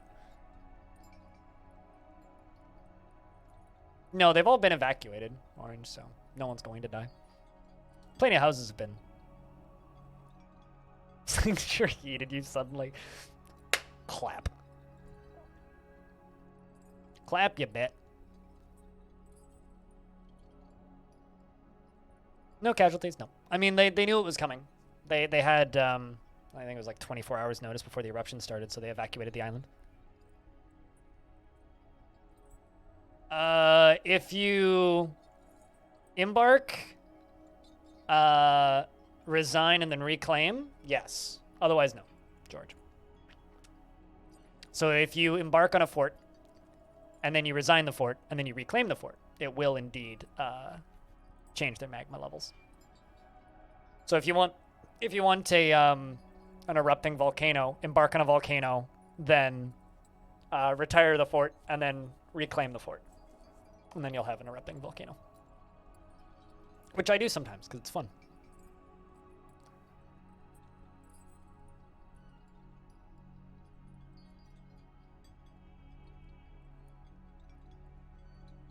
It's actually technically a bug, but it's one of those bugs that's been in the game for so long that it's a feature. And I hope it never gets fixed. Is this still filling? It looks like it to me. I can't quite tell, though. Yeah, it is. Cool.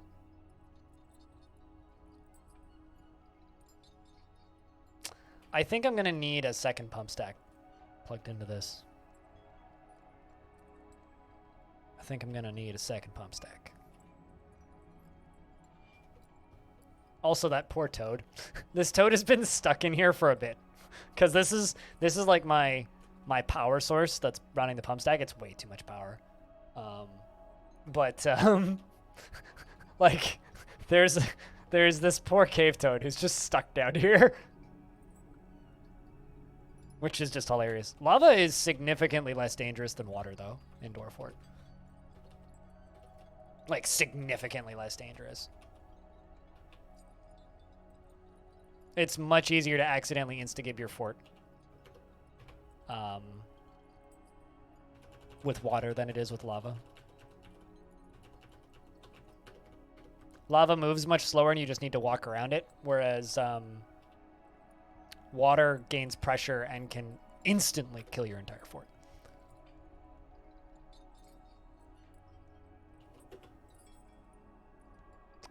He needs to be able to read to be able to do that. Also, a dwarven child is having a strange mood and has claimed a crafts dwarf shop. Go get him, kiddo. Go get him. I mean, we're not going to have the secrets of life and death in this fort for like probably 10, 15 years. We've only done one raid so far, and it was literally just we raided a monastery to get some books, and that was it. Masterwork Binky. I think this is actually the first child to make an artifact because the last one died. It was very sad. We cried much, and then forgot about it minutes later. Also, don't be alarmed by the Were Panda notification that just popped up. He is locked in a room by himself and can't get out. And also not a member of the fort, so it's a goblin who showed up. I'm keeping it there for reasons and science. Once again, don't accuse me of crimes I haven't committed yet.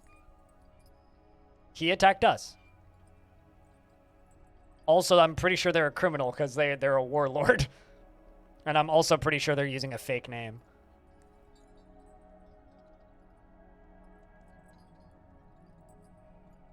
Last you played was a mod called Long Night. Yeah, I know. I'm familiar with that mod. I have an install of it.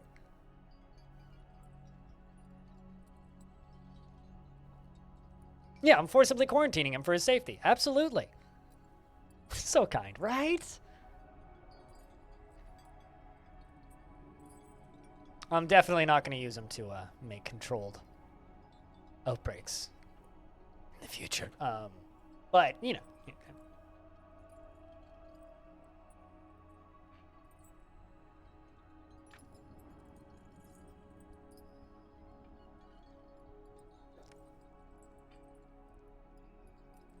As a member of the Satanic Temple, I will have you know that definitely not the Satanic Church. They wouldn't do anything so mean.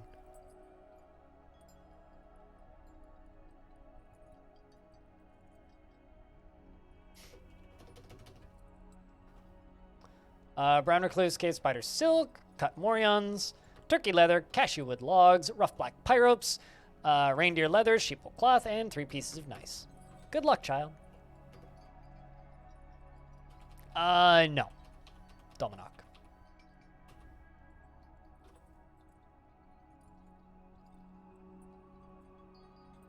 Also, if you want to help the Satanic Temple.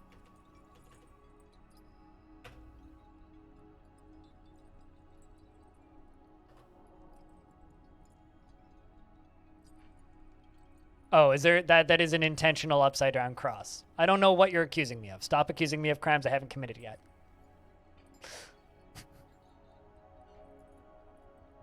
Also, since when is upside down cross satanic? We just simply have a cross, and it just looks like it's upside down from this angle. Maybe if you're looking at it from the other direction, it is just a cross. Hey, Frozen Leaf. A quick tour of this glorious fort. I mean, this is a very small baby fort, because it's only 4 days old. Also, tomorrow the VODs for this fort start going up on YouTube. The entrance is a little dull currently. Although actually I can open the front door now. I totally forgot. So this is the entrance right now. It's kind of dull. This is where we're doing our farming.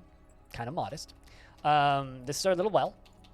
An artifact was just completed, so I should probably read that before we continue the tour. Erdem, the dwarven child, has created it's my cat. It's Tam's cat. It's Tam's cat. A nice crown, and claims it as an heirloom in the name of the family ancestors, Zuglar Boltstrap. It's a very nice crown. It's worth 37,200 Zethal, Dwarf bucks, and it is a nice crown. All craftsmanship is of the highest quality. It is encrusted with cushioned nice cabochons and decorated with brown recluse spider silk and encircled with bands of rectangular nice cabochons and cashew wood. This object is adorned with hanging rings of nice and reindeer leather and turkey leather and menaces with spikes of morion. On the item is an image of sheep in sheep wool. Well, that's fitting. On the item, the artwork relates to the infiltration of the walled static by an unknown civilization in the mid-spring of 551 during the raid of walled static. On the item is an image of a decahedron, and pyrope. Well done, child. All right, anyway, back to the tour. Actually, I'm going to give this child a nickname for making that crown.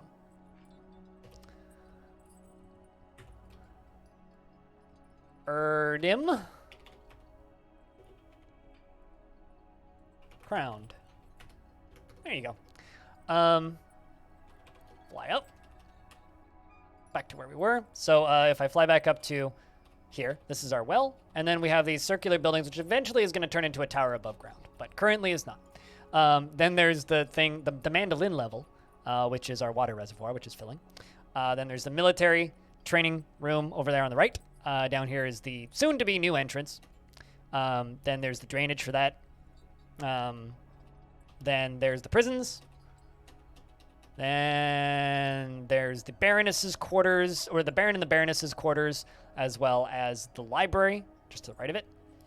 This is the guild halls and some block storage. Down here is the kind of main level, and the upside down cross is in the hospital. It's definitely a right side up cross if you look at it from the other angle. Yeah, it's not complete coincidence. And then down here is the like forge and area where we're storing wood. Down here is where the water's coming from. The power reservoir, food and drink, obviously. The tavern and temple and where we sleep. And coffins. And that's it.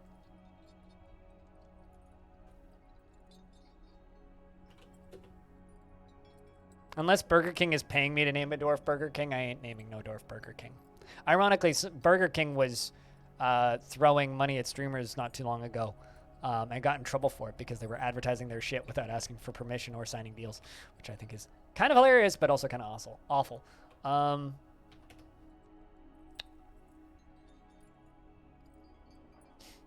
She never acts without prolonged deliberation, even to the detriment of those around her. What do you like? You like jackal bone, kiwi parchment, barrels, rings, and donkeys for their stubbornness. Let's give you other jobs. Give you mechanics. Clothes stuff. Some that. And some thems. Good luck, Dwarf. Child grew up. The slab, is that like the claw in another thing? Do I have any slabs yet? No. I mean, eventual. Also, we'll probably just go for a book. I'm not going to bother going for a slab unless somebody shows up with it. No, the kind of cadence plan for this fort is to finish building it, make a rock-solid defense, which is what we're working on. Then jack up the population to 200, which we'll probably do either next stream or the stream after this fort. Definitely next weekend. No, this is me filling up a drowning tunnel. There is an aquifer, but we already punched it. It's above us. It's a varied aquifer, so it's not too major. We are we are filling this up with water that we were pumping from the cavern layer. The planned cadence for this fort is to build up the fort, get the population up to 200, then go to war with literally all of the goblins, and then eventually the necromancers, and then from that point, once we're at war, pretty consistently, we're gonna turn this into a necromancer tower. But like, this is my Halloween fort, so I'm gonna keep this fortress running till the end of September and then through October, and with hopefully a final stream on, the final day of October for Halloween. That's my plan for this fort, because that's on a Sunday.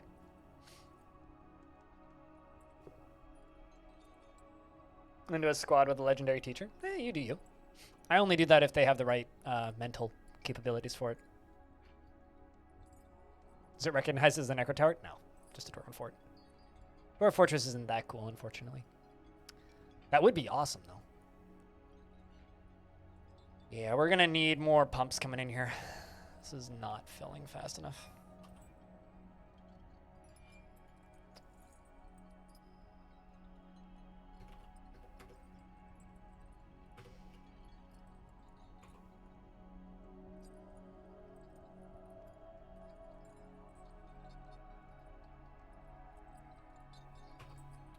Speaking of, notable,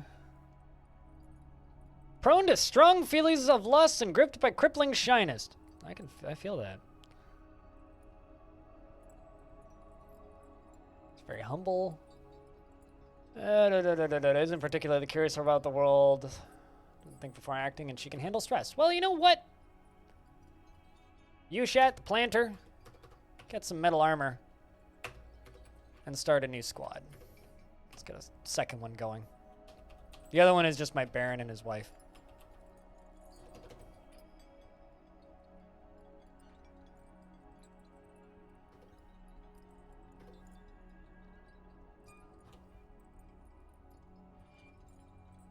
Human caravan has arrived.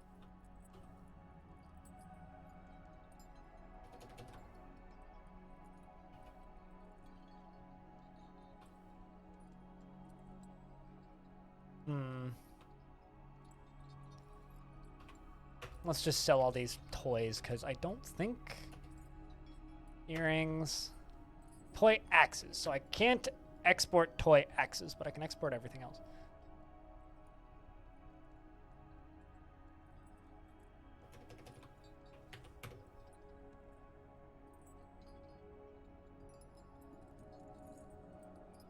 I wouldn't know, because I've never seen that show. But you can. As well as the Goblin Diplomat has arrived.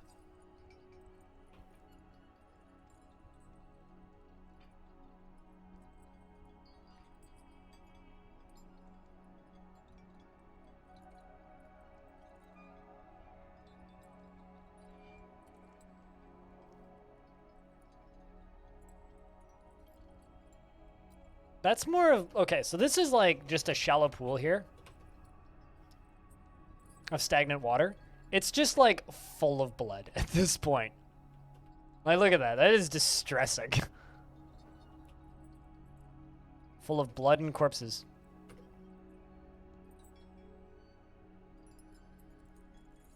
What I should actually do is I should try and create several were creatures and then release them on the humans. So that they, when they go back and they're done trading, that would filter it. Blood doesn't quite operate like water does. It doesn't stack up as effectively. Dwarf, the goblin royal keeper of the seal, says, "Noble dwarf, there's much to discuss. It's a pleasant place you've carved out for yourselves. We've updated your maps. It's been an honor. I bid you farewell till next season."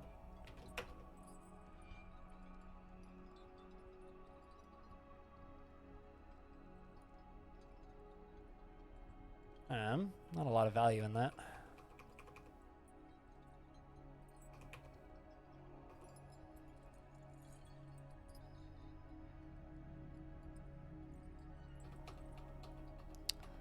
Not a ton of value. We'll take what we get. That's all we need.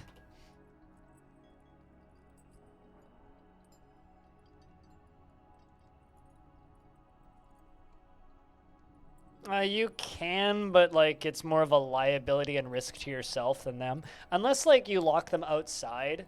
The problem is they also kill each other, right? So if you have like 3 were creatures in a room and they both become were creatures, they will just kill each other. Like it's not like they are friendly to each other. They're not on the same side. So if they happen to come back during a full moon, they will just kill each other. But yeah, you can expel them. That's a thing you can do. And eventually met his demise. That's kind of awesome, actually. This were creature is not part of my faction, though. This were creature is a goblin bandit leader who is... Where is that from? There. This guy right here. Goblin bandit leader. And I know that because I made my dwarves make 3 engravings on the wall of him. And it's not his name. It's Ispu Malice Chains. So he's got a false identity. Einod Whip King is a false identity. Also, all of those artworks relate to a group of criminals. So he's part of a criminal band. To boot.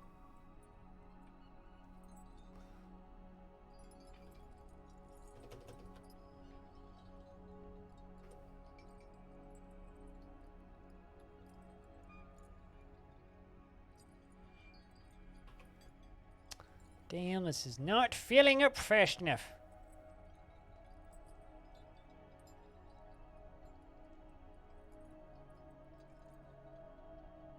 But did not... She was a child, but did not kill her pet cat. It's kind of amazing, actually. I don't care if that's a bug or not. That's kind of amazing. Was this in Legends, or was this something that you had happen in game?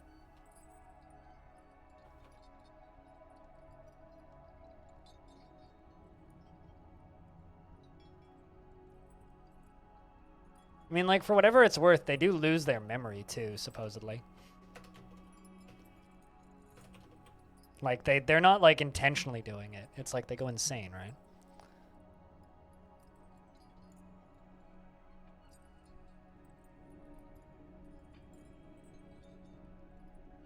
Let's see if I can get some additional flow into this thing.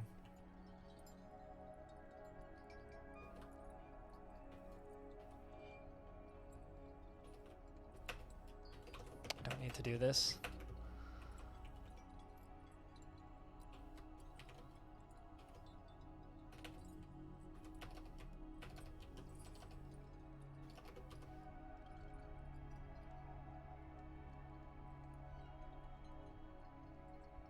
I mean, in my opinion, is if something happens in Dwarf Fortress that doesn't take away from your enjoyment of the game and adds enjoyment, it's not a bug. That's just how I operate. But I think that's a pretty good way of playing Dwarf Fort. If something happens that adds to the enjoyment of the storytelling, it was intended. Which is why, like, you know, there's the saying that Dwarf Fortress doesn't have bugs, only features, is because, like, features add positive things to the game, bugs add negative things to the game. So, like, a bug would be, like, mothers getting ridden by their children and dying because they've been mind controlled to death. That is a bug, because it's fucking unpleasant and made the game borderline unplayable for a few days, for, like, a week when that bug was in the game. But when something happens that is a bug, but it improves your enjoyment of the game, that's a net positive.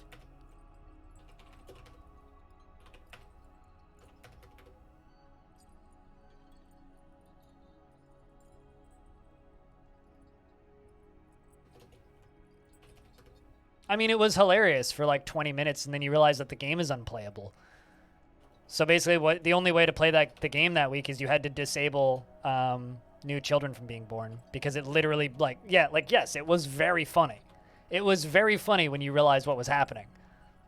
But it stopped being funny when you realized that, oh, the child and the mother are both going to die. And there's nothing you can do about it, unless, like, you force them to stand on your food pile. And even then, they still might die. Yeah, well, no, there's bugs and then there's features. There's unintended features and then there's bugs.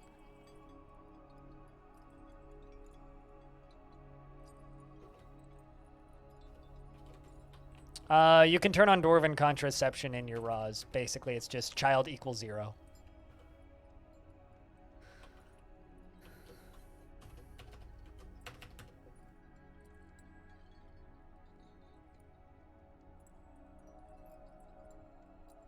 There we go. That's flowing faster now.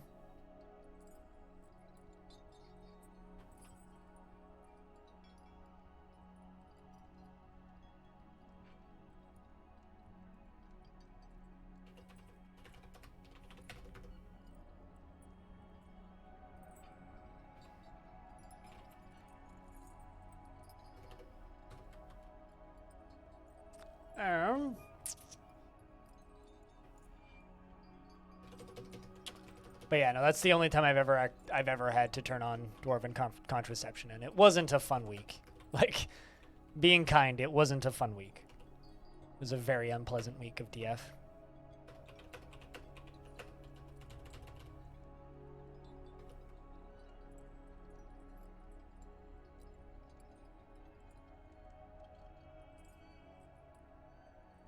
Had nice closure. The kid was walled off in the cavern, and the cat ran to his mistress with a rat in its mouth. Last minute. Aw. With the child and the cat in there. That's adorable. I'm glad it had good closure. My favorite tale that that's up there, but one of my favorite tales that was ever told to me about DF was, which I've retold this story many times. This was a viewer in chat. There was a dwarf that was killed by a vampire. Vampires they can take a lot of battery, like they can be beaten a lot because they don't need blood. So they can lose all of their blood and stay alive, basically. And so they can take a lot of, like, physical beatings before they die. Obviously, like, you know, if you cut their arms off, they still die, but, like, they get, like, they basically cheat, right? They get faster than dwarven speeds, and they're stronger than a dwarf ever would be. Anyway, there was a person who was playing Dwarf Fort, and a member of my chat, and They had a dwarf get killed by a vampire in their bedroom, but another dwarf witnessed the killing. So he because he saw it, he had the chance to forbid the door, lock the door, and wall the vampire off with the corpse in there. It was sad, but just kept playing. Then a notification popped up that a ghost had spawned. And it was a vengeful spirit, which is one of the worst kinds of ghosts. The vengeful spirits usually attack something. They will just go after something and they will beat it. They will fight it. They will try and kill you. I've had vengeful spirits in the past like gut my dwarves or kill my dwarves. And I had a vengeful spirit once pick up a table and throw it through my tavern while my dwarves were dancing, and it killed 4 dwarves on the impact. It was kind of brutal. But anyway, it went after the vampire and proceeded to beat it for 2 whole years in game before finally killing the vampire, which is kind of awesome. And then he memorialized both of them. Yeah, there's many different kinds of ghosts. And they have different behaviors. There's mischievous ghosts. There's normal ghosts, which just hang around and act like normal dwarves and spook the shit out of people. There's mischievous ghosts, which will steal items. There is vengeful spirits, which will try and kill dwarves.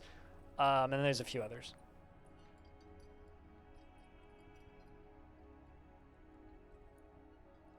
You thought it would go after the witness? No, it went after the vampire.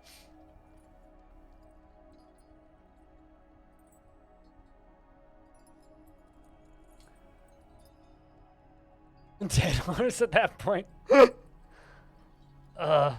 of meme. Yeah, the some pull random levers. Yeah, that's another one. I think that's mischievous, isn't it? I don't know. There's like a dozen of them. They're all in the wiki.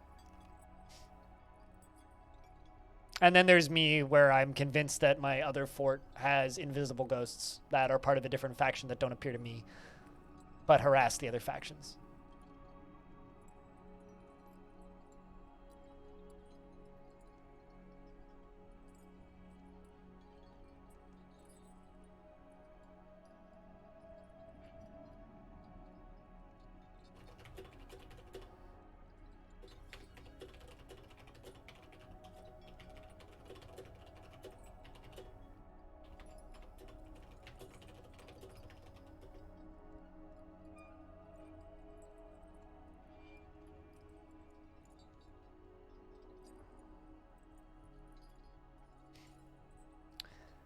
If a vengeful spirit kills who killed it, does it feel better or does it move on to kill others? I don't know. I usually just memorialize them, so I've never really messed around with ghosts all that much.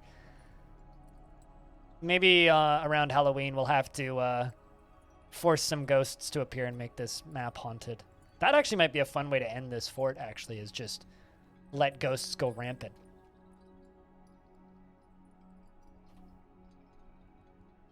That might actually be how we end this fort. It's just necromancers, liches, intelligent undead, and ghosts everywhere. Yeah, maybe we'll have like a necromancer dwarf who's in charge of stuff, who just kind of decides it's time to set everything on fire and destroy all of the memorials. That might be a fun thing to do. Dump all the coffins, try and res all the dead in the coffins, and then destroy all the memorials. Because this is gonna this whole fort's plan is to be my Halloween fort, right? So I think that might be the last task of this fort.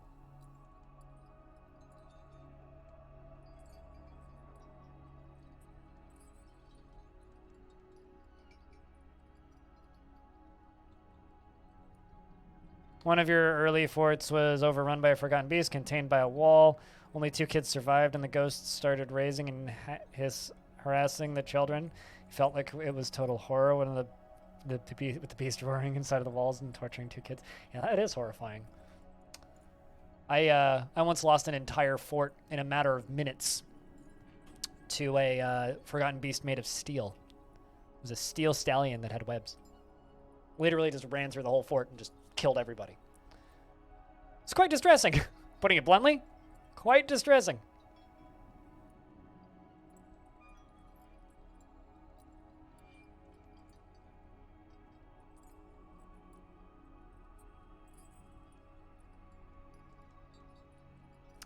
Yeah, I need another pump on. I know I've said this twice now. I need another pump. All right, well.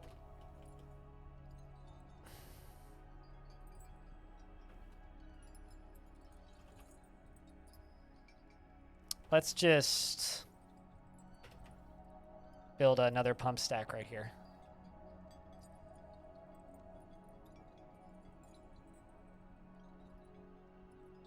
It's gonna go right through the king's throne room. Or not king, the baron's throne room. That's fine.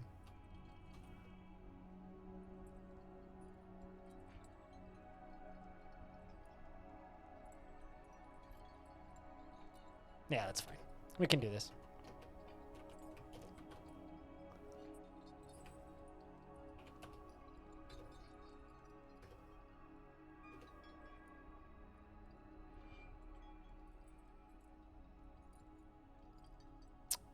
Just a dinosaur, probably.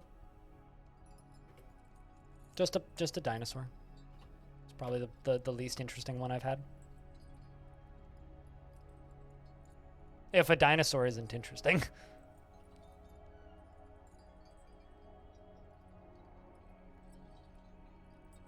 Thykut, being the rightful heir, has inherited the position of Baroness of Champion Vessel, which is not my fortress because I already have a barony. But somebody died somewhere.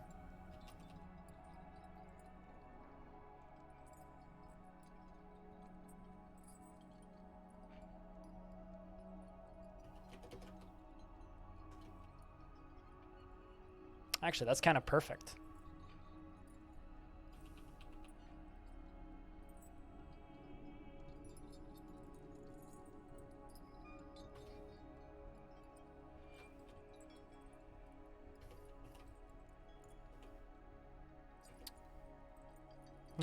Let's do a downstair.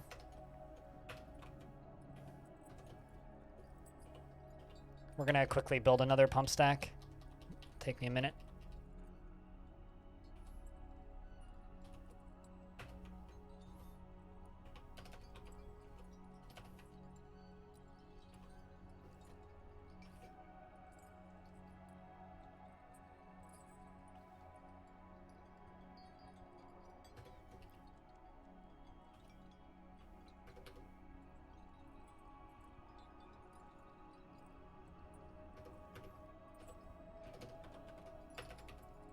Did I actually get rid of this? I don't think I did.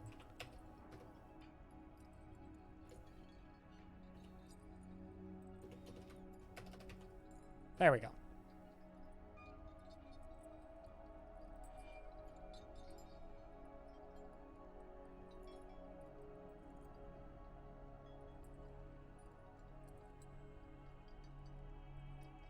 All right, so let's make another screw pump. Oh, duh. Wood. Pipe. 20. Wood. Cork. 20. That'll be plenty. That'll be plenty. Plenty, plenty, plenty.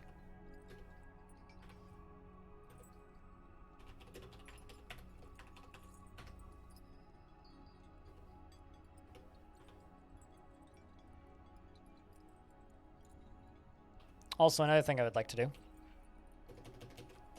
Put more bars and blocks here.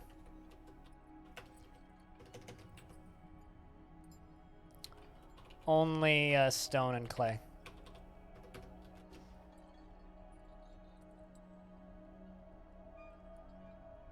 These are going to be real busy dwarves for a second here.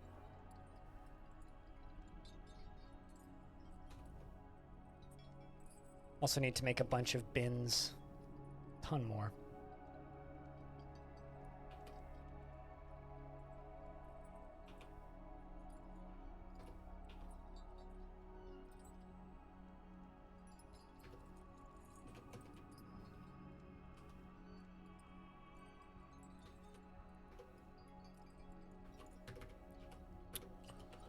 Let's build a second pumps.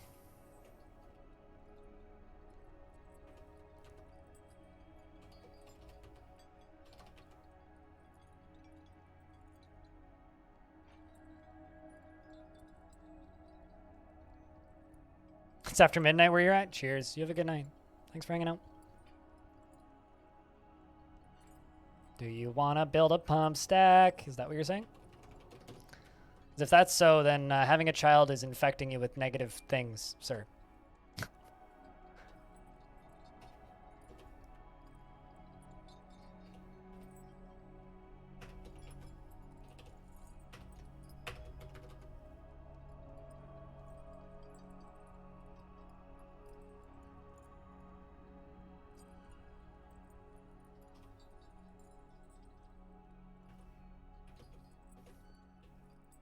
Pump from the east is the initial piece.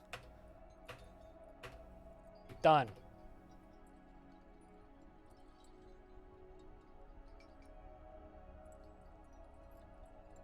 Also, just thank you to anybody who hangs out and shows up, watches the streams. Because I wouldn't get to do this as a full-time job if it wasn't for people who watched and showed up. Quite literally.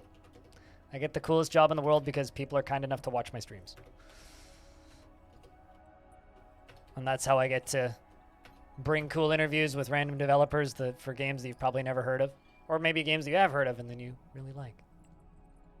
And do all the other weird shit that I get to do. Speaking of, that Dungeon Man's video will be out on Friday, if it kills me.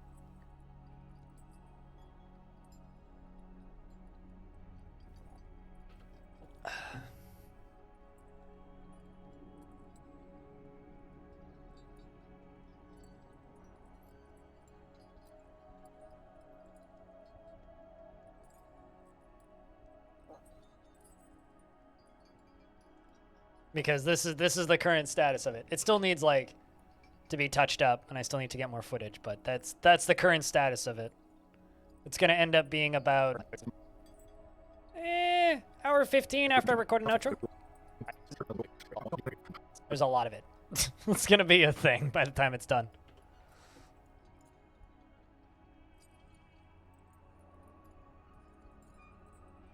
Some people prefer the audio. Like, not everybody has time to sit down and watch like I know some people like almost exclusively listen to this stream from their car while driving, and so that's just kind of me acknowledging that I realize that some people just don't have the fucking time to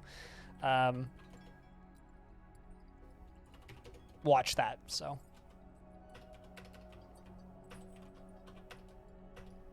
although for the people on the Patreon, watch the trailer though. The trailer is going to go public once the video is once I have the video edit done, I will make the trailer public on YouTube, and it'll be attached to the premiere once the premiere gets announced. I mean, I appreciate you throwing money at my face so that I can do this shit.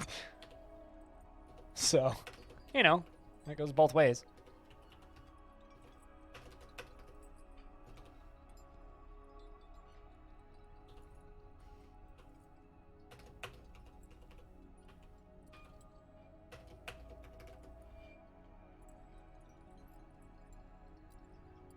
Let's wear cute and deadly. It's locked in the walls. Twitch ups. It's a goblin that showed up, and on the way out, after it became a goblin again, it became it got stuck in one of my cage traps. So I locked it in the wall, and we'll have fun with it at some point. I don't know exactly what we're gonna use it for, but I'm sure we can figure something out.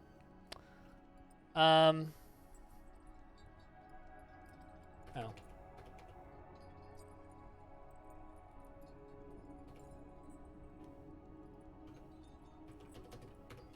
I need a couple more carpenter shops, I think. So I think I only actually have one in the fort.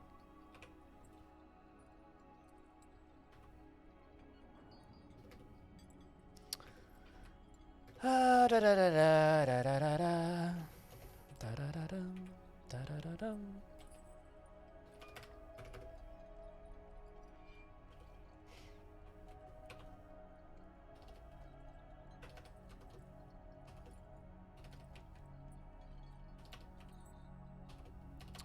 Hope the Baron doesn't mind their bedroom getting turned into a pump stack.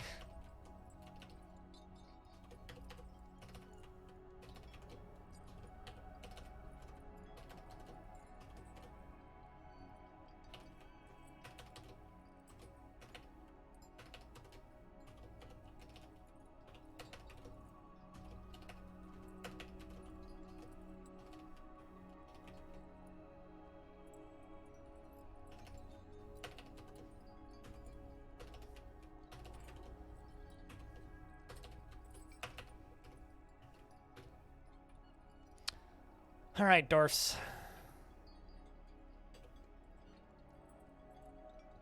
Then the other thing I gotta do is cut out that, and then go all the way down through here. Cut all of that out.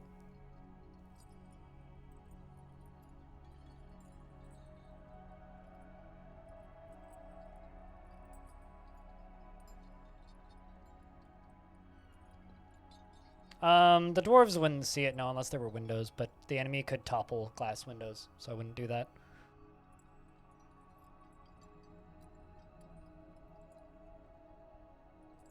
I once saw a picture of a mouse pad that just had the word tie written on it.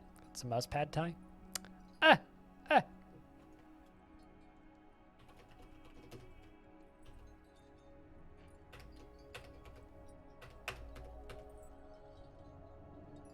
I'm very funny, if you didn't know.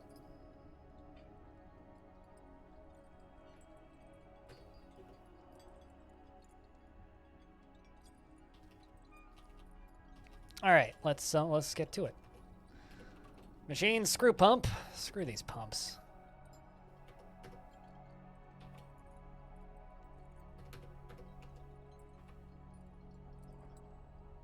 But what pieces are we missing?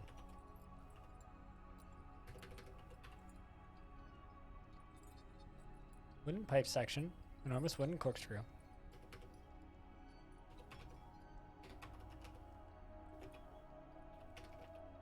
It's not mechanisms, is it? I mean, I have a bunch of those.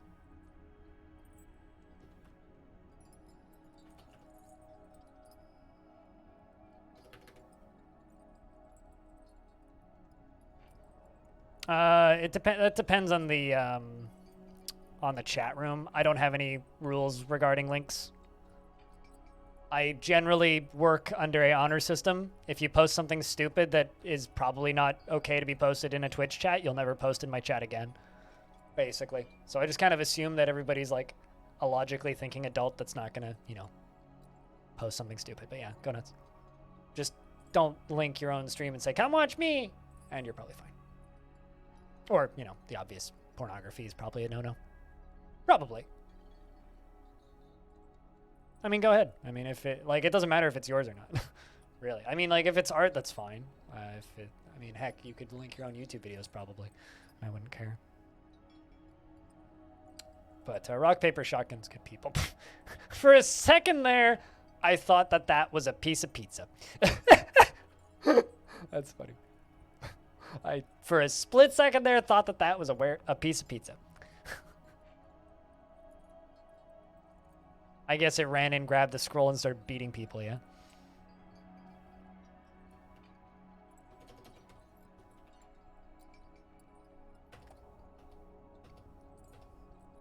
Yeah, I'm confused as to why that doesn't work sometimes.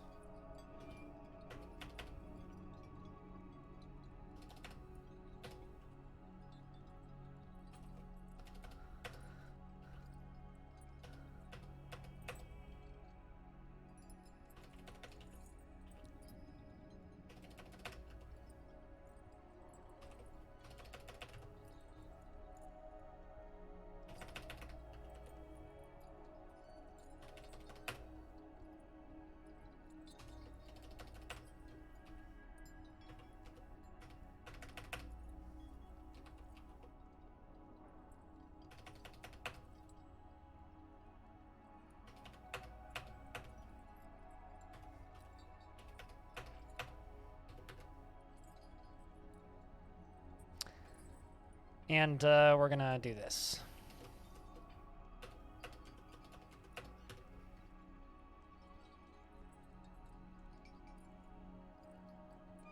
And an engraver's given birth to a boy. Hells yeah. Pray to Ethba. Ethba the Spot. And then we just seal her all off and then plug in the gear assembly and should work just fine.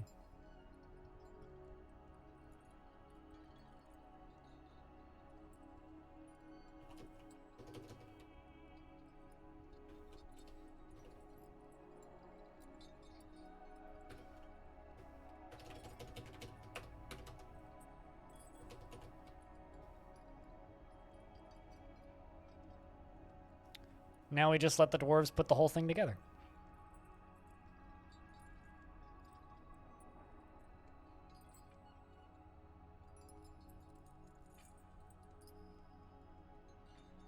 The only problem is the flow on this thing is too low. Oh no, an engraver withdraws from society.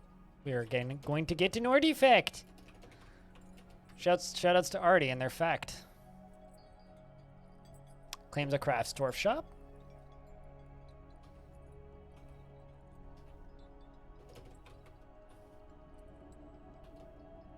Oh no, did that never actually get finished? Nope, it super did not. I thought that one was done. It's fine. I need to actually go into my jobs listing and remove all of these make rock blocks jobs.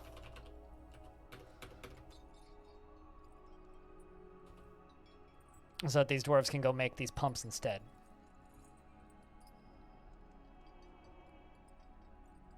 I hope that this thing's gonna have enough power, otherwise it's gonna crawl to a halt the literal second I plug this thing in. Yeah, I really like Rock Paper Shotgun's DF coverage. They're one of the few sites that actually does decent coverage of DF. They're one of the only, in my opinion. Like, there's a lot of gaming websites out there that put out a lot of really shit Dwarf Fortress coverage. Admittedly, like, Dwarf Fortress is... It's kind of like any other game that you're going to put an absurd number of hours into. It's really hard to write about accurately. And the majority of people who do have no fucking idea what they're talking about, resulting in really crappy coverage, unfortunately.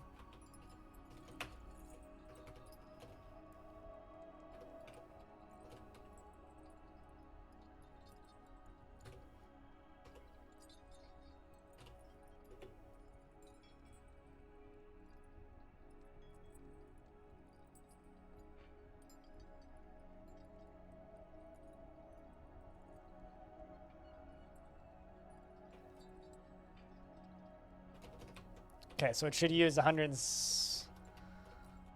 should use another 900 power. Uh-oh. My power generation is only generating 901 power, and I need more than that. But I think I can hook some more power up to it real quick.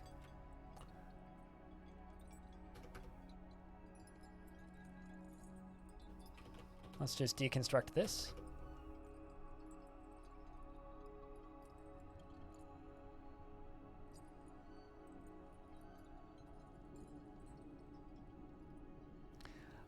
The biggest disservice to DF has ever done is that the myth has got a steep learning curve. I mean, like I always tell people, Dwarf Fortress isn't a difficult game. It's a very easy game.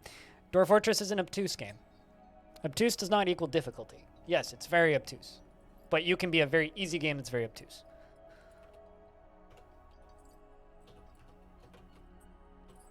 Like, NetHack is a hard game.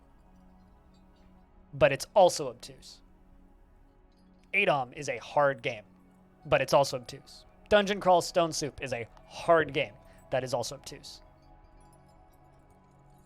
Escape from Tarkov is a hard game. But, you know, a lot of people just don't listen to that stuff, right? Which kind of sucks, actually. It's like one of the most popular games in the world, Escape from Tarkov, is extraordinarily obtuse. But, you know, nobody seems to notice nor care. Really? Stone Soup gets talked about on like an almost daily basis here. I'd say once every 2 to 3 streams somebody mentions Stone Soup in this chat. Once every few streams somebody mentions Stone Soup.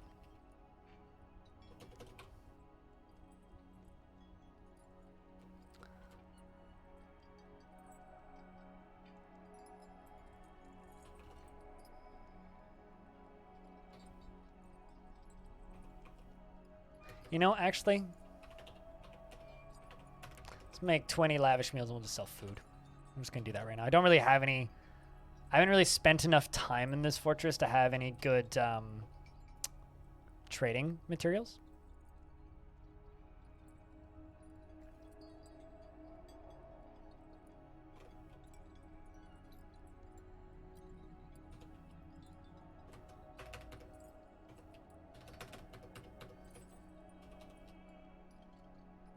I know. I'm assuming you mean computer lab, but in my mind, when you say lab, you're actually talking about like secret government lab. Because obviously you used to work at Area 51, naturally.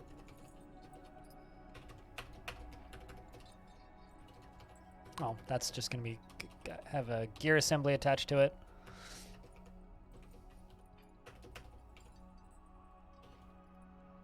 Actually, I think we are going to have enough power. Because that's also counting all of the axles in power.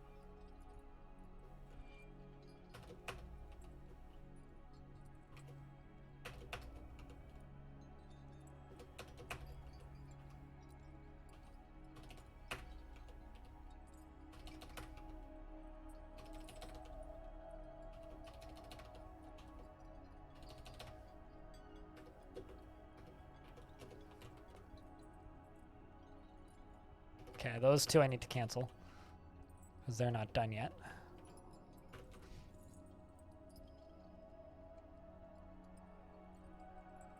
But, you know, like, when the Steam version of DF got announced, the number of articles that I read that were literally just Dwarf Fortress Remake or Dwarf Fortress, like, what's the terms that people often use for, like Dwarf Fortress Remastered was something that I saw a couple times. It's like, no, it's completely inaccurate. It's literally, I'm like literally talking about how they're remaking the whole game with graphics. It's like, that's not factually correct. Also, if they were to do that, it would take 15 years, maybe more. Doran says, I'm your outpost liaison from the mountain homes. Let's discuss your situation. We've updated your maps. What requests do you have of the merchants? Aussie metal. Thank you.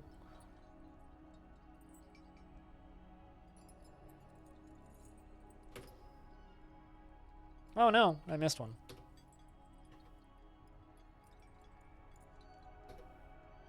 Doran says, I look forward to our meeting next year. Our fortunes rise and fall together.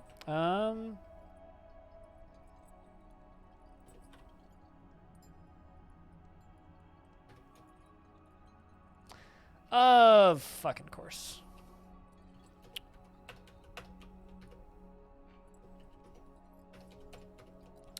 How many more of you got stuck in there? None from the looks of things. Just the two? Yeah, just the two currently.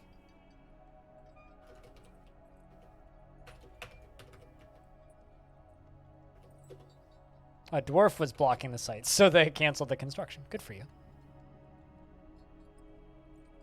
Oh, come on. Oh, come on.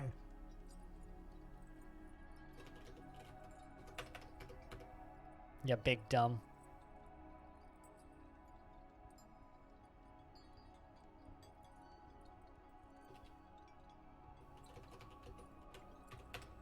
I have no idea what you're talking about, Banana.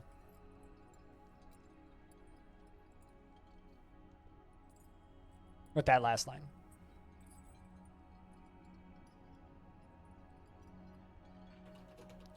Sequel to a game that runs in HTML5 just came out, actually.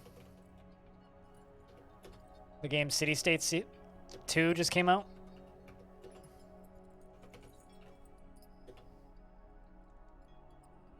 Which is and the original game ran in HTML5. It was one of the weirdest things ever when I launched that game. Oh, well, that would have made it make a lot more sense. Banana. Back again. Shady's back. Tell your friends. Guess who's back? Guess who's back? Guess who's back? Hendrico. Hi. Welcome back.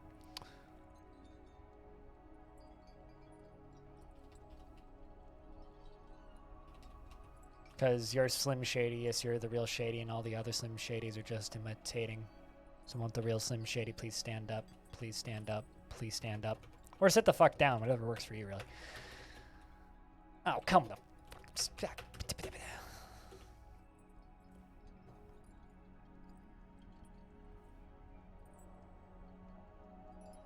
I did this much cleaner the first time, and I was being lazy this time to try and get it done quicker, and Dwarf Fortress doesn't really reward laziness now, does it? If anything, it very much punishes laziness by making you feel dumb. Very, very, very dumb.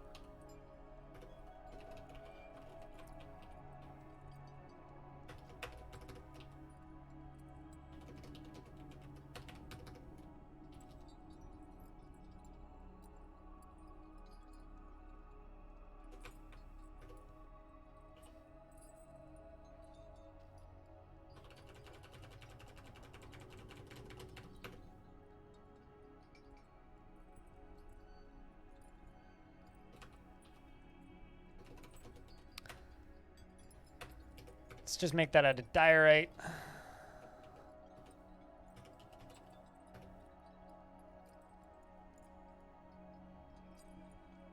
Oh, well. Of course they suspended it because somebody left their pants in the way.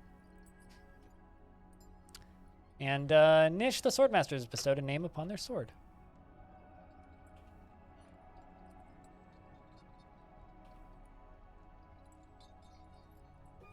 I mean, I'm like, why is nothing getting constructed? Obviously because I had the game paused. Obviously. You know what? Let's just dump that. Oh, actually, never mind. They got rid of it.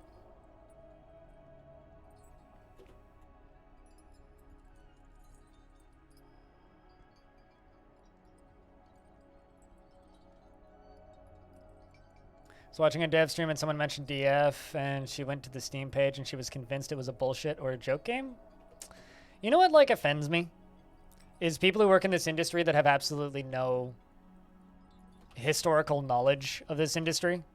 And I think that's just my gatekeepy elitism showing, but it's like, it does genuinely bother me, like, when I'm listening to a podcast and they don't know what a game is, or I'm reading an article and they write something down wrong, or I'm listening to a YouTube video and they get some information wrong. It's like,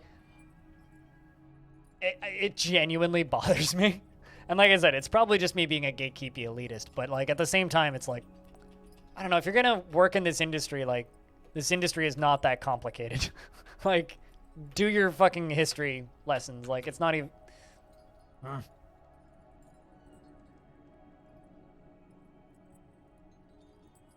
A lot of time and patience and a very smart dev. That's how. All right, we've now doubled the pump size.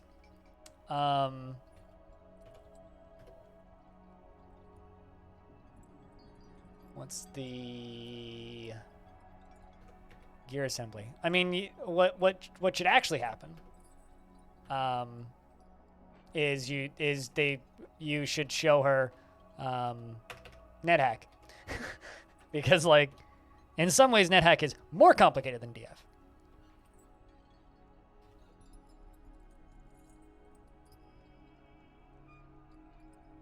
In some ways. While we're on the topic of mom's spaghetti.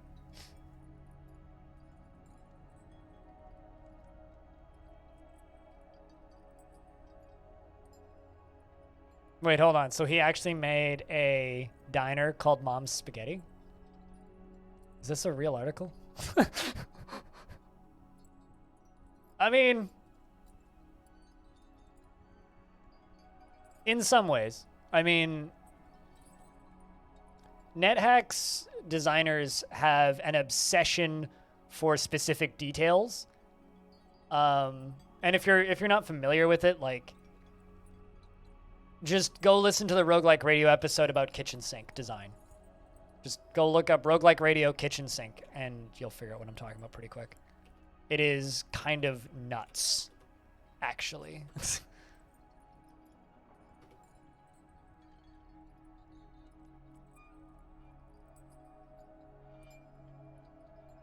Legit, not a joke. I mean, fair enough.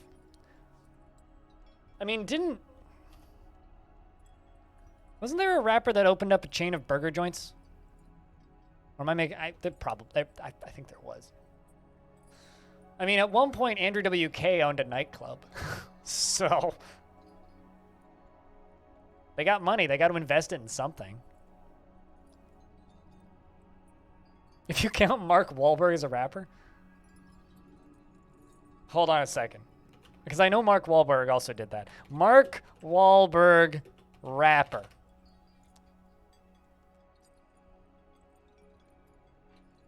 Okay, so there is a rapper,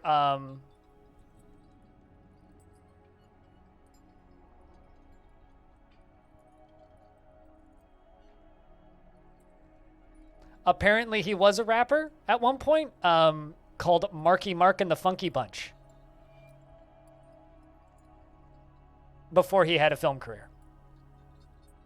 So yeah, Mark Wahlberg was a rapper.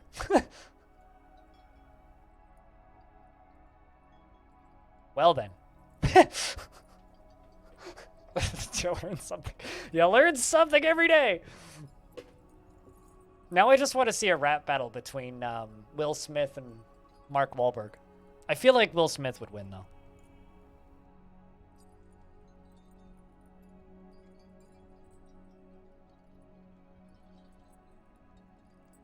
Admittedly, I found that article before you posted that, but cheers. That's the beauty of being alive. No, not epic rap battle of history.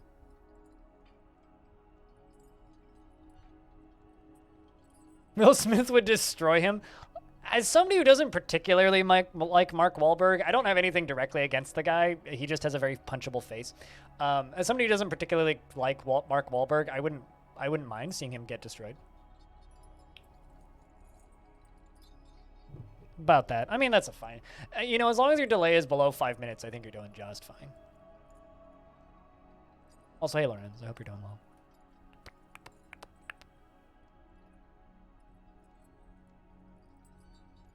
A friend of mine actually got to see Will Smith do a concert once, and I am eternally jealous.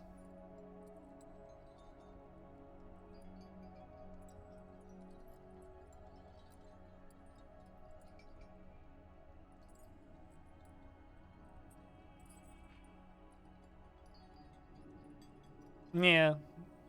I mean, but there are some people who have a very punchable face that I don't want to punch. Like,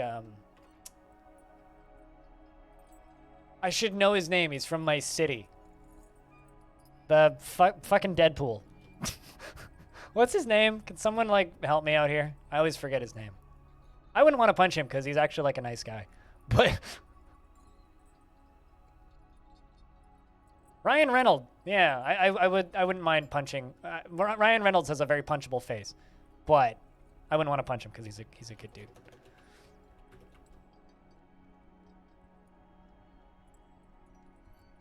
Before the week starts, yeah, oh shit, I have to do the laundry and dry the laundry and fold the laundry and mop the floors and clean the windows and clean my bathroom and take out the garbage and do the dishes, and that was my yesterday. No, absolutely. Although I've talked about this many times before, but the first Deadpool movie is borderline unwatchable for me. Not because it's a bad movie. Like, that movie was some of the best belly laughs I've had in a film in the last decade. But that movie's almost unwatchable because it's completely filmed in my city, and they do a horrible job of masking it. Like, I've seen many movies that are, like, straight up just filmed in Vancouver, where they do a great job of masking it, and it looks like San Francisco, or it looks like whatever city it's supposed to be in. But, like, that whole thing is filmed in Vancouver, and they do nothing to hide it. It just looks like Vancouver. And it's to the point where, like, they'll go into a bar, and I'll recognize the bar because I've gone to that bar, and then they'll go out the door of the bar and be on the other side of town. And it's just like, like, how are you teleporting around Vancouver? The fuck? Like, it just bothers the hell out of me.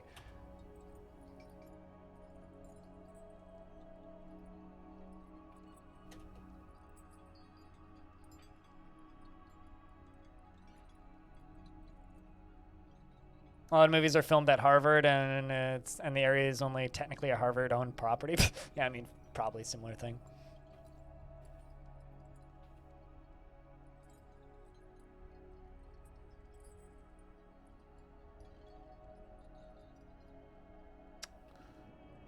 All right, well, we need more ways for the water to get in here.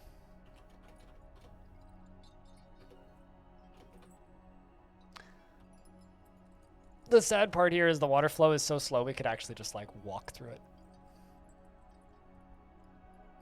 That's a large reservoir that I'm filling, yes.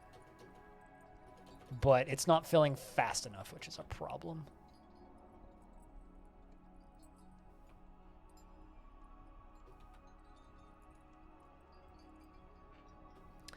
And I'm trying to figure out how to make it fill faster. Oh. Dwarf went berserk. I mean, that's fine.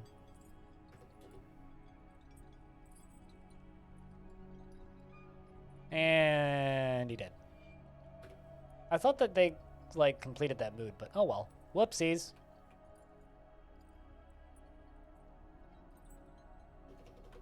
I mean, it's a reservoir above the mass drowning pit, actually. The mass drowning pit's going to be below that. Or actually, it already is below that. Drown goblins is what we're going to do with it.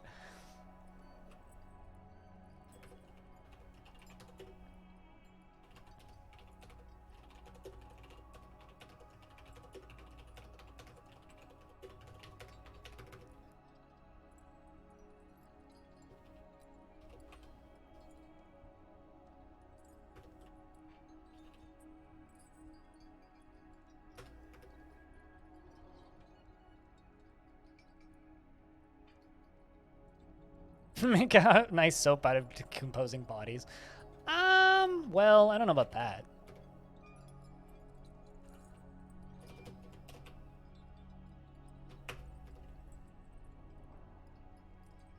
Because I don't actually think you can do that. At least not in vanilla game, anyway.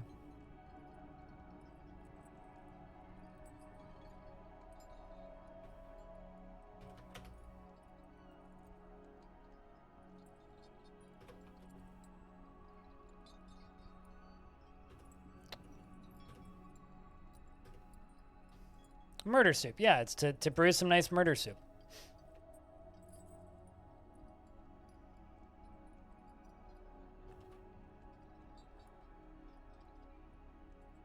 Dungeon crawl murder soup. It sounds like a like a DCSS expansion. All right.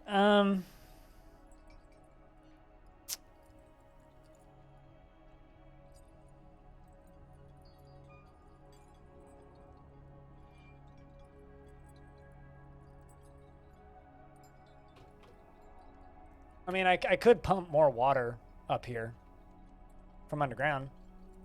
It'd be a little redundant, but I could do it.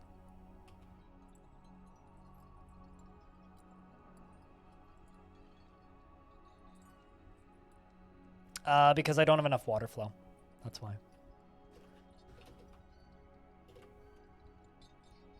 That's why it's filling so slowly.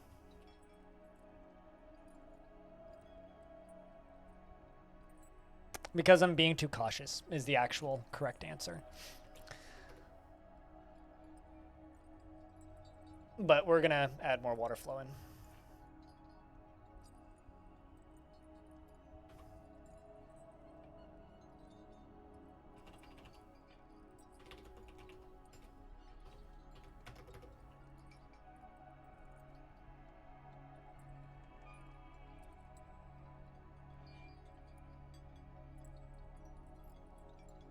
But yeah, generally it's just because I'm being too cautious.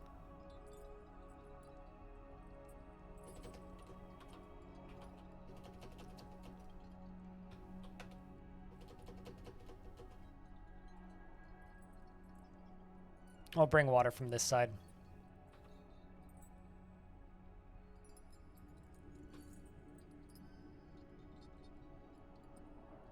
You just need more toads and it'll go faster. That's Mario Kart rules. Just need more Toad. We just need to acquire more Captain Toad. No, it's because the water from the caverns doesn't have enough pressure to flow in fast enough, and we're pumping it out faster than it's flowing in. That's the actual problem.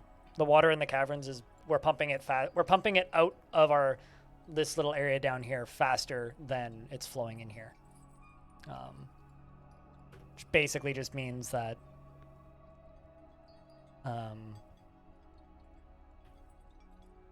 we just need more water flowing in. So I'm redirecting more of the cavern water into here.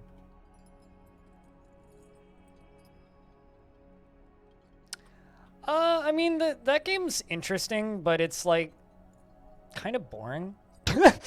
I think the problem that I have with Timberborn isn't that it's a bad game. I don't think it's a bad game at all. Dwarf Fortress is just a significantly better game, and Dwarf Fortress does everything that game does 1,000 times better. So it's just like, it's not that it's bad. I don't think it's bad at all, actually. I think it's actually pretty good. It's just kind of dull.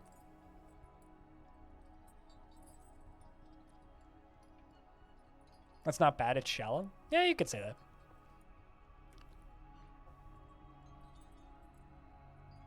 I mean, if you're looking for that kind of game, it's a good one of those.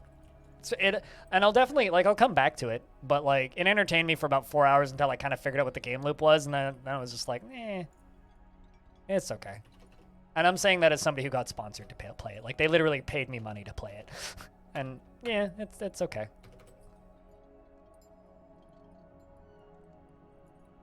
Cheers, son. I mean, the good introductory game to get your friends to play DF is probably RimWorld, actually, because it's also a good game in its own right and doesn't just try to. And that's like my issue with a lot of those games, like Going Medieval and whatnot, where it's like, yeah, I'm sure there's like fun to be had in those games, but I would rather just not play them because they're trying far too hard. Where's this cave crocodile? Oh, there it is. They're trying far too hard to just be Dwarf Fortress. And I have no interest in playing a game that's just trying to be Dwarf Fortress. I want to play a game that's... Actually, no, let's do this. I want to play a game that is doing something interesting and unique in its own right that isn't just, you know, being Dwarf Fortress. Because, and like, I have a lot of issues with RimWorld, but RimWorld is probably the best introductory game to DF. All right, where's my chief medical dwarf, and why are you drinking and not recovering the wounded? There you go. Someone's coming to recover the wounded.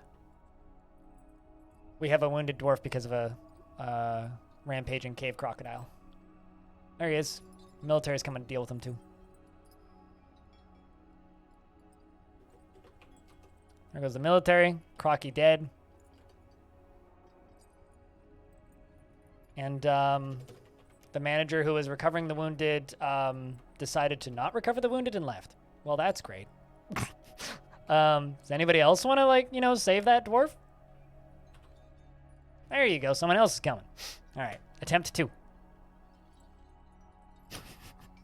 I mean, like, we can get more dwarves. That's not really a huge concern, but, like, that's just kind of mean. Probably got scared by the combat and just, like, fucked off. All right. So this area with the upside-down cross in it is definitely our hospital. So. Diagnose patient. Sodell, the medical dwarf's going to come down and do their job now.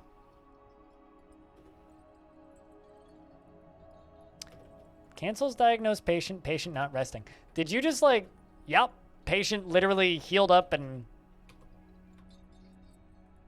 walked away. Okay, well, it took us so long his little cut healed, I guess. That's amusing. That's very amusing. All right, what the fuck were we doing? Right. This shit.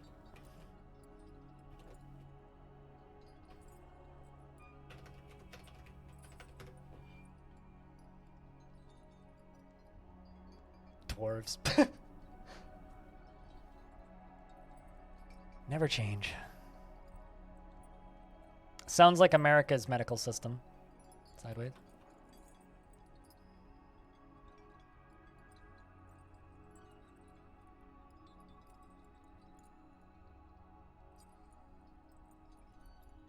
All right, so we're just going to hook these 3 floodgates up. And then we can pour the water onto the far side, and then we can try it this way.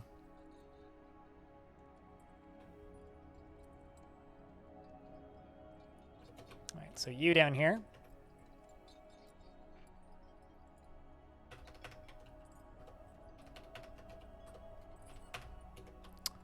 Hook them's ups.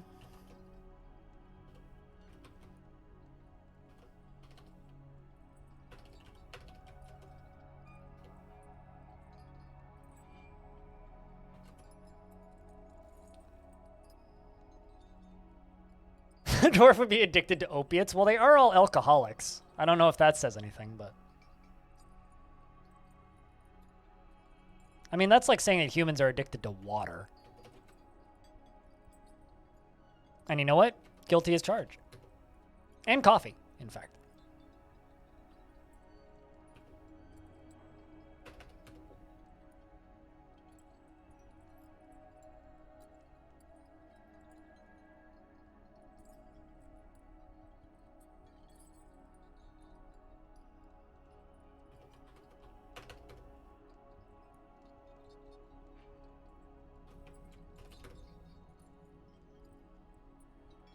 Coffee is 99% water. I think that that's actually factually incorrect. Not entirely certain what the percentage is, but it's not. It's lower than 99. I know that.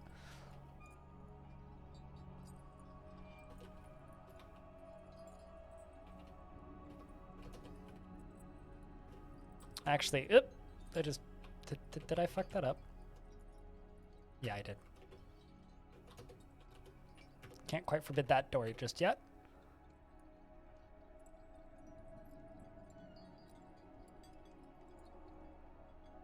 And we're going to pop up here. Shut this down. Yeah, all of the pumping I've done recently has been with lava, so like the amount of lava you need to actually successfully pump it is lower.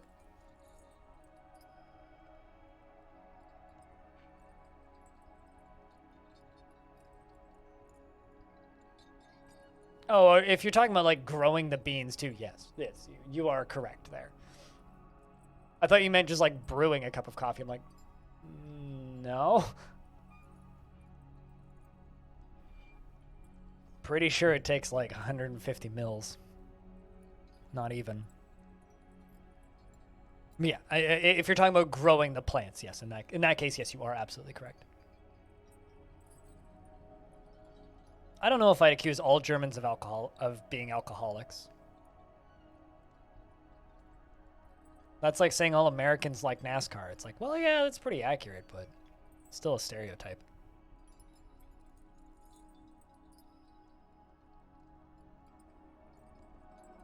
Washing mugs and spoons. Oh, if you count washing, that's way higher than that.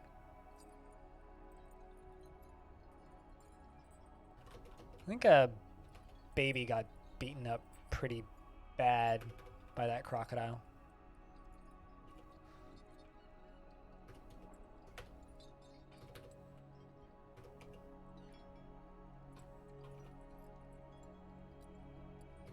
Okay, I think they're done.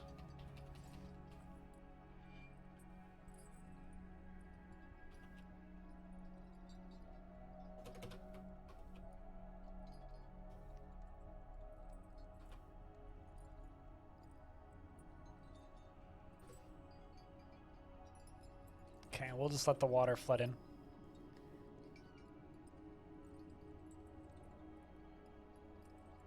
Raises coffee mug. Sips from coffee mug.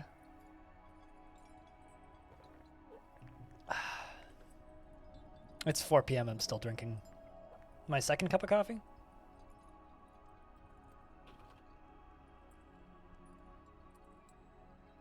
Well, I mean, it may have been a weird summer, Hendrico, but it's good to know that you're still a smartass. Also, hey, Darren, how are you?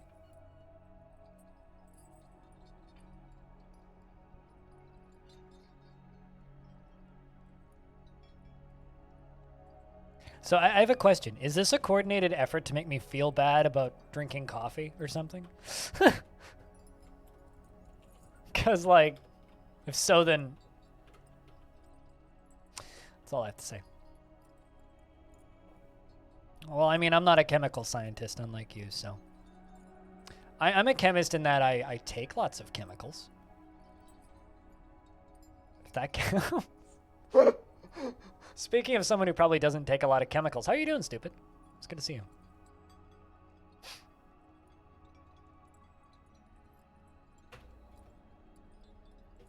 I mean, doesn't mean you may not try and guilt trip people.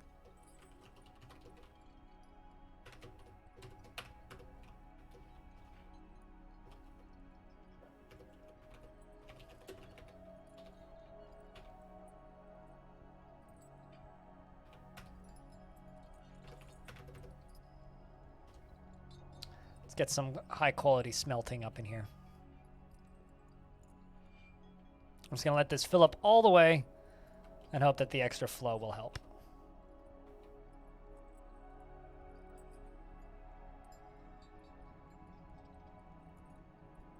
Yeah, which is why I'm a weekday vegan. Someone speak ill of coffee. I have a knife. It's like the correct thing to say. Just remember, everybody, chat. You have to play Dwarf Fortress with a mouse.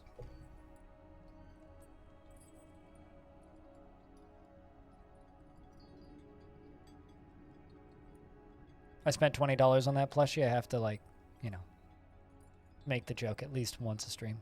Otherwise, it wasn't worth the money.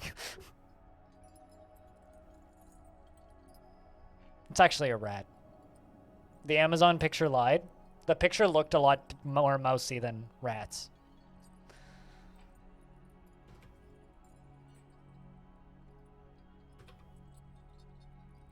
All right, how much water do we have down here?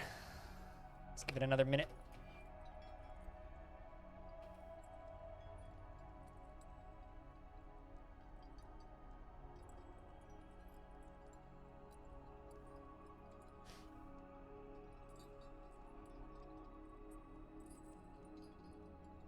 We're literally on... no, they're not on a trip to guilt.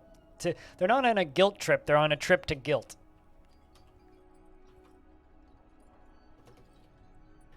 Or maybe they're just trying to migrate their guilt elsewhere.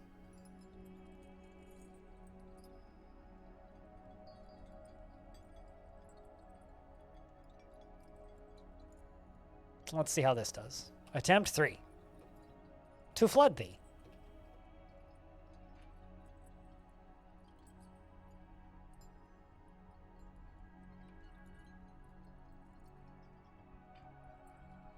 Hasn't helped too much.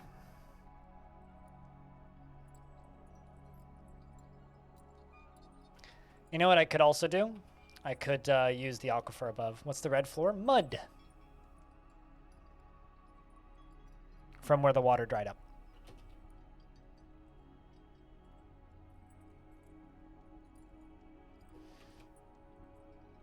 Also, pull that lever.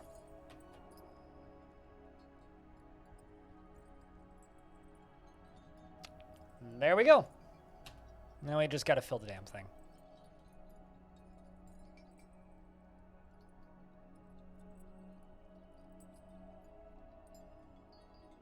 Do they like eating chocolate? That's like really sad though. That's a piece of information I didn't need. But, you know. How about a more wholesome pet image to make everybody happy? I scroll up through all of this crazy shit.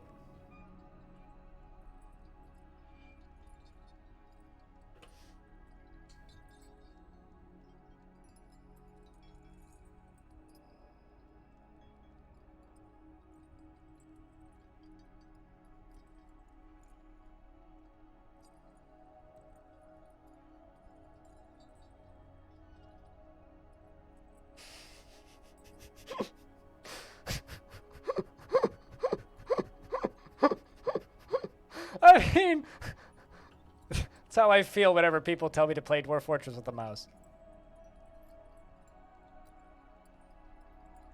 Shove it!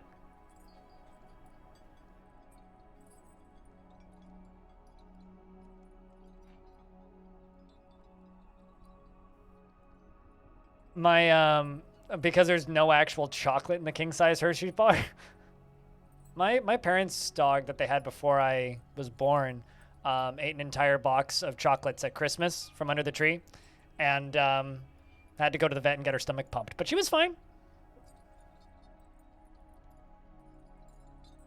Just give him a thumbs up. That's what I do. Just...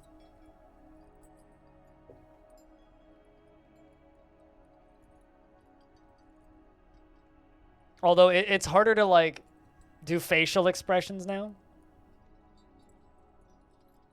It's also harder to like signal people, come over and help. Because half the time I'm wearing a mask. But I haven't been to a restaurant in 6 weeks. Since our cases started spiking again. Chocolate is a lie? Well, Hershey's is terrible, so that'd be why. This seems to be filling faster this time.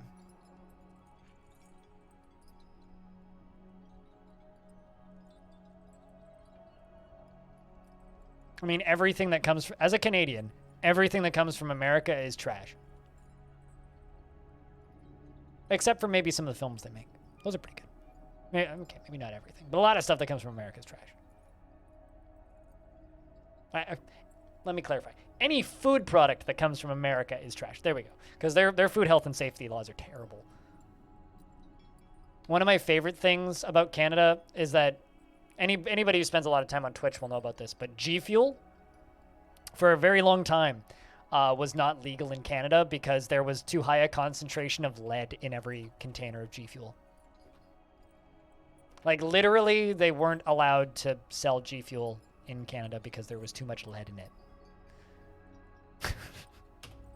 Just like, I think they've since fixed that, but that was like a good 2 years. And because I have a friend who was a G Fuel partner, and he lives close to me. He lives further away now. He used to live pretty close to me, but now he lives like up in the valley, like 2 hours drive away. And he's a Black Desert Online streamer, right? And he was sponsored by G Fuel for a good year and a half, and to this day has never actually had G Fuel because they weren't allowed to ship it to him during the entirety of his sponsorship. So they just shipped him an empty container and told him to fill it up with water and say it was G Fuel. Which is kind of incredible. Another piece of food facts about Canada is Arizona iced tea, known around the world, family favorite, everybody loves it. Arizona iced tea was not legally sold in Canada for a good couple of years because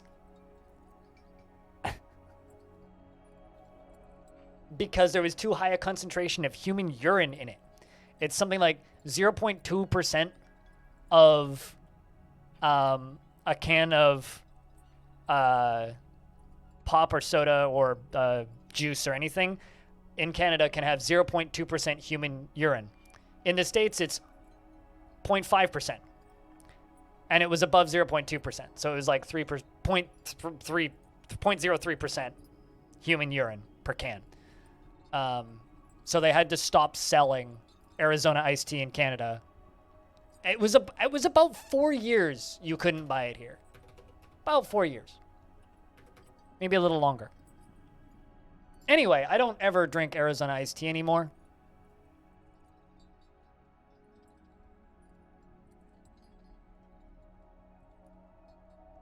Because it's literally impossible to have 0% human urine in something. Also, I like to think that just some disgruntled worker quit his job, and on the last day was just like, I'm gonna just piss in this vat, and that got them banned entirely.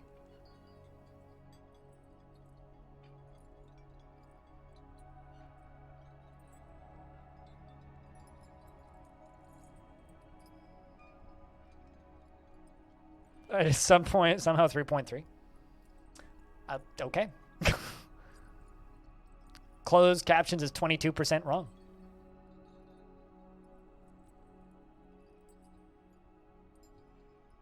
Food is pretty disgusting.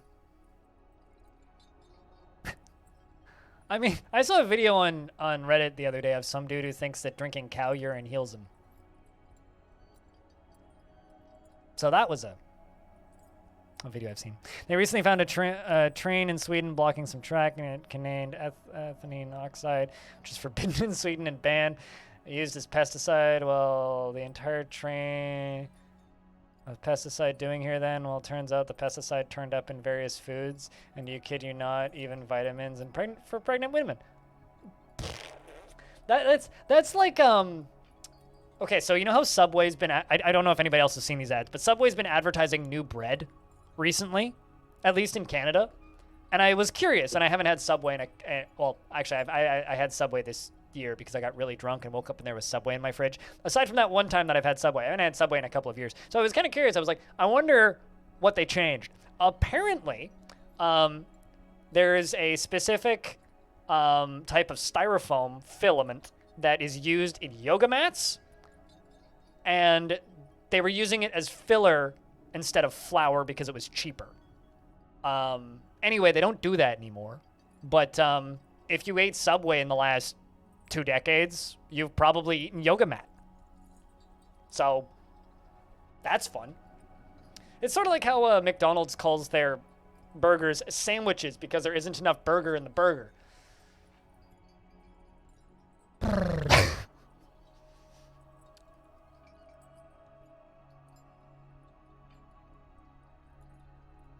Good amount of you eat a good amount of insects each year. Here's the thing: I have absolutely no issue with eating insects. Like fucking, as somebody who bought a cricket, a box of cricket granola bars recently that literally had like visible crickets in them, and took them hiking, and they scared the crap out of my dad. We took them hiking. They were great. They just tasted like good fucking granola bars. They're just protein bars. Like, I will move over to cricket flour as a protein source as soon as I am able. Oh, shit! My Baroness gave birth to a girl. We actually have a royal line now.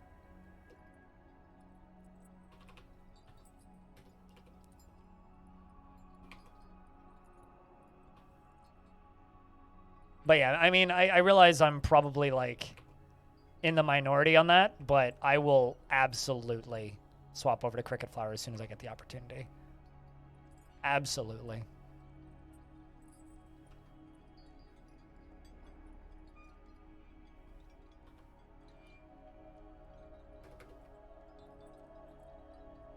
Where the heck are you? Oh, I see. It's because I selected the wrong dwarf.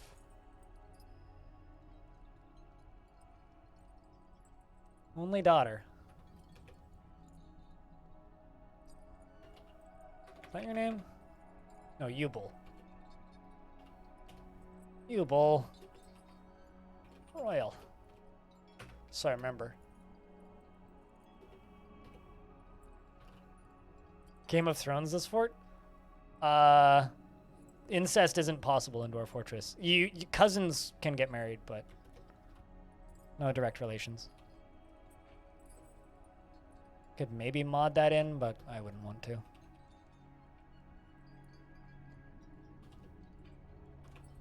Almost there. Just a little further. It just needs to get to that back wall, and then it'll start filling.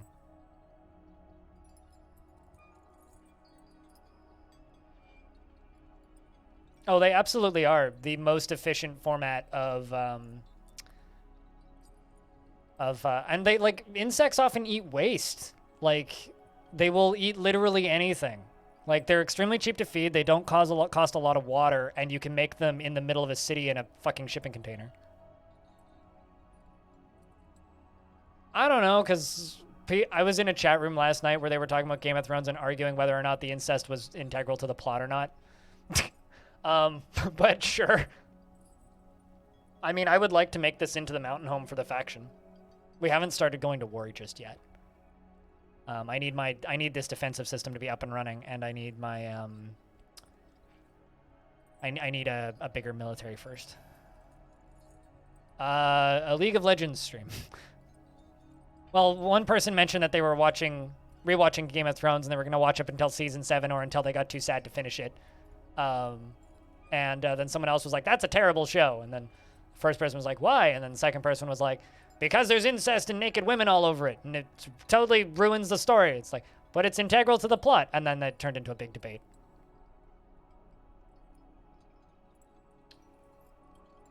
That's literally all it was. It was like, just... I mean, it is important to the plot. Like, the whole reason the Lannisters are insane is because they have a tendency to fuck their siblings. No, it literally is. It's like that whole like faction is like crazy because anyway. I dropped off of actually hold on. I need to like look up a date because I can tell you exactly where I dropped off on Game of Thrones. Because I have a very legitimate reason to.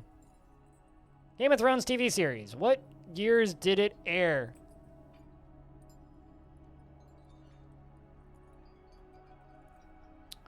I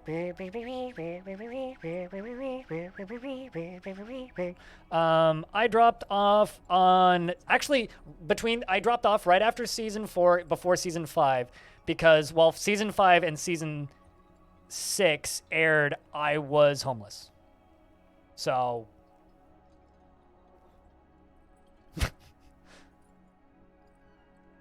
actually no, while season 5 was airing, I was homeless and I never caught back up.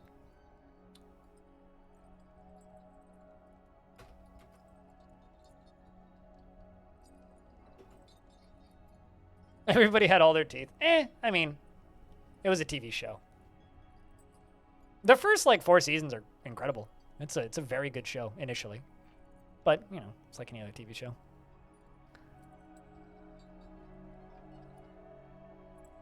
You got bored halfway through the first episode. The first season is really slow and then ends with a fucking bang. It's so good, but oh yeah. Well, I mean, you're not dealing with zombies and ice dragons at the beginning. It kind of takes a while to get that far, but yes.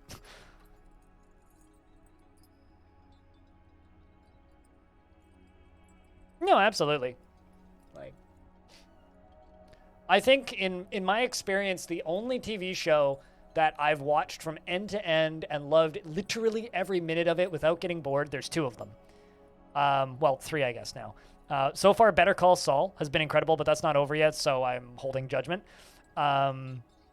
Breaking Bad, but like that show's a bit divisive. Some people hate it, but I love literally every minute of Breaking Bad. I think that entire show is a masterclass on how to do a family drama. And Fargo. Those are the only shows that I've ever watched just from end to end and not gotten bored or upset at anything. Like, I consider myself a really big fan of Star Trek. I get pissed off and bored at Star Trek sometimes. Especially the later shows. Like, the... Alright, so this actually fills now. This is where we need it.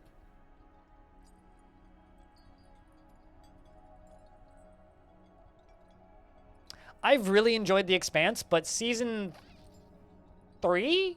Spoilers for The Expanse for a second here. The one where they go to the alien planet and all the machines turn on, that season was boring as shit.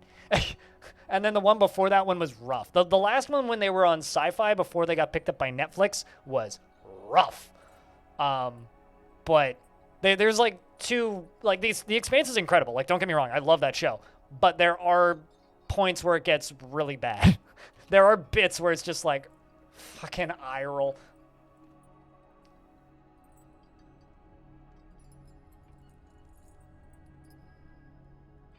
But I love The Expanse. That's a very good show. But even the boring parts of The Expanse, I still just like I just like looking at The Expanse. Uh-oh, my frame rate just got ass. Someone stuck somewhere?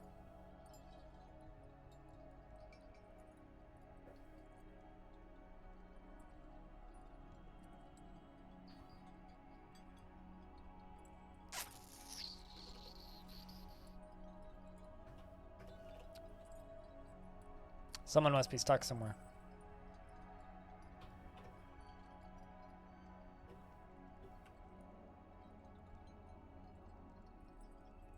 Oh.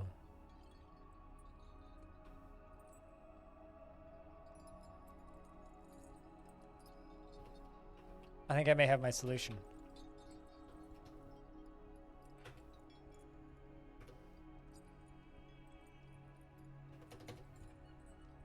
Yeah, I think I have the solution. There's a giant Olm trying to get into the fort.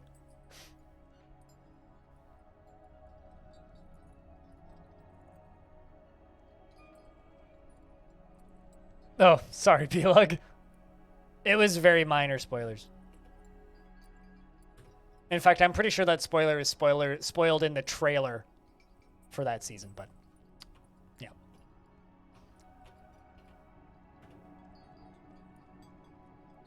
Oh.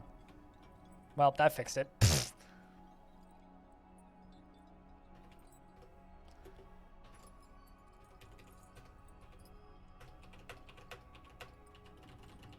Do I not have a butcher in the fort? What the fuck?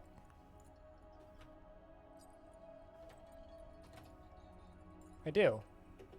Maybe I don't have an animal trainer?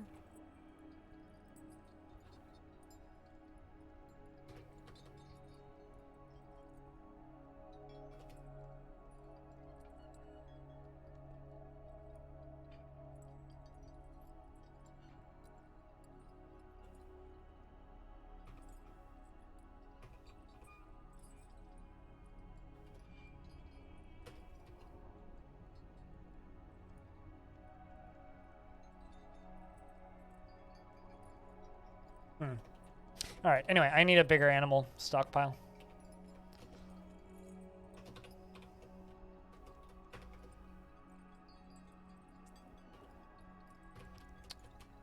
Let's see how the filling is going. Also, have you not watched all of The Expanse, Beelug? Or read The Expanse yet?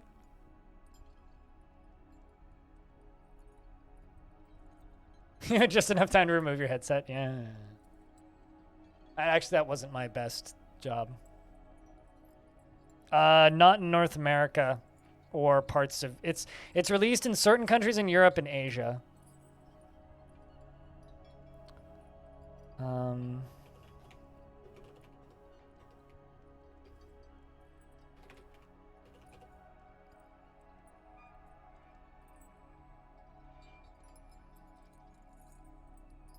What was I going to You gotta sleep? Cheers, man. We'll see you when we see you. Oh, really, Beelug? Why not? Don't make me do like a Twitch watch party or some shit. It's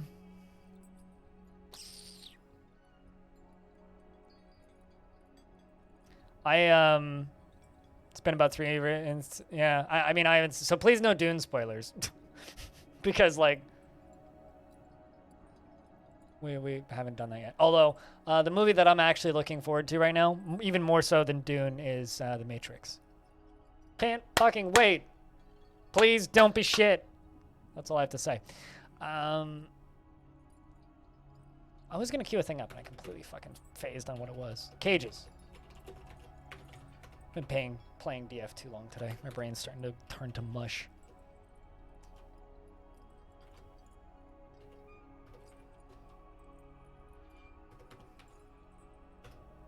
And toys.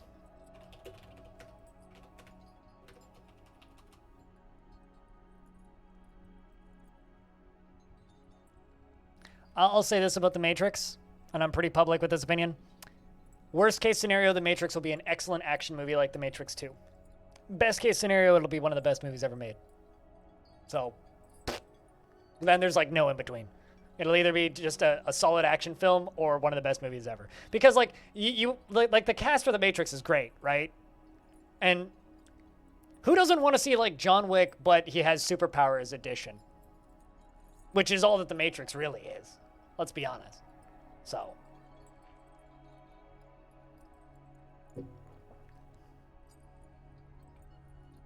That makes other movies worse in comparison. Excellent. Can't wait to watch Dune. Cannot wait. You know, I'll be completely honest, though. I don't steal movies. I don't torrent movies at all, ever. I rent them or watch them legally. But when they fucking do that shit where they release movies like a month ahead in certain regions, it makes me real fucking tempted to just fucking steal movies. I hate that shit. It, like, aggravates the ever-living hell out of me.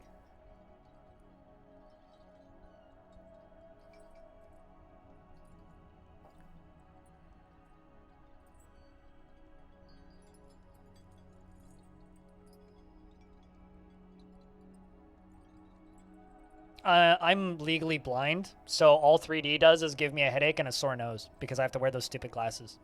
Quite literally, that's all that 3D does for me. It gives me a headache and a sore nose.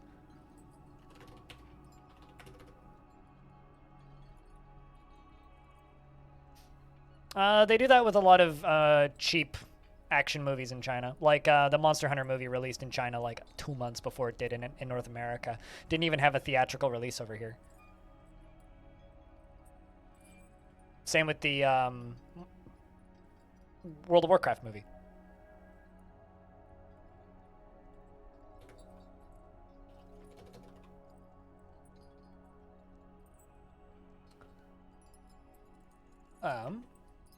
The planter's been taken by a mood.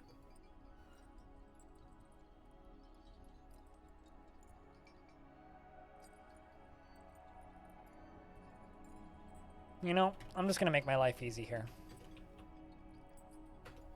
Dump those. I'm just gonna crush them.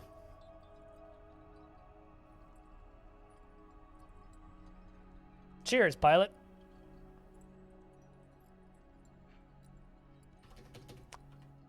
Claims a Krasdorf shop. Runs away.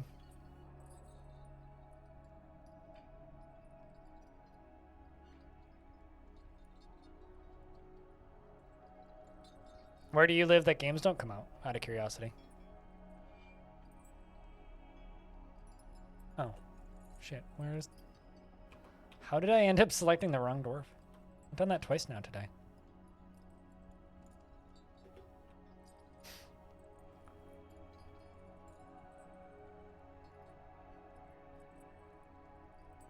Oh, Japan only. Yeah, I gotcha. Because I know, like, Hotline Miami 2 was never released in Australia. For stupid reasons. Bones, rock, cut gems, bones, shit.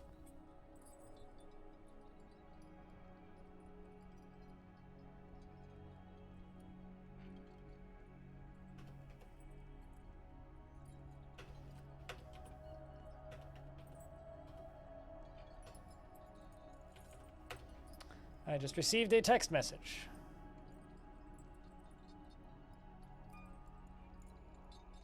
It's from my mom.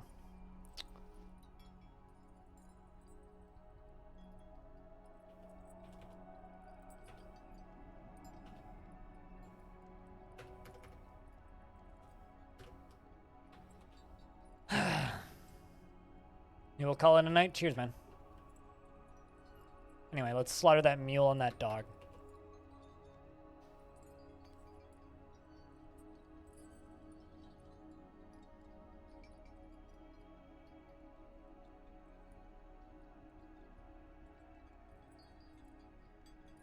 I don't think it will be. It's a continuation.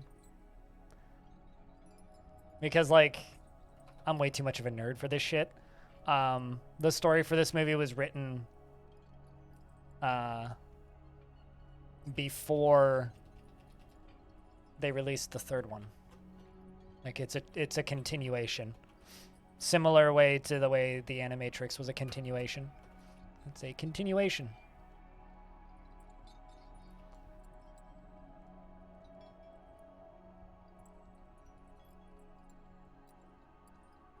There's actually a reason for that if you played The Matrix Online, believe it or not. Twitch shops. There's a legitimate reason for that. And also, if you paid attention to what happened at the end of The Matrix, there's another legitimate, there's two legitimate reasons for that. I rewatched all three of The Matrixes at the beginning of 2020, actually. Actually, we just needed the dog bones for the artifact.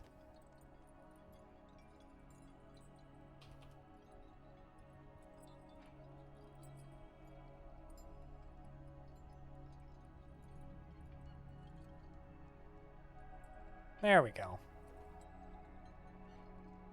The first Matrix is genuinely one of the best action science fiction movies ever made.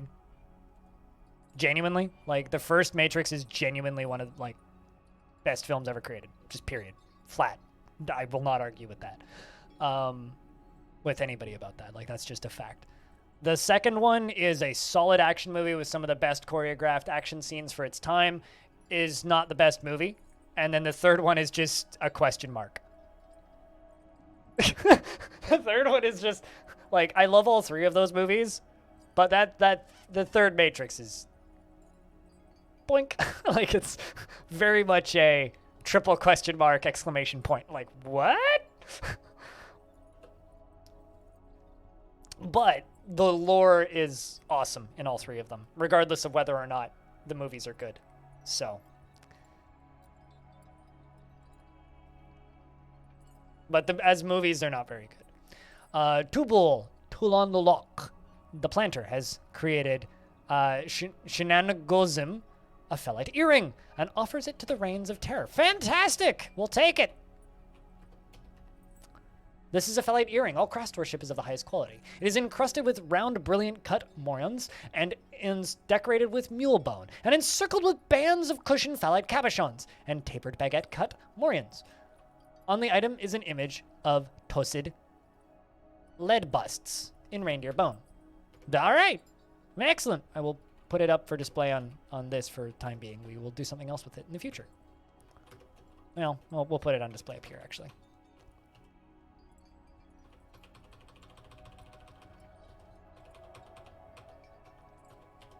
There it is.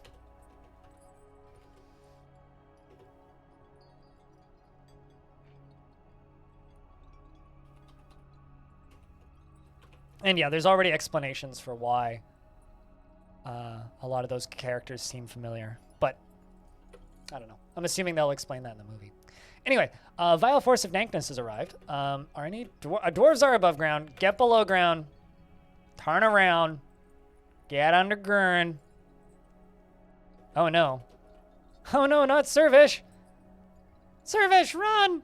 Run, Servish, no! Servish, please! Oh god! Ow! Just run faster, Dwarf. Yeah, that's it. Outrun them gobbies. Outrun the goblets. You gobs this. Alright. Run them both into the traps. Somebody pull that fucking lever. Oh, hey, they stopped. Look at that. They seem to have, like, changed their mind about things. My phone vibrated again, meaning my mom's probably still texting me. I love how they turned around. They're like, we found the gate! Anybody want to go pull that lever? Pull the lever, you doofus! Alright. There you are. Donk. Boop. Excellent. Phew.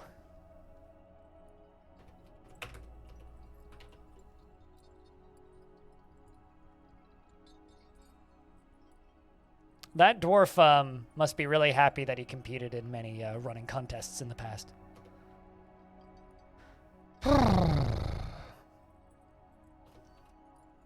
We could actually test the drowning chambers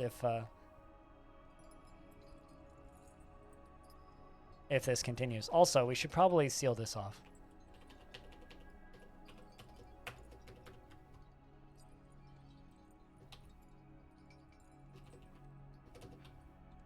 But this still has a ways to go to fill.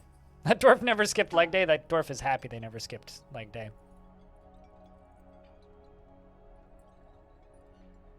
Did that even go off? And also, didn't you spell it W-A-T?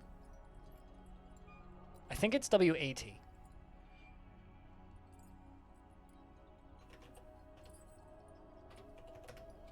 Is it U-T? Huh, it is. Did that go off? I didn't even hear it.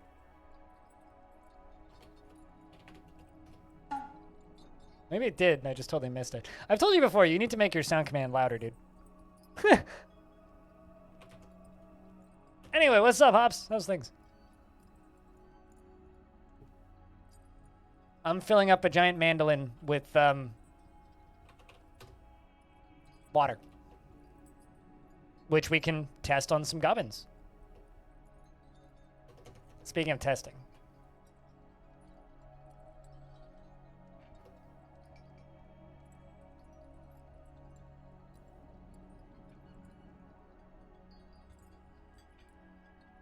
Bones are hurting? Why?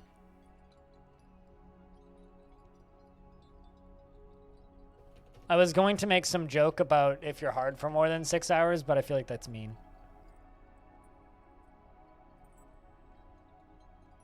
I mean, we need it to fill a Z level and a half before I can do it. Otherwise, it just won't have enough water. But it's getting there.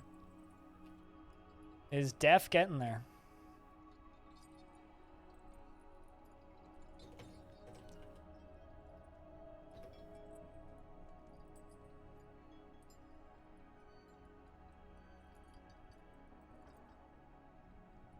Starting to catch up to you? Oh, that sucks, man.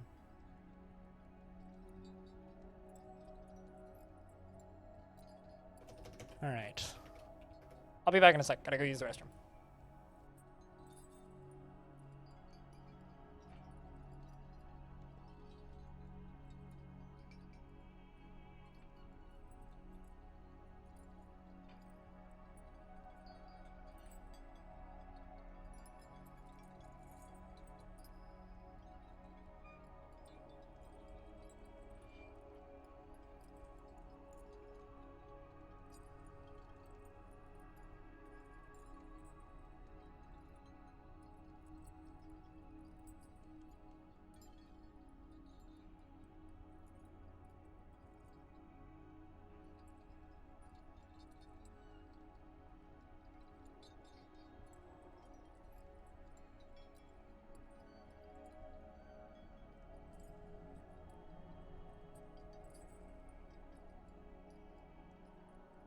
I wouldn't have gotten up and left if nothing could go wrong.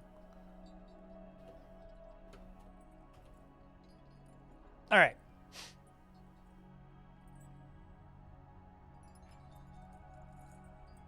Let's let this fucking thing fill.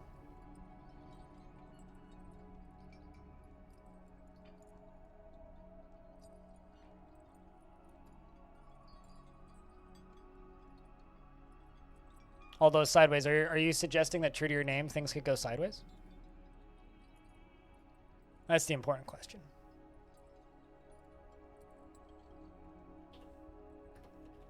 I mean, how full is this? 4 of 7? Well, at least it's filling. I'm worried that there isn't actually enough water. Worst case scenario, we just have to let it keep filling.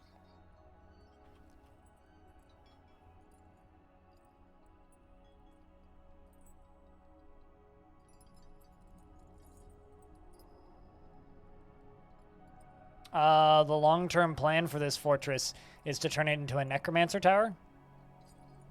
That's the goal of this fort. I don't have a command for it yet because there isn't a playlist for it yet on YouTube. Although the VODs start going up tomorrow. I do have a finale planned for this fortress. Happens to you all the time? Well, I mean, you are version 2 of Sideways, so this checks out. What happened to version 1 of Sideways? Did it go upwards? Obviously not working as intended.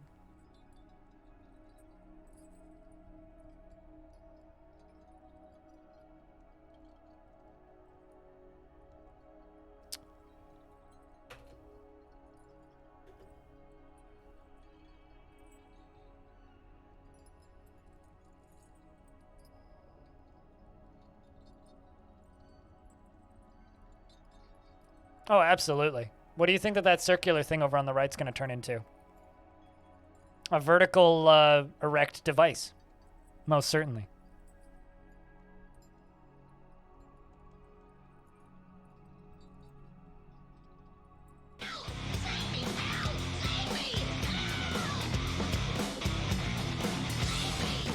Also, the Crypt cheese is still rolling in.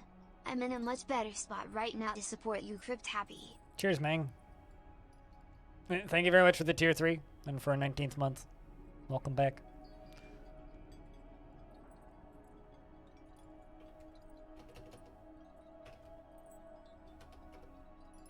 Cheese for everyone! No. Just Crypt Hop. Just Commander Hops, not you. Not everybody, just Commander Hops. But seriously, thank you very much for keeping that sub alive. Cheers, man.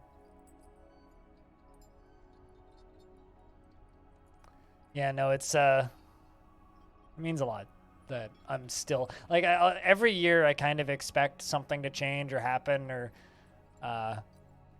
break something on Twitch where it's just like it stops being possible for me to do this for a job. I expect it to happen every year, and it hasn't happened yet. So one of these years it'll happen, but not yet.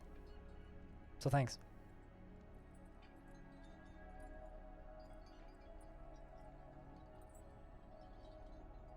There we go. It's filling.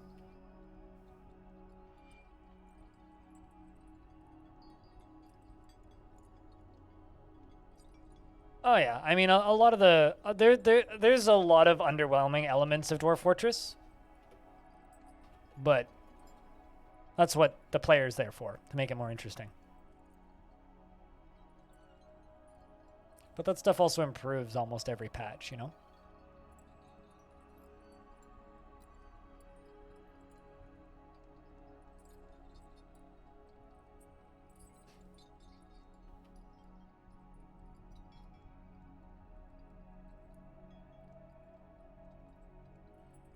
The thing that I think is the most disappointing is in DF is never visit your mountain homes, because those will always disappoint you. I'm really hoping that we're able to bring the goblins in here first. Actually, you know what I could do? I could absolutely just bring the goblins into this area, and then trap them in here.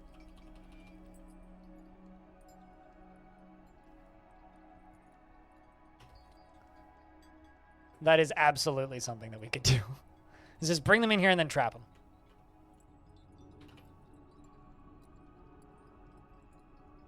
And then we just need to wait for the thing to fill and then pull the lever. Kronk. And then watch them go sploosh. We only need to get approximately half of them in here.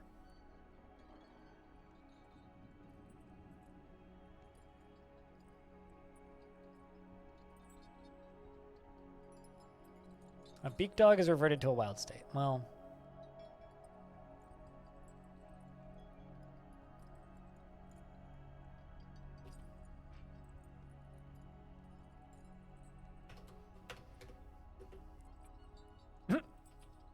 All right. Well, we are hitting.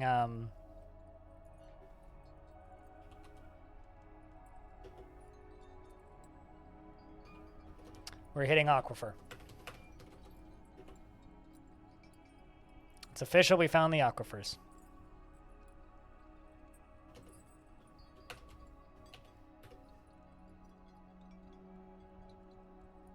Cozy little necro cottages surrounded by armies of undead.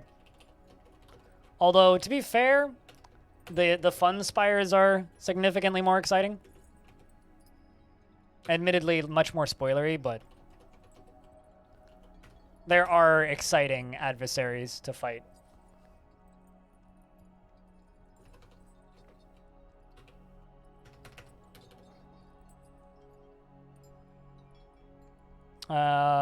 To let the water slide them into a room that's full of cage traps and trap them? Sure, but I don't want to do that. They might still drown in the process, though. You could just fill up a room with cage traps and let them walk over them. That would be a much more, like, doable way of doing that for much less time and annoyance of accidentally drowning them. It's like, yeah, sure, you could do that, but you could also just drown them, you know?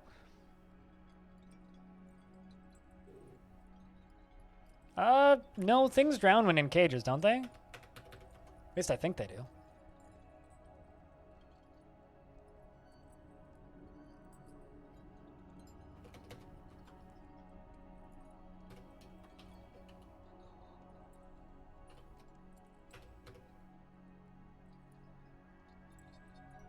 I'm pretty sure I've drowned stuff that's in a cage before, but I might be misremembering.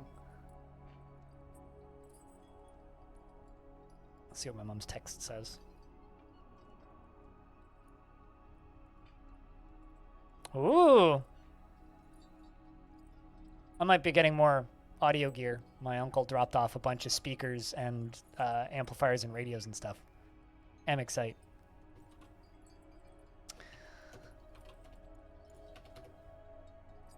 I'm halfway hoping that there's a cassette deck in there, because I wouldn't mind having a cassette deck that I could stream, but then I'd need a new amplifier. Because I do have some tapes that I can stream, but I don't have an amplifier. So, I mean, I do, but it's mine plugged into my main set. This is the third siege today.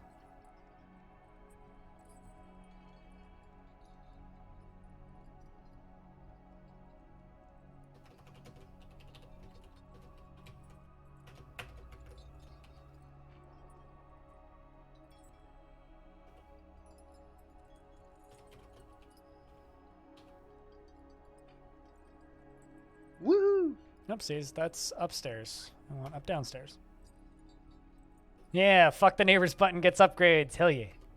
I hope there's a subwoofer in there. Although, admittedly, as part of this deal, well, not deal, but like, I'm gonna let my dad have first run of stuff because like I want my dad to start building an audio setup, and he wants to start building an audio setup. So, or I'm just gonna let my dad pick shit first.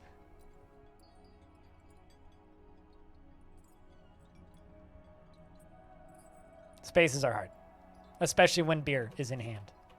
Speaking of beer, how's the beer?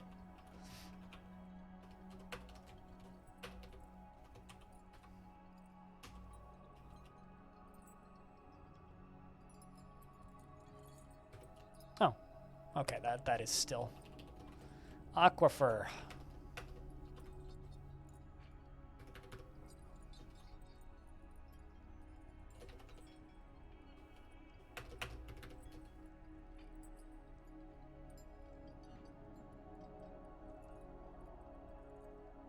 Cages protect from drowning? Huh, well, the more you know.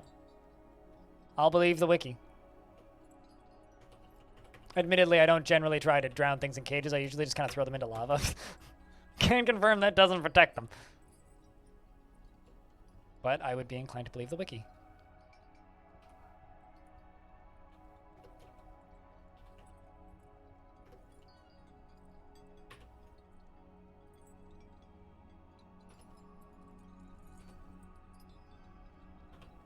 Oh, my cursor's invisible on the sand. That's kind of funny.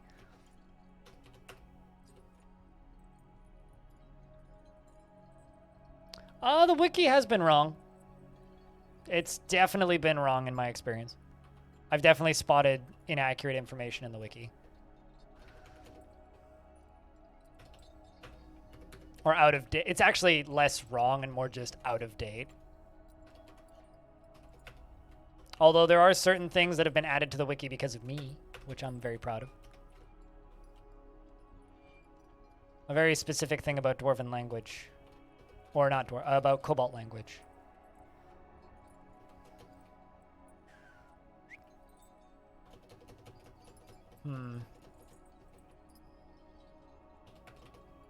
Flobberdobberdoggadoggies? It's probably like one of my biggest achievements as a member of the DF community.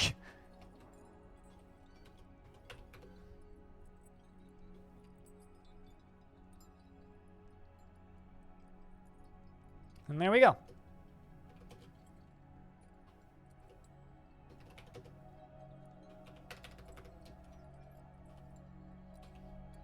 Oh, shit.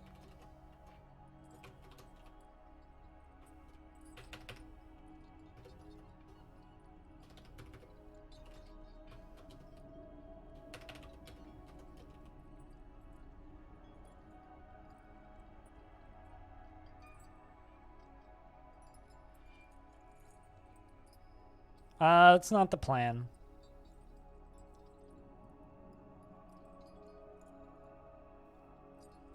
I mean, if I were to do that, I wouldn't do it with cages. I would put them underneath glass domes. And then dump water on them. That's what I would do. I wouldn't put them under cages.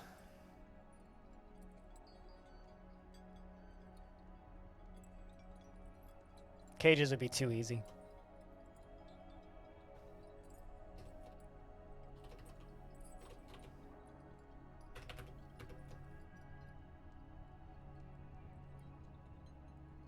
There we go. All right, so this is done all the way down. This is still going to take a little bit to fill, but we can start this sucker draining once this wall piece is done. And there it goes. Okay. So now we need a brave volunteer.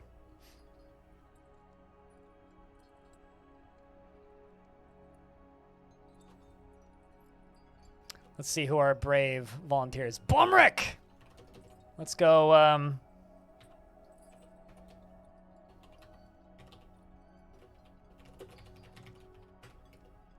Blumrick the Brave.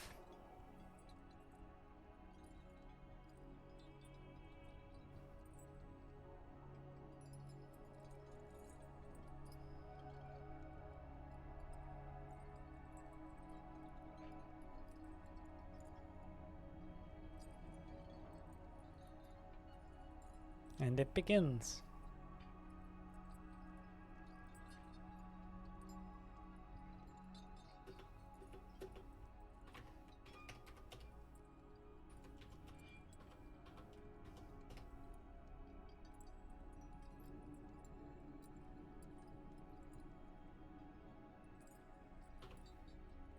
All right. Let's get everybody inside.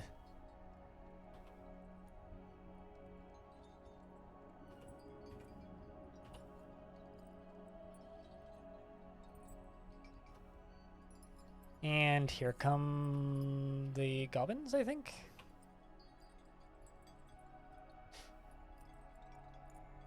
Take them a second to figure it out. Just let me pause for a second. I gotta figure out if all the bedrooms are accessible. Yes, okay. As well as if the food is accessible. It's not! Okay, well, we gotta fix that. Let's make sure that the food is accessible.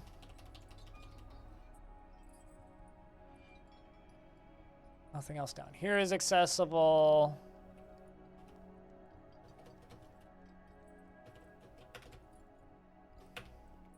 There we go.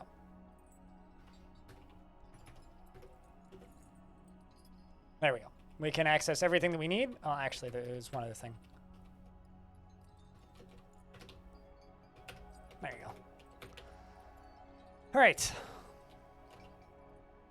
It's time to follow the beak dogs.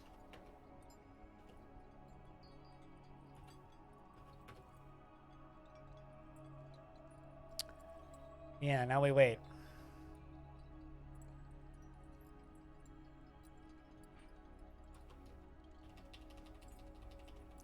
Does certainly seem that a couple of beak dogs are significantly ahead of the rest of the game. We only need to get about 2/3 of them in there.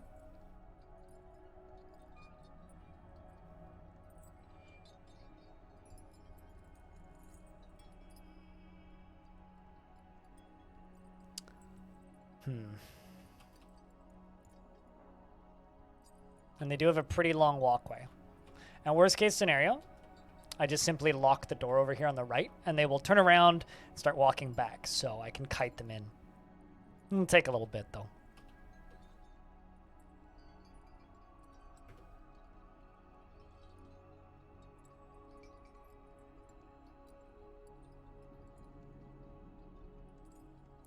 Well, here comes Beaky McDoggy Dog. Shoutouts to Beaky. So if Beaky's actually all by Beaky's lonesome, I might actually send the dwarves to just go kill Beaky. Yeah, because all the goblins are still up in here. That's where the actual first wave is. So I might just use some tricky kiting mechanics to kill these three. One of them's carrying a book. Shoutouts to the dwarf up front who's got the book. Vakar! Gob stomped. Leads the charge. And that's a beak dog dead. And I'm gonna turn off that order and they're all gonna run away. Run away, dwarves. Run away. Run away. Turn around. Oi. I said turn around. There you go. Run away. You too. You too. Turn around. Run away. Excellent. Oh no, there's a book in here. That's fine. We'll get it later.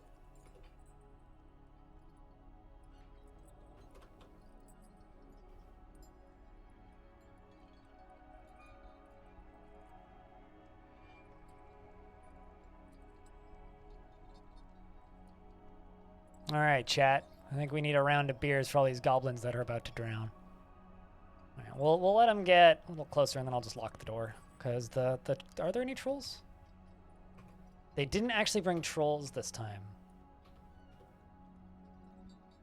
Do have some caged trolls, but there aren't actually any trolls here. Books are water resistant. It's fine. Well, actually, technically, it's a scroll. Hey, Jelly. Hope you're doing well. Technically, it's a scroll. What? We're gonna make some corpse soup.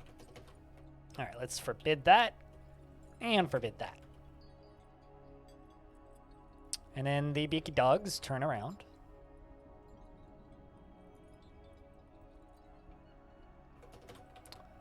Then let's unforbid that and unforbid that.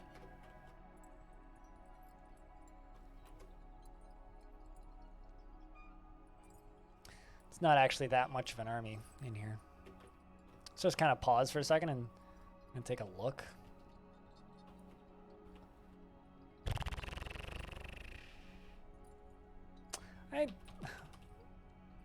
Just at a glance, I'd say we have more than half of them in there. Yeah, it does seem like we have more than half of them. I mean, they don't see the ominous wall of water. See, that's the thing. They don't know it's there. I'm sure if they knew it was there, they wouldn't go down here.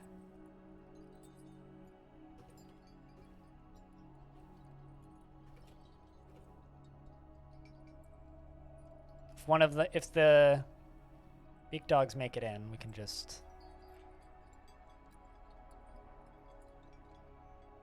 Ah! Smashed! Did you see that? We got one! Alright. It did have time to, like, come barreling through the door. Anyway, all these are trapped in here. It's not actually that much, but this will be a fine test run, I'd say. 6 of 7. So what do you guys think? Do we just pull the lever?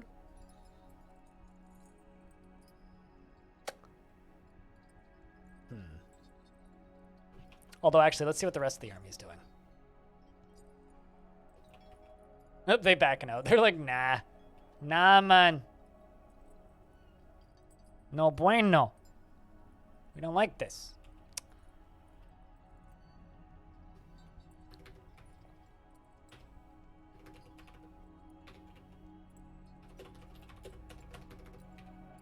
Pull the lever? It's not even half full. That's the problem.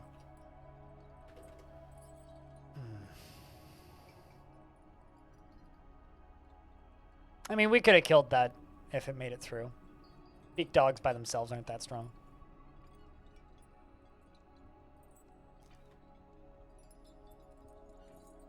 We're just like, guys, where did the Toulon, the beak dog go?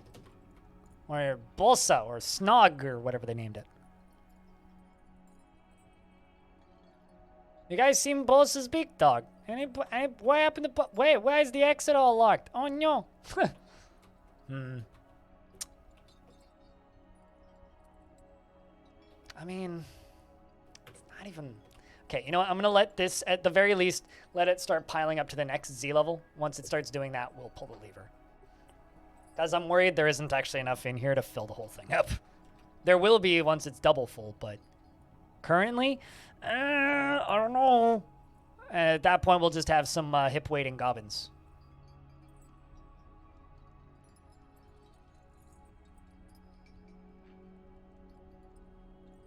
Nobody wants hip-weighting goblins. Make it rain. Make it flood, more like. Cast spell. Tsunami. All right, let's just... We'll give this like a minute.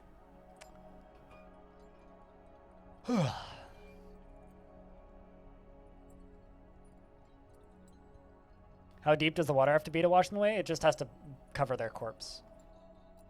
But I don't know exactly. I mean, if this thing is full, if both Z levels of this are full, it's more than enough. But just the one layer, I'm not sure. I haven't actually done the math. So it's very possible that it won't actually wash them all away, and it'll have to keep filling. Which, you know, is fine. That's just like Titanic slow death, but...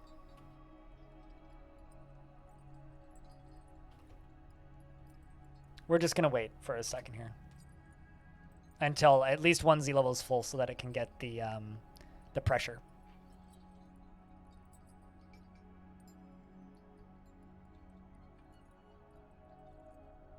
And then we're going to have to attach more pumps to this.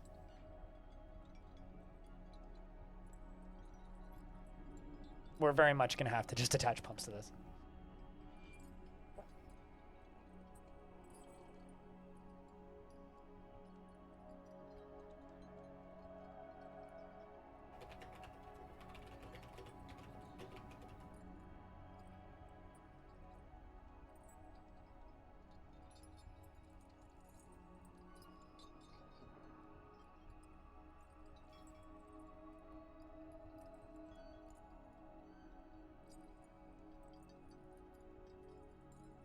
What about no? I would have loved to have well, I mean, no, it's fine. I just need more pumps. I mean, it certainly would make this process faster. I don't have that much to read, so... Jams of the strawberry, tastes of berries. Snoozeberries smell of noses, and tea is based off tea. Brilliant observation. 10-9-8-7-6-5-4-3-2-1 lift off. Oh, 1-2. Testing, testing. This your spacecraft? Stutigious snacks provided for additional taste. Please add words in the Add Word Stories room on Discord to make that redemption better. Otherwise, it gets kind of short.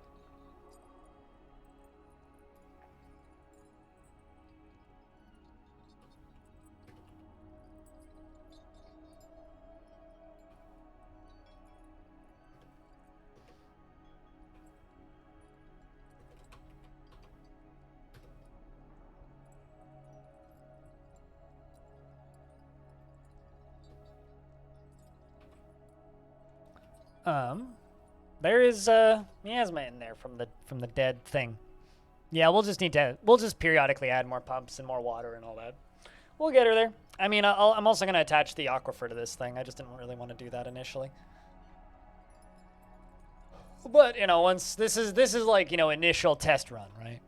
Very first early test run.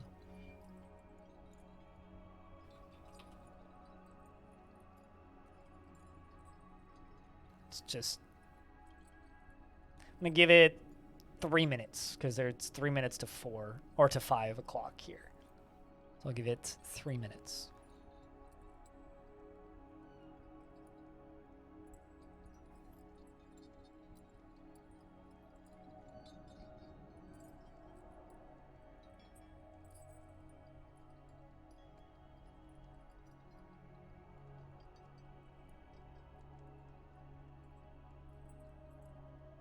And while we wait, volcano.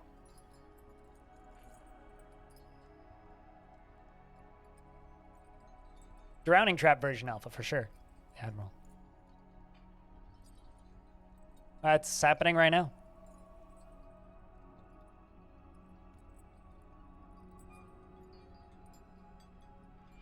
La Palma volcano eruption in the Canary Islands. Here's a link if you like it.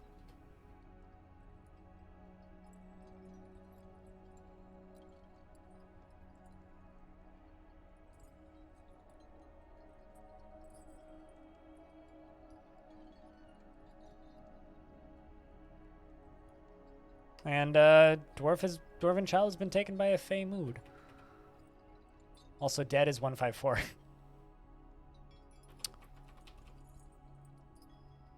Claims Crafts Dwarf Shop. Grabbing wood. Top right of the screen. Still moving.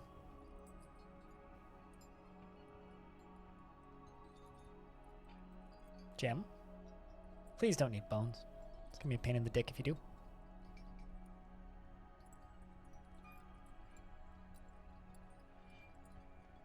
Also, for whatever it's worth, in that volcano, nobody's been hurt. Nobody's been killed. Okay, good. We still have bones left. Hallelujah.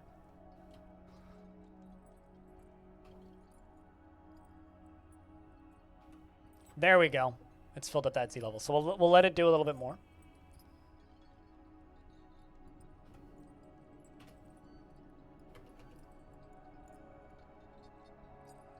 Must be out of iron. What, let's make copper helm.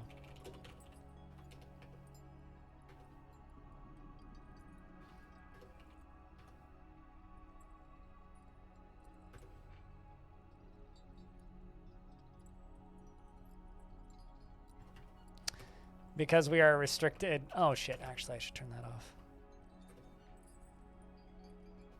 That's why it was not getting done. Because I still had the zoning requirement on.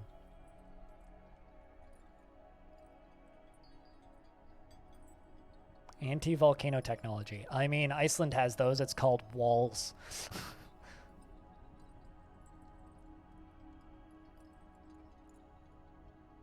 They build walls to direct the flows elsewhere. Look at them panic. I love when they... Oh, it's because the actual siege itself is gone. So the siege is over. They've been given the orders to leave. And now they're just running around panicking. Ah! Ah! Ah! Ah! Ah!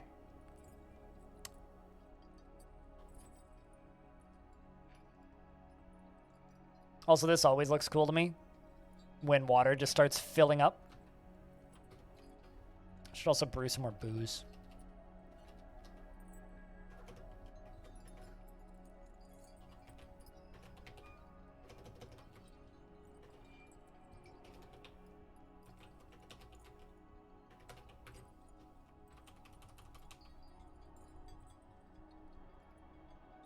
And it's only over for the ones that were on the surface.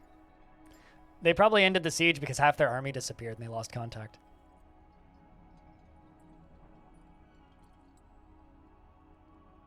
Yeah, and they're about to have a bit of a shower, I think.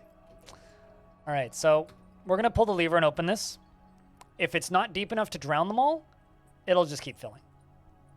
And Dwarf has begun a mysterious construction, which is oddly fitting in times of war.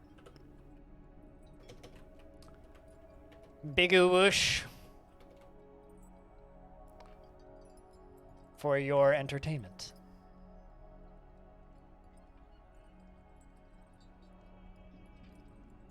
Yeah, it needs to be more full to be more exciting. And a human caravan has arrived, and they got nowhere to go.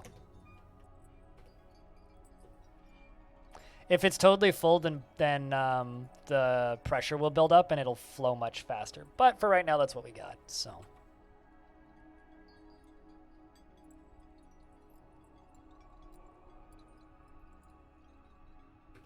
Also, there's a lot that still needs to drain out, so there is that.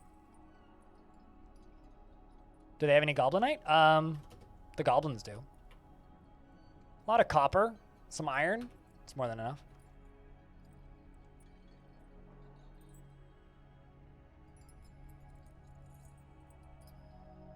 Yeah, there's more than enough in there. How deep is this? Yeah, it's still 7 of 7. It hasn't drained at all. And this whole thing is filled with 2. That's not blood, that's mud.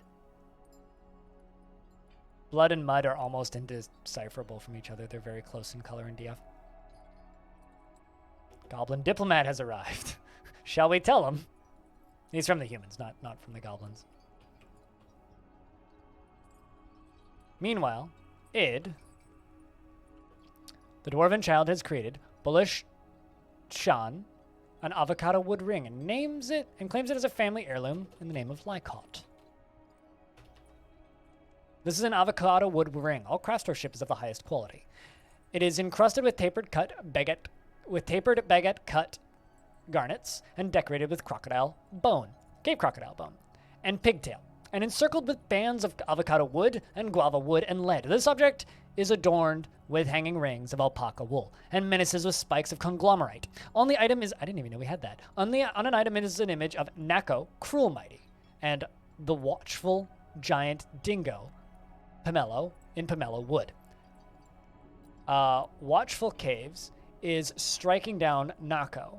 The artwork relates to the killing of the dwarf Nako by the giant dingo in the North Jungle in 187. On the item is an image of 3 hemp plants and leather. Excellent. Beautiful. We love it.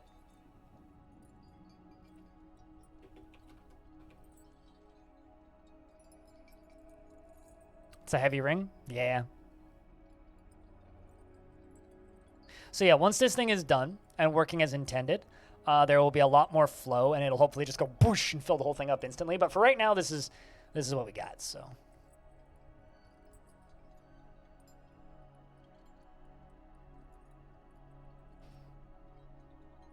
I mean, how much is left? Yeah, this is like only just starting to drain, and this is like half full.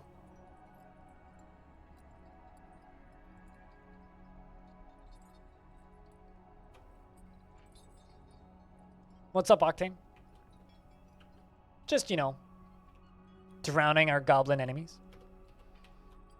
Casual Dwarf fort.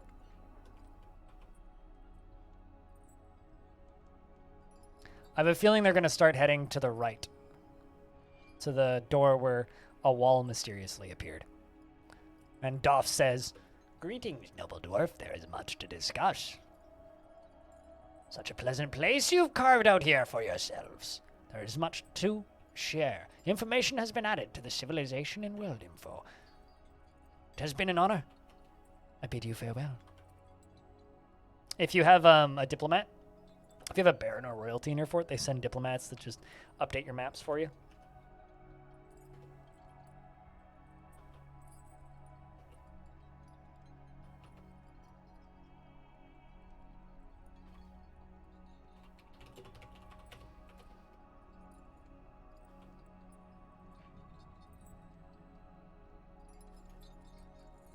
How's Long Death? Long Death is pretty great, but this isn't Long Death. Long Death is, you know, a fort that I'm doing primarily on weekdays right now. This fort is my, like, September fort. September-October fort. So, taking, not a break from Long Death necessarily, but, ooh, they're starting to drown in the middle. But I'm playing this on the weekends just to kind of change things up. Because, you know, people like violence and whatnot, so we're going to build this fort into a Necromancer Tower for Halloween. But Long Death itself is going great. This is us just drowning some goblins in our new fort. This fort is 8 years old, so still pretty young. It's got 86 dwarves in it right now. Long Death itself is also doing quite well. We dealt with some weird, mysterious hauntings, because I'm convinced that if outpost liaisons and characters from other factions die on your map, they can become ghosts. And you can't see them, but they will harass their faction when they show up. I am convinced of that because I have multiple reports and eyewitnesses, including myself. So these guys over here are going to drown first, I think. These ones that didn't have the sense to run down to the bottom.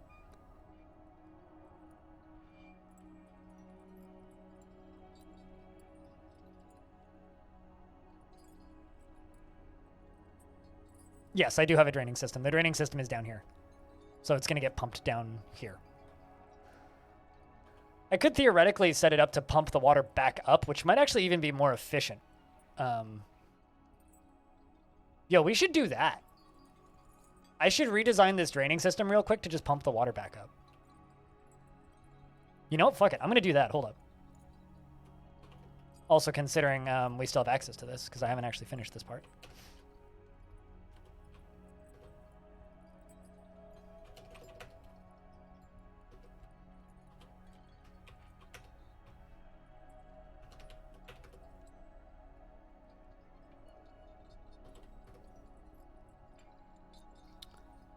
Somebody elsewhere was promoted, which is good for them, but irrelevant to us.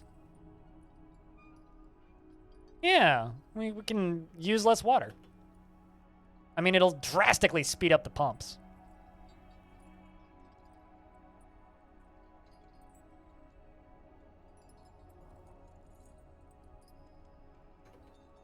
Do they not have access to this?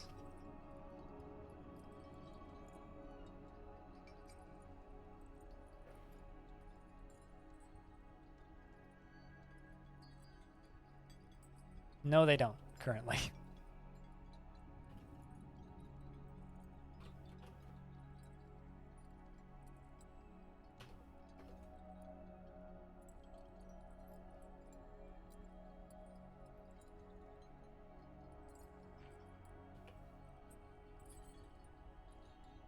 I need someone to come and construct that building real quick.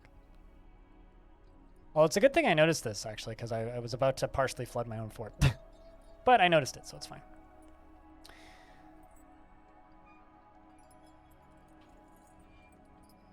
It wouldn't have been a major flooding, but it would have been a pain in the dick. So it's a good thing that we caught that.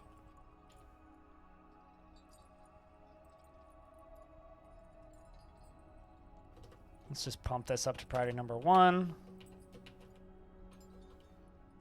And you up to priority number 1. Yeah, bloody No, well, actually, the pumps will clean it. So it won't be bloody recycled murder water. That's like saying that the water that you're drinking had pee in it at one point. Because it probably did.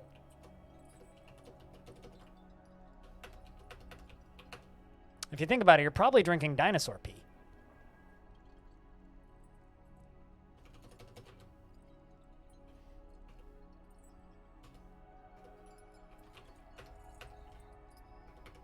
That's not what I wanted to do.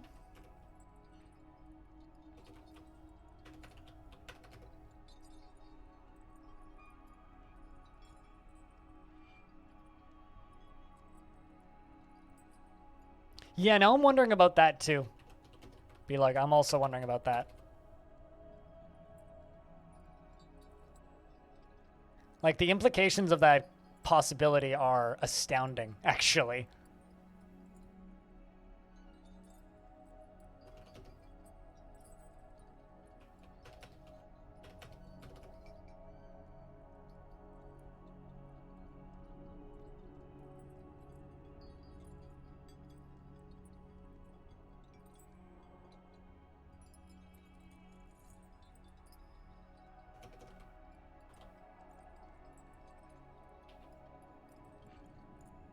Forbid. And forbid. There we go.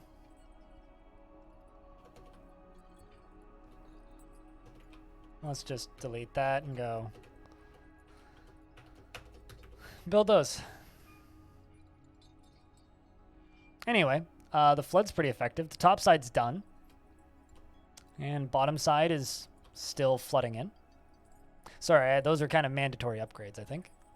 And there's just a wall of water there.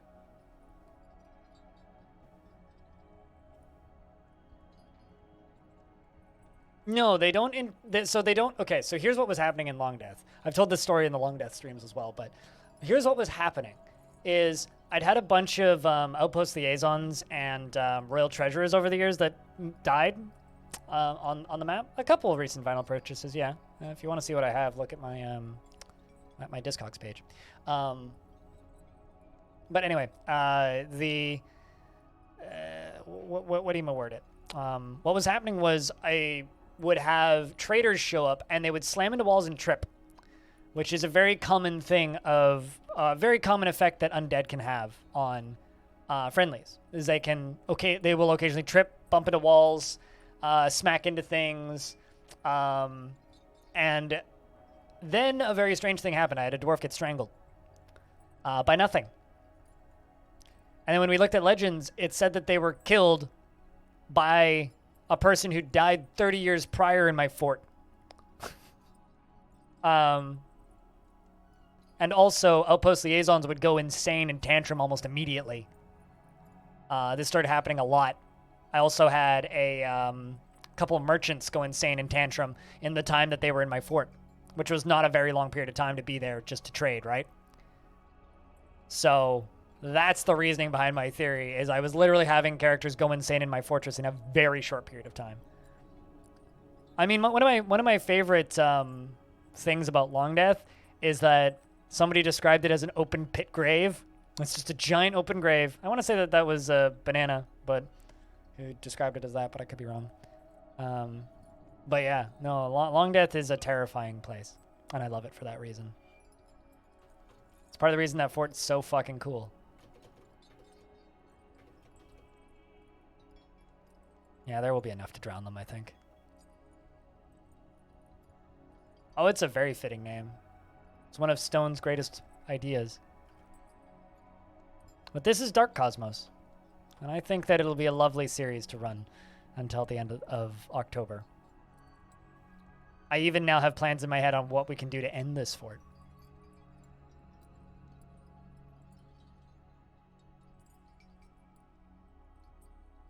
Because, like, you know, you always kind of have to have an idea of what you want your end case scenario to be, or an option. I mean, obviously it could end some other way, but... And there they go. That's it. Let the bodies hit the floor. And go gurgle, gurgle, gurgle.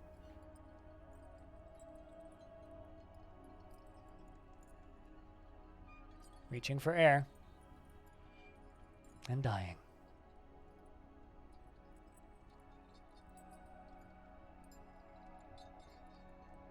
And that's all of them. All right, now, next thing that we got to do is pull the big whoosh button so it ceases the big whoosh. And then pull the drain.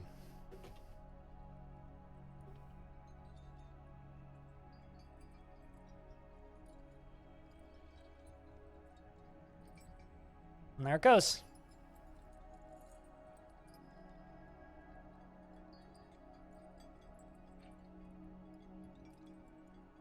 And they flow straight in. And they also flow out. I might actually block the exit considering we're just recycling it. Depends on how much water actually comes into this thing.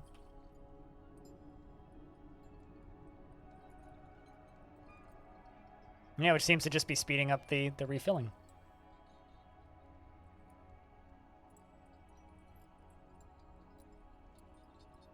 Yeah, it's definitely speeding up the refilling. Absolutely. Hell yeah. Oh, that's a squished crypt block. I was trying to figure out what that emote was, Jimmy. I was very confused by that. I was like, what the hell is that? It's a squished crypt block. I get it. Yeah, this is draining real fast. Jeez, that's very effective.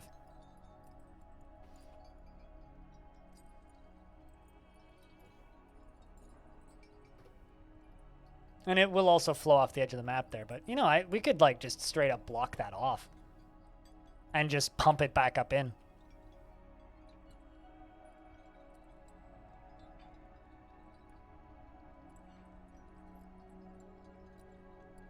Look at how much faster that's filling.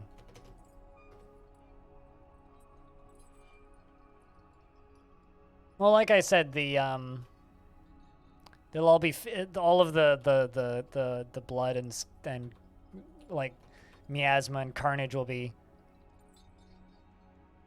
filtered out. So no worries there. Nope, this is water I'm pumping up from the caverns. The water's coming from down here.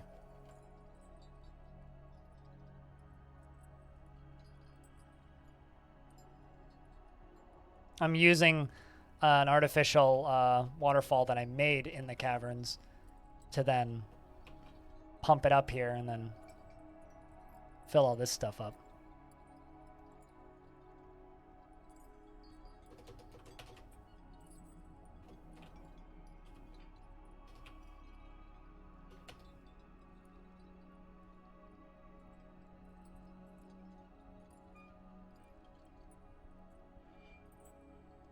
And a dwarf has given birth to a boy. Hell yeah. Born during battle. I'd name them Battleborn, but that was a very bad video game, so I wouldn't want some poor dwarf to be associated with such terrible BS. Well, I would say that Operation Gurgle Gurgle has been a success. What do you think, chat? It's pretty efficient. Once it's full, it'll be way faster. So there's that.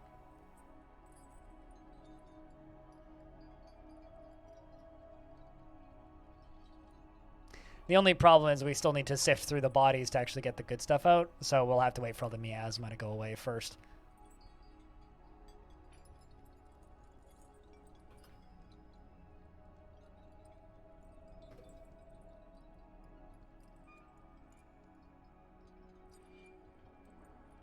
Hell yeah.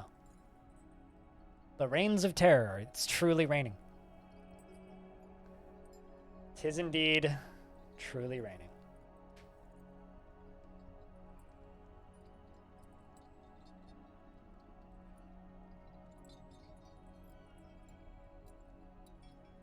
Also, to anybody, if you are new here, and you ever want to rewatch any of the stuff that I do, all my VODs go up on YouTube. They aren't edited or anything; they just go up in full because I already stream 8 to 10 hours a day. So if you add another like 2 hours of editing at either end, I know some people are just like, Blind really needs to edit, and on one hand, I don't disagree. I probably should, but I edit other things. currently I'm putting together a full-length documentary on the game Dungeon Mans, which is going to be like an hour and 20 minutes by the time it's done. So that'll be fun. But yeah, that's it. That's that draining, and then this will pump this out, which will help this drain faster. Yeah, I think I'm just gonna block this off. I think we'll just like seal it here, and just forget that we did it that route, and then just pump the water back in because that helps filling stuff so much. You love it as background noise? Yeah, like that's the thing. Like there are some people who refuse to watch my stuff because they're like, it's unedited. It's like, well, sure, but like the retention disagrees. But yeah, anyway, these VODs are for this fort are gonna start going up tomorrow because this is the 4th stream of this I've done. And tomorrow they start going up, so. Tomorrow's my day off, so I won't be streaming. They're just Zoomers. I guess, I don't know. Tomorrow, I won't be streaming. Tomorrow's my day off, but I will probably be spending most of the day editing. Tuesday, I might be hanging out with a friend, so if that ends up happening, Tuesday's stream will either be canceled or super short. One of the two. Haven't decided yet. Might just make it super short. Of the game? This game? Dwarf Fortress? What? I'm confused, Hops. Oh, Battleborn. Battleborn, yes. It doesn't exist anymore. I think the servers got shut off a while ago. A dwarf became a peasant. Would you look at that?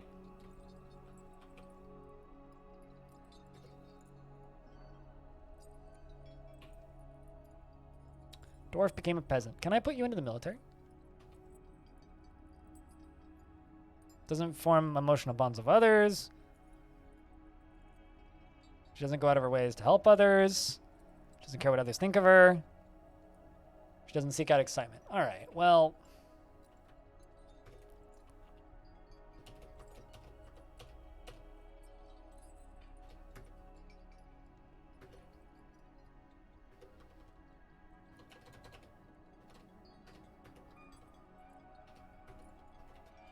There you go. Now you have a bunch of jobs. Oh, Dungeon Mans, yes. Dungeon Mans is the name of the game.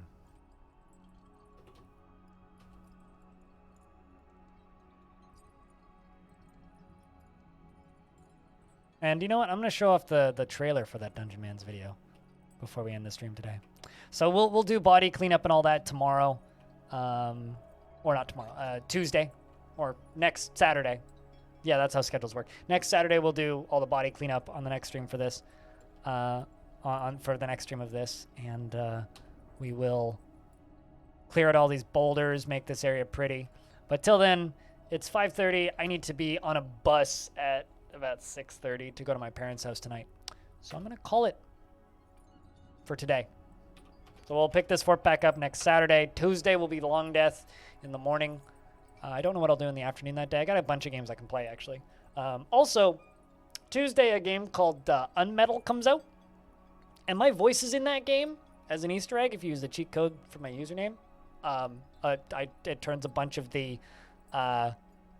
characters in the background. It turns a bunch of the non-player character NPCs into me.